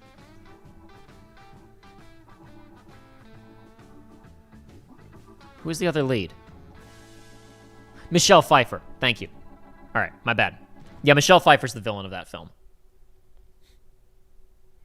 What would it be about? Didn't they already adapt the entire movie? It is about Aurora and Prince Philip go to Philip's kingdom, home of Aurora's boyfriend. Oh, they're not married yet. Boyfriend, Prince Philip. See, Maleficent is running the Moors, and Aurora is running her kingdom, right? She's the queen of her kingdom. Because her mom died, like, years ago, and her dad dies at the ending of... Her mother dies while she's off in the Moors, like, growing up. She dies a couple of years after Maleficent's born. And King Stefan dies fighting Maleficent at the end of Maleficent 1. The second film is about Queen Michelle Pfeiffer basically trying to... Because she's worried about the nearby kingdom... that Aurora being under the influence of a witch, right? She obviously wants control of the kingdom. She wants Philip and herself and her husband to be able to exert control over Aurora, and basically turn it into like a vassal state, right? So she's worried about Maleficent's outsized influence as basically Aurora's mother. So the movie is about basically Michelle Pfeiffer staging evil shit to make it look like Maleficent did it, to gaslight Aurora into thinking that Maleficent has gone back to her old gaslight gatekeep girl boss ways. Also, similar to Lord Farquaad, Michelle Pfeiffer just hates magical creatures and invites all of Aurora's magical creature friends to Aurora and Philip's wedding, and then locks them in and pumps chemical weapons in to kill them all. But one of the three good fairies, not Flora, Fauna, and Merryweather, they have different names, one of the three good fairies flies into the pipe that is pumping chemical weapons in the room to jam it up and sacrifices herself. I swear to God, I'm not making this up.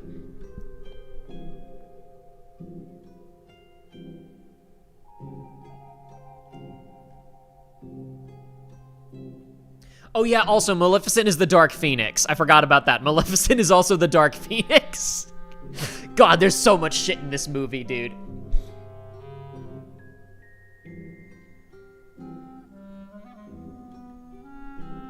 The Moorfolk are trapped in the castle's chapel when they arrive. At Ingrid's command, Gerda unleashes the crimson powder by playing the chapel's organ. The fairy Thittle selflessly sacrifices herself to save everyone as a last resort by clogging the organ, rendering it unplayable.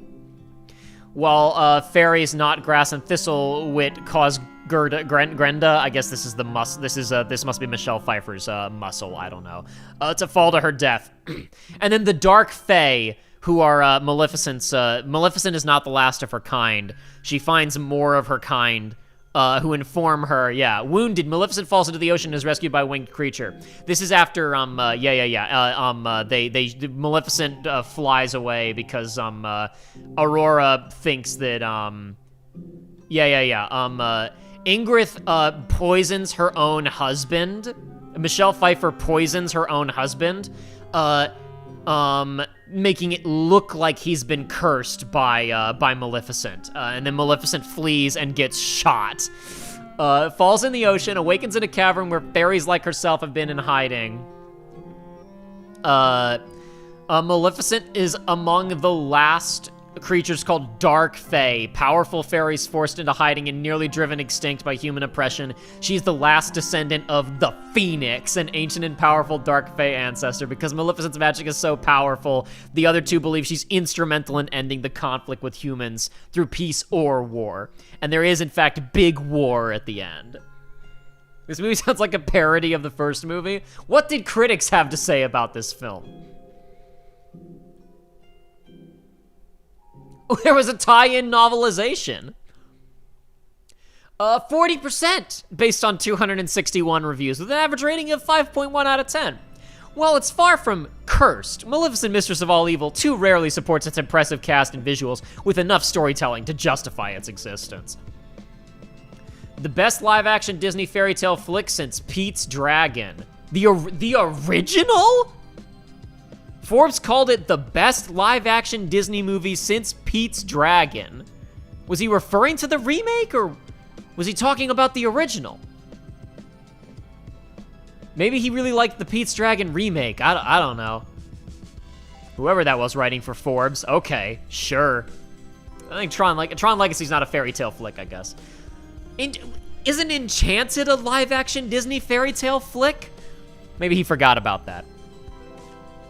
Los Angeles critic called the film an enjoyably deranged continuation of the first movie, thanks to Jolie's commitment. Yeah, you can't say Jolie wasn't committed to the character. Ultimately notes flat dialogue, overblown battles, and cloying CGI critters weigh down the film. IndieWire said, delicious flamboyance to Angelina Jolie's performance. Outshines the latest heavy-handed Disney refashioning. Only the world's biggest movie star could upstage her own movie with each fearsome scowl. Was nominated for Best Makeup and Hairstyling at the Academy Awards, though.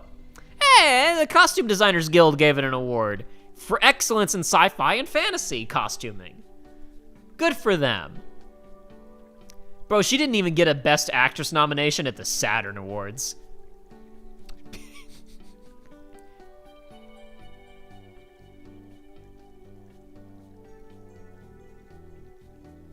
What happened to my, Oh, right, I forgot. I made it go away.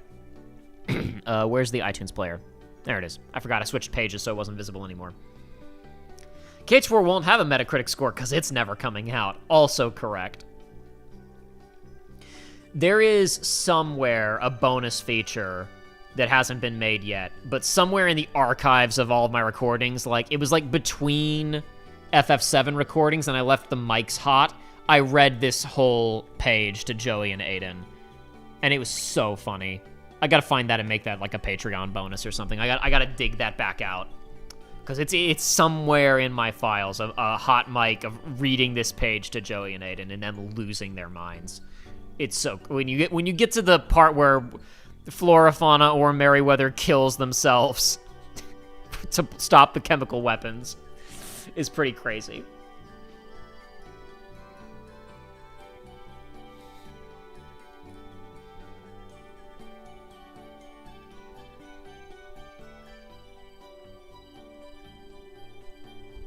What would it be about? Didn't they already adapt the entire movie? Sorry, I'm going back and seeing, yeah. Not the part where Aqua kills her. Found a joke in KH3 trailer video titled Frozen will... Huh? Oh yeah, dude, the Frozen world confirmed for Kingdom Hearts 3, April Fool's 2014. That's a video that Joshua and I reference fairly frequently. Every time you hear Joshua say the Frozen world of Frozen, he is referencing that video. We also reference, the viewer, you are on Square Air. Do you want to build a snowman? Well, that's it for Square Air. People seem to like it when we shoehorn the World Ends With You characters into Kingdom Hearts Dream Drop Distance. So you'll be happy to learn that in Kingdom Hearts 3, Sora will be assassinating evil alongside Agent 47. Here is some gameplay. And then it cuts to the trailer where, the pre-rendered trailer for Absolution, where 47 is blowing all of the nuns away, but it has the Kingdom Hearts UI in the corner. When do you make a live-action adaptation of Kingdom Hearts? Any day now. Starring Tom Holland as Donald, Chris Pratt as Sora and Vanitas, Zendaya as Yensid. Wouldn't that require Disney to acknowledge Kingdom Hearts' existence in the West? Oh yeah, that shit ain't happening.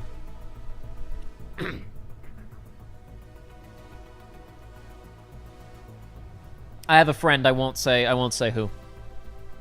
I have several friends who work in the animation industry. This friend told me about a story they heard about somebody who was having a meeting with a Disney producer about just general development. You know, could work on this show, work on that show, whatever. Apparently, the producer was asked, "So, what about Kingdom Hearts?" And the producer immediately responded, "No."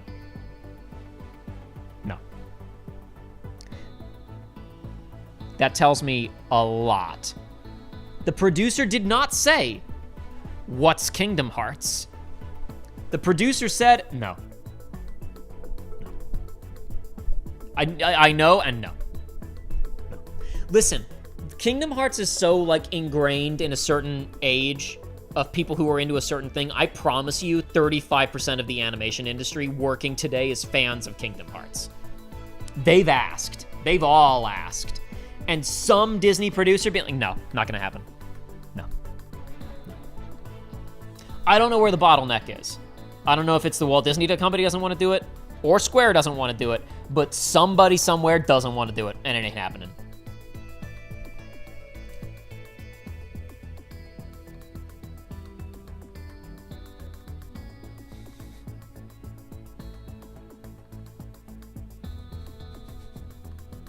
This movie sounds like a parody of the first movie. This is embarrassing. I remember the action scenes being decent. Unironically, I like that one more. Want to go over-under on that versus KH4's Metacritic score?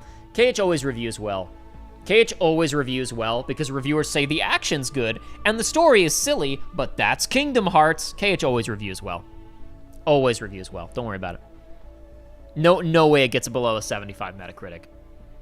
Even if everybody in this chat thinks it's dog shit. Which, to be fair, I don't think there's any Kingdom Hearts games that are dog shit that aren't called Union Cross. Suicide Squad won an Oscar for Best Makeup. Did you see Jared Leto in that movie?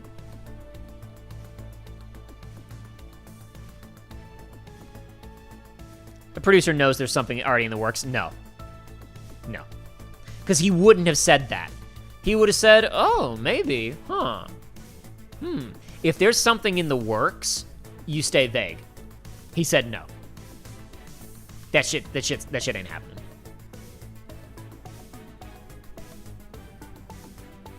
As an animator aged 23 to 35 myself, I can assure you we all know and love KH and no one else does. That's what I'm saying. That the producer knew means everybody in the industry who's come through Disney's doors or met with somebody who's like, "So, hey, why no Kingdom Hearts?"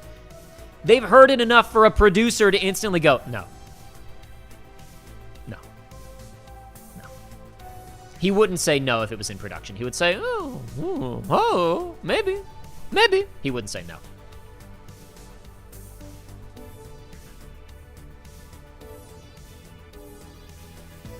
It's a good movie night movie, says John Haas regarding Maleficent 2, Mistress of All Evil?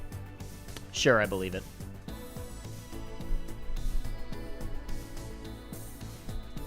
What a fun occasion this has been. Final Fantasy VII Revelation, gang. It's real. It's real. Maybe it'll be good next spring. Will I even finish editing our remake playthrough in that time period? Much less start a Rebirth playthrough? Probably not. As I've said before, gotta finish editing Rebirth. Sorry, remake, I mean. Technically not even entirely shot, because we haven't gone back and done the alternate wall market, which we may not bother with at this juncture. But we should at least do the post-game stuff. Because there's a critical post-game scene. There's a critical post-game scene that Rebirth assumes you've seen. So we have to get that. If you know what I'm talking about. Should probably play the Yuffie DLC with Aiden as well. And obviously, we're only 3 streams in, but I gotta play OG with Aiden. That Rebirth playthrough ain't coming anytime soon. And then I gotta go back and fix Uncharted 4 and finish that. And then, as I said before, we have 2 other filmed LPs that I haven't even started working on because I don't want to look at them until 7 Remake and Rebirth are done. Which is why when we've done stuff recently, it's been streaming instead of edited. KH is radioactive, if not Square themselves. Yeah, I really think, like, there's no way. It doesn't happen. Square would need, like, even if you say, all right, no Squall, no Aerith, no Yuffie, no Cloud, we're just cutting them. You still need Square's cooperation to not, like, sour a valuable business relationship. I genuinely think Square's way too far up their own asses. I think they still think that Final Fantasy is a world-class franchise, and they would be like, every script that features a Final Fantasy character, we need to review. No. We are not translating every draft of a script into Japanese and sending it to you for you to approve. That's not how TV production works. We're not doing that. Well, then there's no Kingdom Hearts show. Plus, Disney probably doesn't want it. I say that. Disney keeps doing other crossover shit and putting their characters in weird costumes. That Mirrorverse mobile phone game, Lorcana. I don't know. I think it'd be a get for Disney Plus. But it would be expensive. It'd be an expensive animated show, and they don't like those very much anymore. They don't want to spend money. Intergrade is so good, it's the only good thing related to Dirge of Cerberus. Yeah, Intergrade's pretty good. I remember when, I've talked about this before, when Intergrade came out and it was like, damn, Yuffie's strong. This is just because she's a solo character, though, because she has no party members during this. So she has to be this strong. They'll nerf her in Rebirth, right? Not so much.